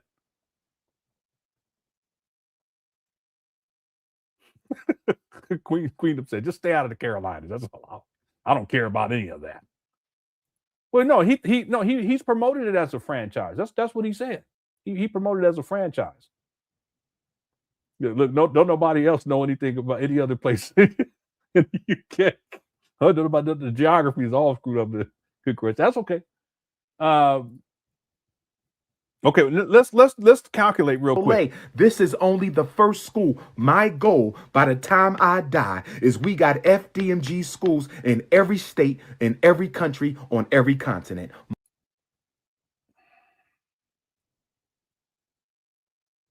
Okay, so every state would be what, 51, right?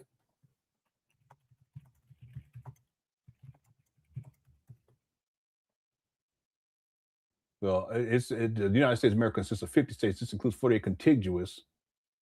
Okay, well, we'll just go with 50. The territories, in addition to 50 states, U.S. has major territories like Puerto Rico, Guam. Okay, we'll just go with the states, 50. Okay, so we're going to go with 50. And then he says in every country, how many countries are in the world? Well, 195, which we have to subtract the United States because that's already inferred with the 50 states. So we're going to add 194. That's 244. And then he says, what else did he say? Okay. Okay. Oh, this school that we building doesn't exist anywhere on earth. I'm telling you. And then once we get this one done, then we got to go to Chicago and build one. Then we got to go to Detroit and build one. Then we got to go to Carolinas and build one. Then we got to go to Houston and build one. We got to get over to Phoenix and Milwaukee and Sacramento and Oakland and LA. This is only the first school. My goal by the time I die is we got FDMG schools in every state, in every country, on every continent. On every well, the continent doesn't really matter because that's also going to be part of every single country. So we don't have to do that. So Umar is saying at bare minimum that he's going to have 244 FDMGs. And after 7 years, he hasn't even finished renovations at these trap bandos in Wilmington, Delaware. He conceptualized this in 2004. So after 22 years, he hasn't opened up one school, but he's talking about how he wants to do 244 all around the world. He out there. He's so out there. He's so detached from reality. Spread the gospel tune. They pipe. Yeah, it's all a pipe dream with this guy. And that's really what he wants people to fund is his imagination. There's nothing real or tangible about this. He wants people to fund his dream, his imagination, what he's thought as a potential, but not that he's serious about making it happen because ultimately it's about getting money out of people. So listen, you donors, what you're paying for is Umar's imagination. That's all. You're not paying to help black people or to help black boys or girls for that matter, or to educate black boys or black girls for that matter. You're paying Umar Johnson's deluded imagination. He's all over. He's crazy. Listen, 244 schools around the world. Come on now, cut it out. Ridiculous. Thanks, SH Play. Sign that sniffing glue as a child. Let's see. Sign that sniffing glue as a child is, or yeah. I'll say what you said. Yeah, it's the sniffing glue. Yeah, we didn't. I didn't do all that stuff back in the day. I remember that white glue smelled, And then they had that one glue. If you guys remember that one glue used to be in like a canister. you know, like an aluminum canister, and you have the top, you open it up, and when you open it up, it'd be connected to the top of it. It'd be this little rod, and then at the bottom, it'd be like a brush. Y'all remember that? That was a special glue back then. I can't remember what it was called. I think it was called rubber glue. Remember me saying it correctly. Yeah, that stuff was toxic. I already know because you smell it and you'd be like, they probably don't use that in something like that. Rubber cement. They probably don't use that in schools these days. Yeah, I highly doubt it. FDMG USS Enterprise. Yeah, he's gonna go galactic with this shit. You know, he gonna have one on Kronos for the Klingon Empire. He gonna have one on Vulcan. Everything. You know, everything. All right, let's keep going. We're almost done too. My goal by the time I die is to have an FDMG school in every state, in every country, thanks, TJ. in every continent. Man, that's the goal, brothers and sisters. This is just the first one. Once we finalize this, we're gonna start replicate. We're gonna franchise FDMG all over the place. There it is. This guy, he tweaking. He out there. Franchise. Also, I have received 2,500 resumes for jobs. I have received 2,500 resumes for jobs. 2,500. I have received 2,500. We heard you the first time, the first 2 times. Resumes for jobs. Okay. What I'm going to do is I'm going to start going through those resumes next month.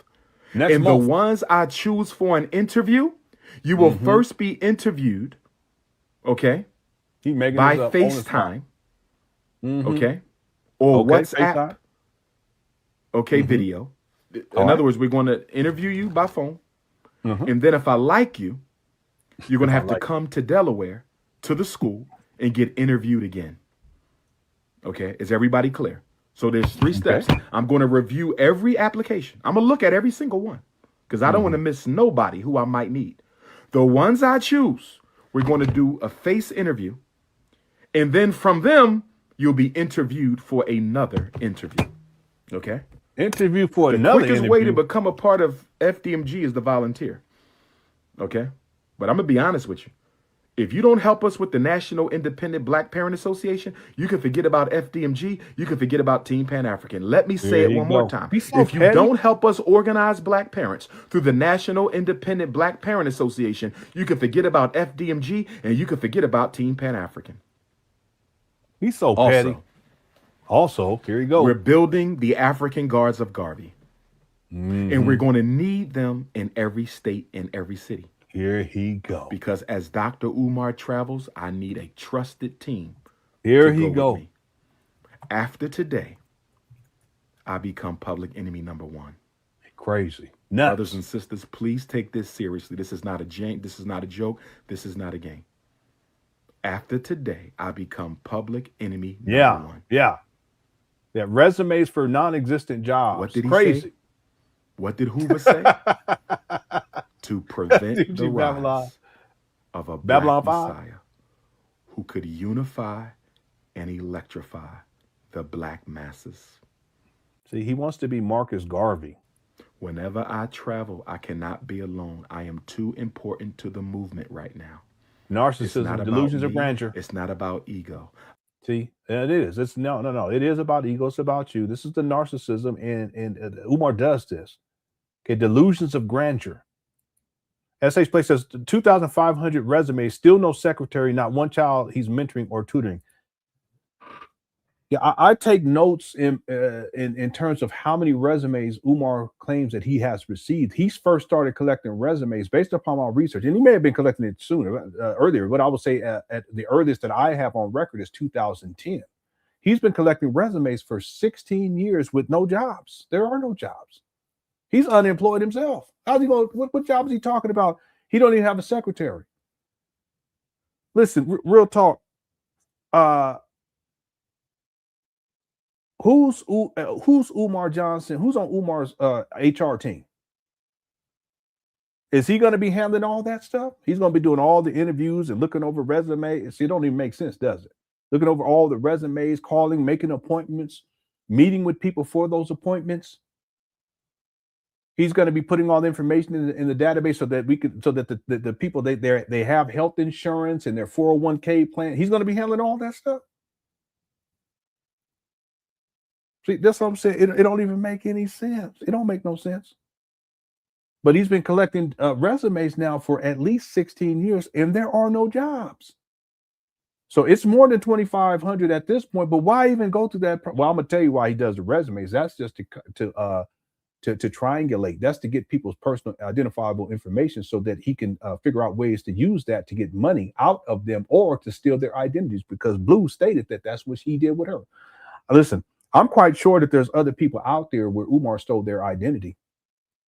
Remember, there's a woman that he stole $6,000 out of her bank account. Now, he didn't steal her identity, but he used her personal identifiable information and access codes to get to her bank account because she thought that they were in an exclusive relationship. He's predatory. So that's what these resumes, and he would tell the black women to send me a picture with your resume. That's so he can get an idea of what you look like for sexual exploitation. It's financial exploitation too, because he's looking at what kind of job you had, how long you've been employed, if you got a bachelor's, if you got a master's, if you got a PhD. If you're doing six figures, he's probably gonna contact you. Or if you're doing 80,000 or 75 or 60, but if you got on there that you making, I don't know, 20,000, he ain't worried about all that. He's a predator. And no children that he's mentoring or tutoring. You see, at least he should have been tutoring somebody after 7 years, right? If he was serious about educating black kids. He ain't even done that. But thanks, SH Play. All right, we're almost done. Let me just do this right quick. What's good? All right, who's next? Step on up, brother. What's good? Mario. Folks call me Black Mario. I'm here to vibe with the school. You feel me? Let me check the energy. Boom, look at that right there. Yellow highlight, Black Mario, red X. That means the block is hot, champ. So that's going to be, look at the security guard.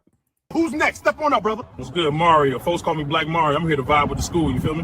Let me check the energy. Boom, look at that right there. Yellow highlight, Black Mario, red X. That means the block is hot, champ. All right, and let me see some. All right, who's next? Step on up, brother. What's good? Mario. Folks call me Black Mario. I'm here. Look what it say on there. It says Black Mario, Leonard Toner, what Arteristera, Skal is Itas cry, Theert home, misdit pluritus. All right. Look at the top. It's look like it say Lynn Lover. Why say Leonard Toner? All right. And here's another one. Top down to see these halls. Fresh paint, everything spotless. Let me take you to the gym real quick. Look at that. State-of-the-art facility ready for the kids. All cleaned up, polished. We back in business. World? And right here, the principal's office. Nothing but excellence going on.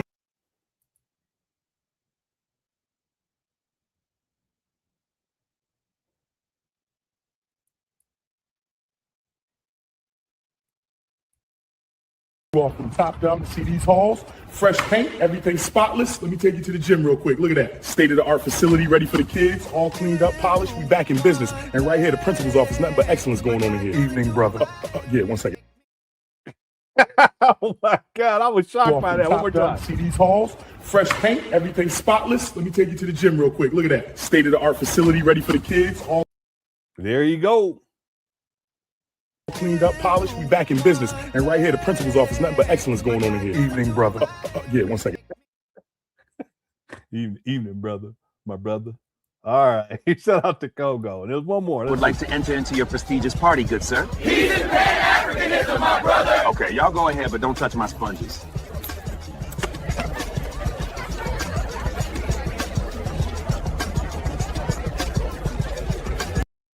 All right, shout out to Kogo, boy. This show's been wild. We're almost done, everybody. Thank you guys again for tuning on in. We got about maybe 3 more minutes on this video. And then let's see, East B said, great show. Thank you so much. I appreciate that. Thank you for the kind words and thank you for the super chat, East B. I appreciate the support. Shout out to Cook that's undefeated. We still got 1,100 people in the building. And let's finish this up here now. Okay, thank you again. And thanks, Kogo. Thanks to the moms, too, for handling business. I appreciate it. Here we go. I am too important to the movement right now. And with the narcissism. Security wherever I go. By the way, this the East B, this is from RoboCop, the original, which is another sci-fi classic from back in the day. Yeah, they have remakes of it, too, but I haven't gotten into the remakes. All right, let's go. If you down with that, bring your resume to the Bronx or Connecticut. Resumes for Team Pan African. resumes for NIBPA, resumes for Marcus Garvey Mid-Atlantic Movement, resumes for African Guards of Garvey. FDMG resumes, email them. You got a gang of resumes, don't you email fdmgresumes@gmail.com. fdmgresumes@gmail.com. All other resumes, Dr. Umar Johnson @yahoo.com. But if I were you and I were serious, and I live in Maryland, D.C., Delaware, Pennsylvania, New York, New Jersey, or Connecticut, and I'm serious about being a part of Dr. Umar's movement, I would come to the Bronx with a resume in my hand. If I were you, I would come to Connecticut with a resume in my hand. All right, Duane. Also, we need a state-of-the-art sound system in the school, and we need a state-of-the-art sound system in the gym, and we also need a state-of-the-art sound system outside of the school. Remember, I need. Ifa Tunde Boulevard, Black Power Broadway. I need speakers so when we reach capacity inside, brothers and sisters who are outside can still hear the lecture. They can still hear the conversation. I mean, I want perfect speaker sound throughout my school, perfect speaker sound in my gym. And I need somebody who can come and put the FDMG logo in the middle of the gym floor. We have a beautiful gym with showers in it. We have a beautiful gym with showers in it. I never seen any showers too, by the way. Maybe he's talking about the other side of the street, but I never seen that. But why even bring that up?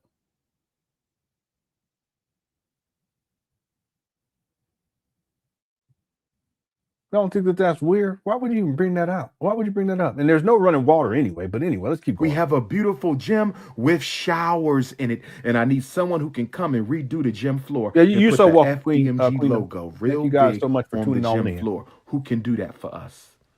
Who can do? No, not Dr. Umar Johnson @Gmail. No. Dr. Umar Johnson @Yahoo. No period, Skylar. No period. DRUMAR. Shout out to Skylar. Skylar, if you want to come forward and talk about your experience with Umar, you're welcome to do so. Johnson @yahoo.com. Okay. FDMG resumes only. FDMG resumes @gmail.com. Dr. Umar Johnson @Yahoo. Boy, the Lakers are getting destroyed. Almost down by 30 points. Victor Wembanyama, it's halftime. He got 37 points on 12 of 17 shooting. It's crazy. Yahoo.com is where you send resumes for everything else and personal correspondence. But if I were you and I live in one of the 6 Mid-Atlantic Marcus Garvey movements, yeah, but the other thing is that the Lakers' top 3 players are not playing, but still.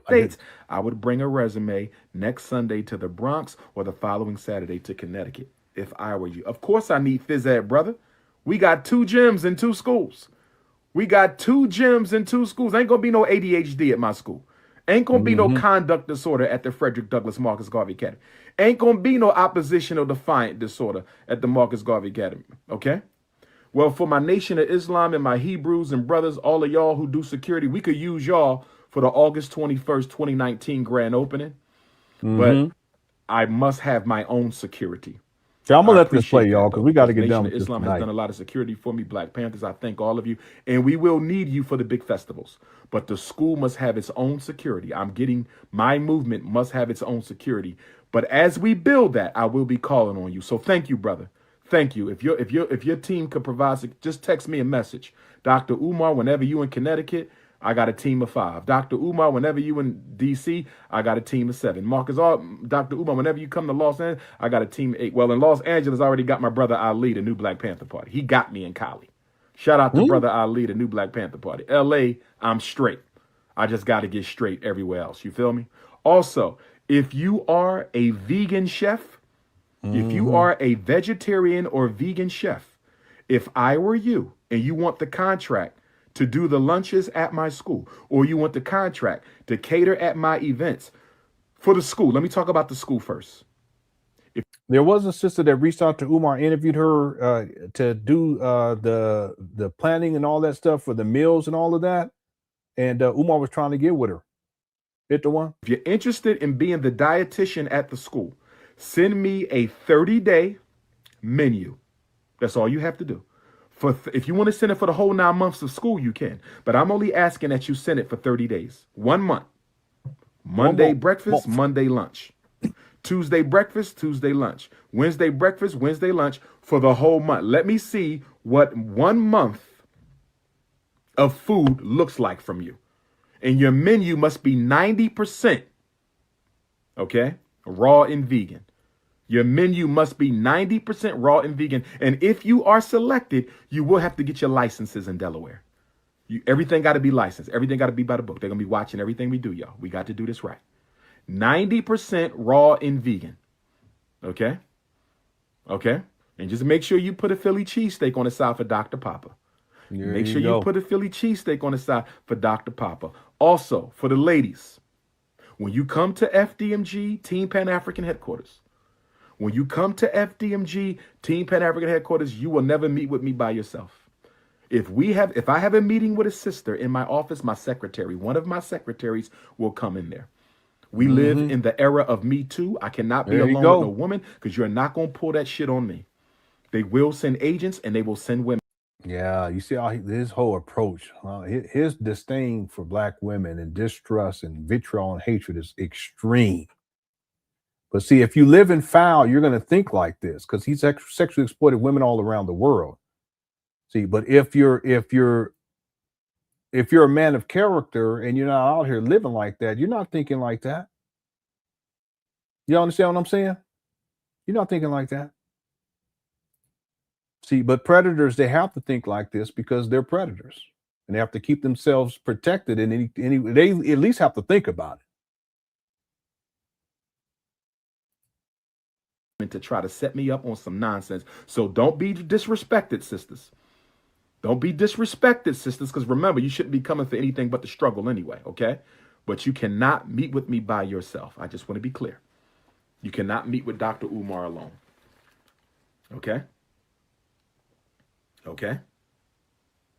Don't worry about where I got my degrees from because you won't be allowed into school anyway. You're wasting your time. Somebody screenshot her face and see if you could get her real name. She goes on the no allowed list. She goes on the not allowed list. Okay. All these haters, I need y'all to help me out. Screenshot them. Get that face in that name. Get that face in that name. Okay. A few more things. I need somebody who knows how to remove graffiti from a school building. I need somebody who knows how to remove graffiti from a Umar, you can actually look that up on YouTube and do it yourself. A school building. Okay. I need somebody who knows how to remove graffiti from the school building. Also, if you work for an airline, we need airline discount. We're gonna be traveling all around. My students will be educated about themselves like no other black child has ever been educated. We will be traveling. We will be visiting all the ancestral shrines. We will be visiting Black Wall Street. We will be in Tulsa. We will be in Selma. We going to all the museums. Trust me, my students will be strong.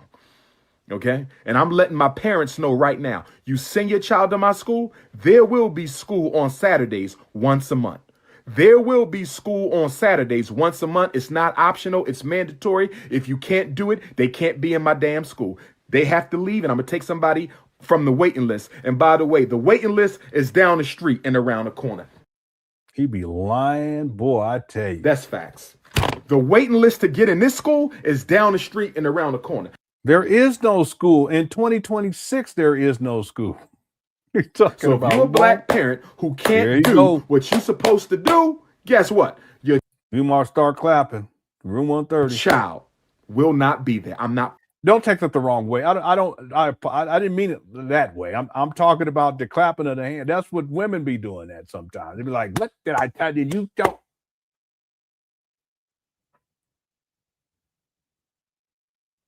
I don't want people to misinterpret what I was saying. Okay, that's all. Here we go. Playing with nobody. I'm not playing with no. If school started 8:15, school started 8:15. Child come late too many times, they out. I'm not playing. And if your child is underachieving, they go to school every day. This guy is nuts. Look at his face. If your child is underachieving, they go to school every day. I need brothers and sisters who are. So the school gonna be open Monday all week. Monday, Tuesday, Wednesday, Thursday, Friday, Saturday, and Sunday. Who's paying for all that? Experts in archery, firearms, and survival skills. archery, firearms, survival skills, because we will be going camping at least once a season. Our children will have to learn how to live off of the land. They will have to learn archery. They will have to learn how to hunt. They will become Black Rambos personified.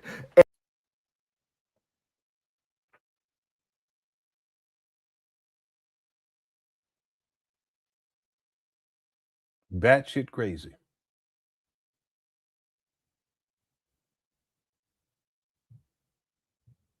Rambo was Italian too, by the way, Umar. I don't know if it matters to you. What's his name? Stallone? He Italian, right? What you talking about? Every boy at shout out to the Italians too. Them Italian women, boy, they be fine. The Frederick Douglass Marcus Garvey Academy will be a Black Rambo personified. And yes, we will have the Frederick Douglass Marcus Garvey Junior Gun Club. Yeah, there you go. The Frederick Douglass Marcus. These kids, it's going to be a gun club. And in the year prior to Umar purchased these trap bandos, a year before he does this video, it was ranked 6th in the nation for violent crime per capita. And they called it Murder Town, USA. Umar, you come on now. Garvey Junior Gun Club. I don't think y'all heard me. I said the Frederick Douglass Marcus Garvey Junior Gun Club. It does. Wakanda is. Now that I think about it, yeah, Black Rambo as a movie, that sounds like a great movie. Black Rambo in the hood of West Philly, born and raised. Black Rambo was on them dirty streets. He had to get from 5th to 20th Street in 3 days, going through the hood with all types of bandos and all types of obstacles in his path. Black Rambo coming 2027. For real. FDMG is the real Wakanda. Team Pan African International Headquarters is the real Wakanda. 2 weeks before school start, basic training in the woods. 2 weeks before school start, basic training in the woods. See, that's military. He went to the military academy. He's still stuck. If you want to be a part of that basic training school, let me. Umar, your marshmallow ass, cut it out. If you're going to be a part of that, cut it out. You know, that's going to be all volunteer. You got to volunteer for that because we can't pay you. 2 weeks, I can't pay you enough. I'm going to try to get a donation for all my volunteers, though. But if you want to help train our boys, okay? Everything for free. Oh, it's going down. It's going down. Y'all have no idea. Y'all have no idea. Okay. Almost done. Oh. The school will be registered as a parochial and independent parochial academy. Okay, listen to what he's saying here. FDMG will be registered as an independent parochial academy. FDMG will be registered as an independent parochial academy. What does that mean?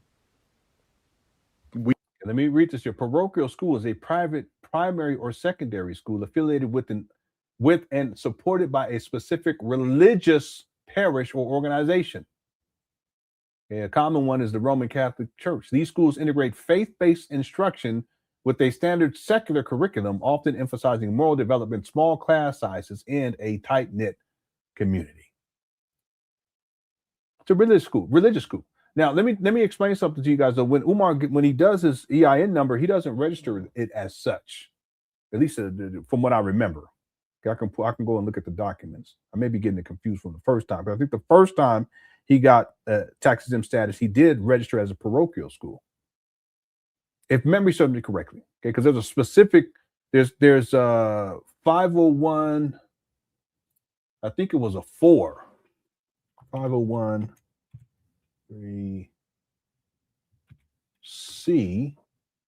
is what he has now. We're going to specifically top of nonprofit organization in the United States that has been recognized by Internal Revenue Service, IRS, as exempt from federal income tax. These organizations are formed for specific lawful purposes such as charitable, educational, religious, or science. Well, it's still religious. It could be religious. But then before he had I think it was a C4. memory serves me correctly. A 501c4 organization is a tax-exempt nonprofit social welfare organization under the IRS government code focused on promoting the common good and general welfare of the community. Unlike 501c3 groups, 501c4 can engage in unlimited lobbying in some political campaign. That's the big difference. We covered this long. I got it mixed up, but we covered this years ago. Campaign activity, though donations are not tax deductible. Wait a minute. These organizations are often used for civic advocacy or dark money groups, as they are not required to disclose donor identity. Wait a minute, y'all. 501c4 must be operated exclusively for the promotion of social welfare, e.g. civic leagues, neighborhood associations, volunteer fire companies. Lobbying politics can participate in lobbying without limit and support political candidates, provided political activity is not a primary activity. Tax status exempt from federal income tax, but donations are not tax deductible for contributors. So the people who send in the donations under the 501c4, they can't write that off on their taxes, but with the 501c3, they can. That makes sense? Requirements must file. Damn, this guy, Umar's diabolical. I wonder if, I got to go back though first, just to make sure, okay? So I'm just reading this. I don't want people to take anything away from this yet. Requirements must file Form 1024 for recognition of the Form 990. Annual local association, the specific subset includes a local employee. Okay, so let me do this right quick. I'm gonna let this play. I just want to see, because don't take anything from what I said, because I want to go back and research something real quick. I'll be right back. We are spiritual, but the word they use is religious. No, you're religious. That's what how it is. we're registered. That means your child must study and learn Ifa, the traditional spiritual system of the Yoruba people of Nigeria. They don't have to practice. If you're a diehard Christian and you believe that you're not allowed to learn your own spiritual culture, that's fine. They don't have to practice, but they must learn. Every child will receive a divination. Every child will receive a divination. Every boy of the Frederick Douglass Marcus Garvey Academy will receive a divination to find out under what energy they were born. We will have a house of Shango. We will have a house of Ogun. We will have a house of Yemoja. We will have a house of Eshu. We will have a house it's religious of Oshun Oya, a house of Obatala. Oh, yes. And we will have Obatala celebration, Oshun celebration, Yemoja celebration, Oya celebration. Oh, yes. Yes. And your child will dress up in the colors of the energy that walks with them. We are not playing. We are not playing. Okay. And the official name of the campus, dramatic. Because we don't have a school, we have a campus. We don't have a school, we have a campus. The official. No, you don't have a campus. You got a scampus and they're abandoned buildings. Real quick before he does this, look right here, everybody. This is diabolical. I did not realize this until now. All these years later. This was Umar's original EIN number. Frederick Douglass and Marcus Garvey RBD Leadership Academy. EIN number, Philadelphia, Pennsylvania, United States. So this was in Philly. This is when it got revoked. Auto revocation. Organizations whose federal tax exempt status was automatically revoked for not filing a Form 990 series return or notice for 3 consecutive years. He never reported what he collected for these years. In fact, Umar never reported what he collected for 2014, 15, 16, 17, 18, 19, and 19. 6 years. He never reported any of that money. Important note, just because an organization appears on the list, it does not mean the organization is currently revoked, as they may have been reinstated. Okay, Umar was never reinstated. He sets up a new EIN number in 2020, but it's not retroactive. So it doesn't kick in and doesn't become effective until the 2021. That's why he had to pay. He didn't have tax exempt status on those properties. He had to pay property taxes and school taxes in 2019 and 2020. You donors, that's wasted money. That was the $172,931.86 in taxes that accrued during those 2 years. That if Umar had his tax exempt status in order prior to purchasing those trap banners in Wilmington, Delaware, that would have been $172,931.86 that could have been put towards these abandoned buildings. But he wastes y'all's money. Look down here, the posted date, okay, August 16th of 2017. And then look at the exemption type. It's a 501c4.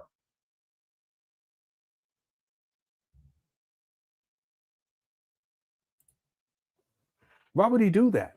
What that means is that you donors back then, see, now I got to go back and see if he ever stated back then that you can write this off on your taxes. Because under a 501c4, you're not allowed to write that off on your taxes. Now, Umar can. I mean, in other words, he's tax exempt. That the corporation is tax exempt.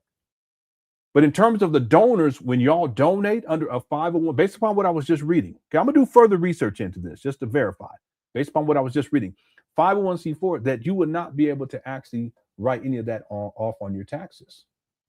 Why would Umar do something like that? Okay. Again, don't take anything away from this as of right now, because I want to do my due diligence. Okay. Inevitably, once I get to 2017 in the timeline, if this is the case, you know, in terms of donors not being able to write this off on taxes, by then I'll have all this figured out. I'll include that in the documentary. Diabolical. If that is the case, I always give Umar the benefit of the doubt, but I got to go with the research, and there's still more research that I need to do. Okay. I'm always fair. All right. Let's finish this up for sure. Here we go. In this name, shout out to Baba Awosoji in Nigeria. He's a member of my Babalawo team that does all my divinations for life and success. And he helped me come up with the name of the academy. He's in Nigeria, so we talked. And the name of the campus will be Ile Awon Ogungun Orun. There you go. I thought it was FDMG Academy. The house of the departed ancestors. And the reason we're naming the campus the house of the departed ancestors is because this is the 400-year celebration memorial of the African struggle in America. So it will be the Frederick Douglass Mark. What they got to do? It's called the RBG International Leadership Academy, campus number 1, Ile Awon Ogungun Orun. Ashe? No, cut it out. He's so dramatic. Ogungun Orun. Well, whatever, Umar. Ashe. Cut it out. Also, here you go. If you live in Delaware, I need to, Maryland too, Maryland and Delaware in particular, I need to find the closest access points to the rivers and to the ocean. Delaware has beaches, that's saltwater, Yemoja Olokun. We also need fresh water, the lakes and streams, to do our offerings to Mama Oshun. So I need to know where in Delaware can I access the Christiana River? Where in Delaware can I access the Delaware River? Where can I access the Schuylkill River? And then on the beach side, I need to know which beaches in Delaware. Why don't you figure that out yourself? You got 6 degrees. Where give us direct access to the beach. Okay? Okay, we need to know that for spiritual purposes. Very important that we know that for spiritual purposes. Okay? Okay?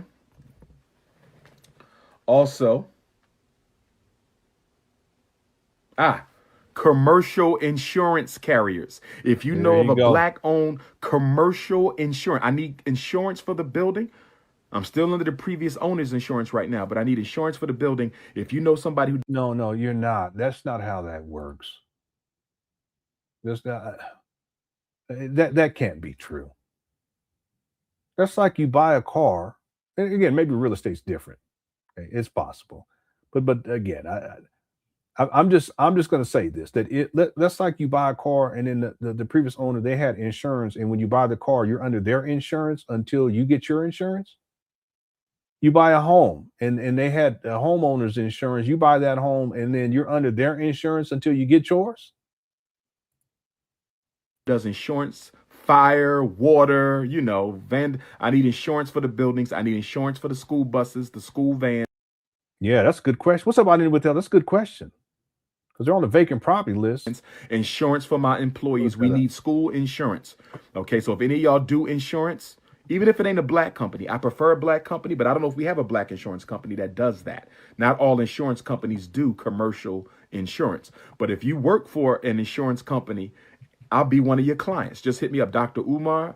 I don't think there's any Black commercial insurance company. I work for a white one, but I can give you a good deal because I'm a manager. I will work with you. And yeah, it says, yes, you can obtain commercial insurance for a building. These buildings are now they're zoned as for residential too, by the way. A lot of people don't know that, but I've done some research into that. You can obtain commercial insurance for a building that is on the vacant property list in Wilmington, Delaware, though it requires specialized coverage, as standard commercial property insurance policies typically exclude coverage for buildings vacant for more than 30 to 60 days. Yeah, the insurance that would be significant.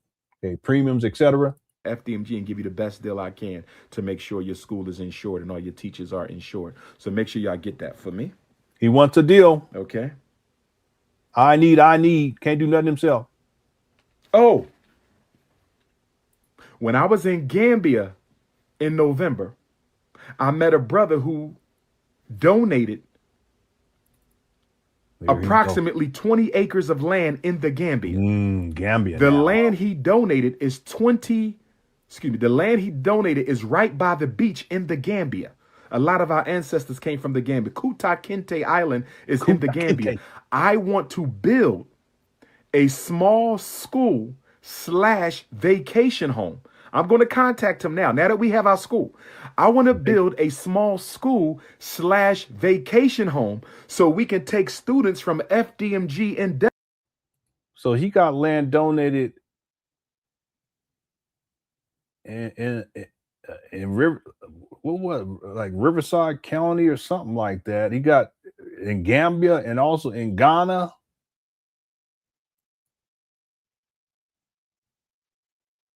He is, Benny. He all over the place.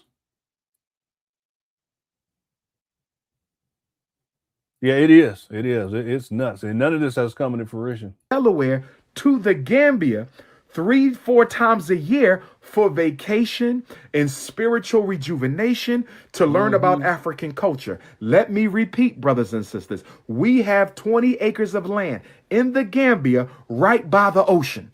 Let me say it again. We have 20 acres of land in the Gambia right by the ocean. Let me say it one more time. We have 20 acres of land in the Gambia right by the ocean. So I need some of y'all who work for the airlines, Dr. Umar, I can hook you up. We got a special rate for schools so we can go to the Gambia. Okay? Okay? Everything is a hookup. Zambia. In the spring, it might be group number 1. In the fall, group number 2. In the winter, group number 3. And some of the teachers will go. And our students will live there for 2 weeks. And they will receive their instruction in Africa. Africa. I don't think y'all ready. Y'all don't even know what we're about. You know how expensive that would be? Each season? The logistics, that alone is crazy. This guy, he just be coming up with Umar will say anything. Here's the updated zoning map too, by the way. If you look towards the middle of the map, you'll see like the water. It's like a lake. It's like a small lake. Okay, that's that quarry lake. Okay, and I could set this up where I can zoom in and show it to you guys, but you just have to, if you look at towards the middle of the map, you'll see it say creek. There's some text in there. It says creek. And then right next to that, there is a quarry lake. That's that quarry lake next to FDMG. And right above that, it's still listed as the new Moyer Academy on the website. But if you look at the zoning right above that lake, anyone see that hit the 1? Okay. It's colored almost like the color of FDMG. It's like I don't know what color. It's like a mustard, but a lighter mustard. And then if you look up at the zoning table, it looks like that color. It looks like it would fit in R2, one family semi-detached dwellings, or R2, a one family detached and semi-detached dwelling, or R3, which would be one family row homes. I would think that it's probably one family row homes. That's what I think it is. So back in the day, it was zoned as light industrial. Now, and it's probably because of all the gentrification that is taking place, I would say that it's zoned as R4 row houses with conversions, or R3 one family row houses. So there's zoning issues that Umar is going to have to deal with. He can get it converted. That's possible, but there's paperwork that's going to need to go in and associate. It's going to take time too. He hasn't addressed that issue. Again, before it was considered to be light industrial, but it has light manufacturing. That's what it was. It was considered to be light manufacturing. But now it's either R3 one family row houses or R4 row houses with conversions. All right, let's finish it up. For sure now. Here we go. I don't know what we're about to do. I'm almost done. I am almost done. I'm happy. Thank you to my donors. Thank you for sticking with me. Thank you to my supporters. Thank you for those of y'all who prayed for me, because 2018 was a terrible year for Dr. Umar. I don't want to go into it, but y'all know at the start of the year, I had to deal with the state board. I just went through a whole lot of stuff in 2018. It was the worst, probably the worst year of my life. 2018, 2012, even though I got my doctorate that year, 2018 and 2012 were two of the worst years of my life. And I'm just glad that God brought me FDMG right now, because I needed this. I needed this so bad, because I needed something positive, because things had not been going right for a while. So I just want to thank y'all for supporting me through this. Y'all don't know how much I wonder why 2012 was so bad. I love y'all. All right, I'm giving everybody a hug in the Bronx. I'm giving everybody a hug in Connecticut. No, get on your cash. Yeah. I just ask that if you ain't coming with positive energy, don't show up. Derek says Junior Gun Club sounds like an underage rap group. yeah, a gangster rap group. All right, thank you, Derek. Derek, it's just a horrible idea. He just throws anything out there, out of all things. Real quick though, the reason why he's bringing up gun clubs is because it ties to his military training. He talked about how he was taught how to use I can't remember what the gun was exactly, but it was an automatic weapon, some sort of automatic weapon when he was in the military academy. So that's where he sources this from. Black Rambos. Thanks. Thank you, Derek. Also, thanks East B for the super chat too. Avon Barksdale says, or Vaughn says, I wonder how much private information Umar has on people from FDMG resumes over all these years. A lot of it. And let me be clear about something. Umar, he's not organized, so I'm sure that there's a lot of that documentation that he's lost over the years, or he doesn't know where it's at because he's a hoarder. But I would propose that when he first received those, he would look through them. He may even take ones that he feels is, in particular if it's women, and they send a picture. He would probably take those and set aside, and he probably has them. And again, I'm speculating here, but I would think that he would probably do this because he's a predator, and he would set those aside for future reference for exploitation. And it's possible too that he's taking information, if they send him enough information, that he can use that information to steal people's identity, which there's a woman who accused him of that. I would not be surprised. I think it's not just Umar. He has people around that's involved with this. Sharon as an example who've helped him. He's an accomplice. There's other people too. They've accomplished. They've helped Umar in this scam, but then also all the other scams that have come through the FDMG school scam. Getting people's personal identifiable information and using it for whatever. Who knows with this guy? Thanks, Yvonne, for super chat. Kiara says the epitome of narcissist future faking. Yeah. Umar, he has narcissistic personality traits. And his ego is so huge, he cannot admit that he's failed at something. He can't admit it. And all the fanciful things that he brought up inside, it's so I thought it was over 100 when we counted them all up. But all the fanciful things that he said he was going to do, 99%, he never did. 7 years later, he hasn't done. But it's all future faking. We're going to do this. We're going to do that. I want to do this. I want to do that.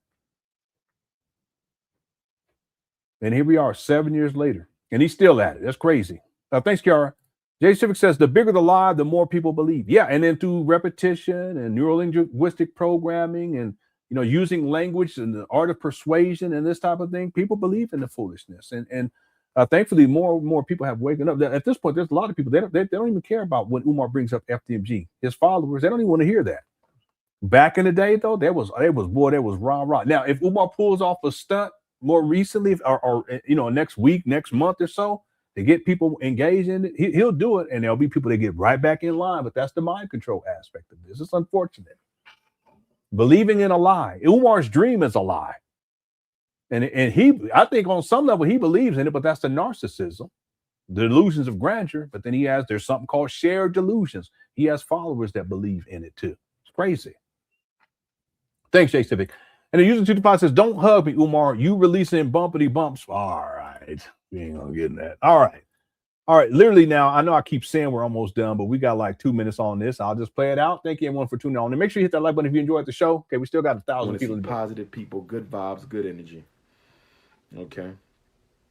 Wow, we went 5 hours. It went by so quick. I thought we were gonna do like 3. Remember, I'm looking for a place to live in Wilmington or Southern Pennsylvania. It ain't got to be right in Wilmington, right in Delaware, right around the Wilmington area, because I need to be close to the school. I'm going to be spending a lot of time there. Yeah, that didn't happen. Next couple months, I'm going to be spending a lot of time. That didn't happen. And the reason I need some of y'all to bring me your resumes to Bronx and Connecticut, because I'm going to need some of y'all to move to Delaware with me. I'm going to need some of y'all to move to Delaware with me. I'm going to need... What kind of P. Diddy freak off cult? Some of y'all to move to Delaware with me. I need a team. We need a team. And for my Delaware people, I'm looking forward to meeting y'all Thursday night. Yeah, it is. February It is, 28th, 7 p.m. It was, yeah. We almost done though. So I can introduce myself He's to y'all. He's finally finishing up. Introduce yourselves to me. Okay? And I want to say this. Your mama's still at home, too. That's sad. FDMG is just the beginning. Waiting on it. FDMG is just the beginning. FDMG is just the beginning. This is a part of my mission. This ain't the whole mission. This is a part of my mission. This ain't my whole mission. Not only are we going to be putting FDMGs all over the place, we got some political work we got to do. We got to. Boy, he just making up stuff. Yeah, some people are behind the chat room. Y'all hit the refresh right quick, just so we get all caught up here. Organize the ex-offenders. We got to organize our homeless people. We got to organize the Black Political Union. And homeless Delaware people will be the headquarters of the global Pan-African. That would be you, Umar, at the end of 2019. Anyway. Delaware will be the headquarters of the global Pan-African Renaissance. Please donate, brothers and sisters. Please donate so we can open up the doors on August the 21st, 2019 and honor our ancestors. Man, didn't happen. With a gigantic, unapologetically African festival. Music, food, vendors, workshops. It will be beautiful. It will be so beautiful if we can raise this money, repair this school. I hope some of y'all can help me with the electrician and the plumbing and the roofing and the graffiti and all of that stuff. Okay? We need a Black-owned dumpster. We need a Black-owned dumpster company. Okay? I need a dumpster. Okay? Johnny on the spot. We need some Johnny on the spots. I've never seen a dumpster up there either. He did get like a trash dumpster when he was cleaning out the school one time early on. But I've never seen dumpsters out there. You know what I'm talking about, where you put trash in, regular old trash? I got to put my trash out. We do our festivals. When we do our festivals, we need toilets, outside toilets. We have them in the school, but we're not going to have enough in the school. We don't want every... Listen, Umar, you didn't even have running water back then. What are you talking about? This guy lies so much. Hit the one. Man, this guy be lying. Yeah, we did a mini marathon on accident. Every once in a while that happens. It's rare, but it happens every once in a while. But I love y'all. I enjoy hanging out with y'all. It's all good. We'll be back tomorrow. We're going to get into the video, Umar's most recent video from 2 days ago where he's back in his mama closet. All right. Everybody running back and forth in the school either. So we need some Johnny on the spots. We need some dumpsters. We need some public trash cans. Y'all know what we need. This is nation building, brothers Thanks and to Sean for tuning on. This is nation building, brothers and sisters. This is nation building, brothers and sisters. Last thing I want to say is this. Black Mario. I will be doing more live feeds to follow up. Ain't time. I will be doing more live feeds to follow up. Another nappiness. Mikey. But to Sister the Shay. governor of Delaware and the mayor of Wilmington and the politicians of city council. Yeah, it's old school's a dumpster shit. I'm not coming to cause you any problems or any grief. Right. Here you go. I am not a politician. I will not be running for mayor. You need not fear me. Yeah, thank you, Ms. Hunter. Thanks for tuning in. I will not be running for city council. You need not fear me. See this guy, narcissism? I will not be running for state rep, U.S. rep, state senator, U.S. senator. You need not fear me. I'm coming to educate our children. You know Umar. Umar is a Porter 150. Let me stop. You're going to hear a lot of negative things about me. Okay? All I can say to you, come ask me yourself. He acting like these politicians and so forth, they're watching this video. Umar, you stupid. You're going to have a lot of He's white ridiculous. coons and black coons. Here you go. A lot of white coons and black coons are going to be contacting you with the most ridiculous things. All you have to do is have a conversation with me. We building a school for our children. What I believe in is what I believe in. What I believe in is what I believe in. I'm not biting my tongue for nobody. I just want you to know that I'm coming to be productive. Listen, you're just talking. You ain't been productive 7 years and counting. Okay, there's a war against black boys that's sending them to the prison and to the cemetery, and we intend to do something about it. Furthermore, you ain't gonna do nothing. Okay, let's get to 750. We need 6 more likes. I can assure you that the economy of Delaware will be better because I am there. I can assure you the economy of Wilmington will be better because I am there. You have no idea the amount of business activity that I'm going to bring to your city. Restaurants, hotels, travel, rentals. You're going to be surprised. Well, rentals, yeah. Dr. Umar Johnson equals economy. I am an economy. So let's sit down and have a respectful conversation. The delusions of grandeur. My goodness. I'm not going to agree with everything you do and say. You ain't going to agree with everything I do and say. But this ain't about you. It's about the people. Ashe. Ashe. On that note, I want to say again, thank you. I don't know how long we've been live, but I'm about to upload the video. Go to my Facebook, Dr. Umar Ifatunde. He really thought he was doing so you can see the school. Text me 215-989-9858. 215-989-9858. If you need to text me, get at me. 215-989-9858. Never happened. Resumes in the Bronx and in Connecticut for NIBPA, Team Pan African, the Marcus Garvey Mid-Atlantic Movement, African Guards of Garvey Security, FDMG resumes must be emailed. You can bring one in person, but please email it as well to fdmgresumes@gmail.com. Brothers and sisters, we have done it. We have our school, and I'm looking forward to being your son's principal. God bless you. Wow. 7 years later, not one black child has been educated. This guy's nuts. Still collecting money for a school that does not exist. All right. Thank you guys so much. That completes the 7-year anniversary of Umar acquiring these trap bandos in Wilmington, Delaware. And we'll continue with the Umar Johnson saga. 2 quick notes. Number one, tomorrow we'll be getting into Umar Johnson's most recent video from 2 days ago. I'll set it up after this live stream. So I hope to see you guys tomorrow. And then Thursday, I plan on doing the premiere for the next segment of the documentary. It's about 1 hour, 35 minutes in length, and that's for members only. If for whatever reason I don't get it done by Thursday, we'll go live for everyone on Thursday. And then on Friday, we'll get together to premiere for sure on Friday if I don't get to it, because I'm really close to getting it done anyway. Friday to premiere for members only. So that's the plan over the next couple of days. And I want to thank everyone. Thank you guys so much for all of your support, for coming in and tuning on in. I wouldn't be here if you guys didn't show up. Okay, I just wouldn't do it. But we have a really good time. And I want to thank you guys for all of your support on behalf of myself and my family, for that matter. Thanks to everyone in the Cook Quartet's Undefeated. Also, thanks to the mods for handling business. And thanks to everyone who sent in super chats. Okay, thank you for the super chats. If you send in super stickers or Cash App or PayPal, I want to express my gratitude and appreciation for it. I do not take it for granted, and I appreciate it. Okay. All right, everyone. Cook Quartet's Undefeated. Please enjoy the rest of your evening. And as we always do,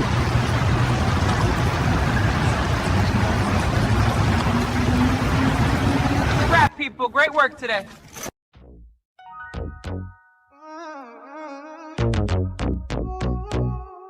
all righty. Let's go.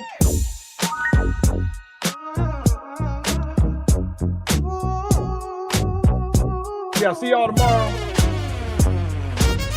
Lights are rolling on a movie set today. Action cutting down the packing things away. Heading to the red roof in room 130. Homie gonna sponge my hair real nice and make me look real pretty. Rose over hoes, that's how we roll.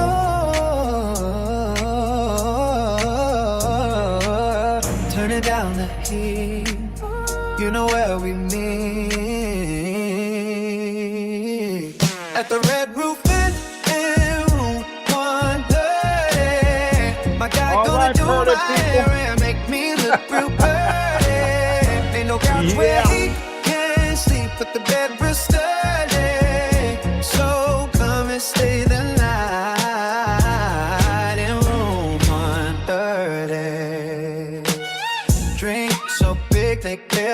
hit the silver screen. Director yells, but as we end another scene. Bedroom nights with me in the homie beach. Sponge my hair all night. Probably won't get no sleep. Bros over who's, that's how we roll. Yeah, that's wild. Turning down the heat. You know where we need.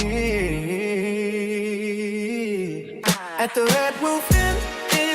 Let's go. My guy gonna do my hair and make me look real pretty. Ain't no couch where he can sleep, but the bed real steady. So come and stay the night in Rome. One day. That's crazy. Yeah. At the Red Roof Inn, room 130. My guy gonna do my hair and make me look real pretty. Ain't no couch where he can sleep, but the bed real steady. So come and stay the night in Rome. One day. Yeah, Umar watching right now. He's mad. That's okay. All right. Shout out to Kogo too for putting this together. It's a masterpiece. Thank you so much. It's time to the Cook and Crunch. That is undefeated, family. All right. Thank you all again for tuning on in. I hope you enjoyed the show. And we'll be back tomorrow with another live stream. Thank you all again for all of your support. Please enjoy the rest of the evening. I love y'all. Take care. Peace.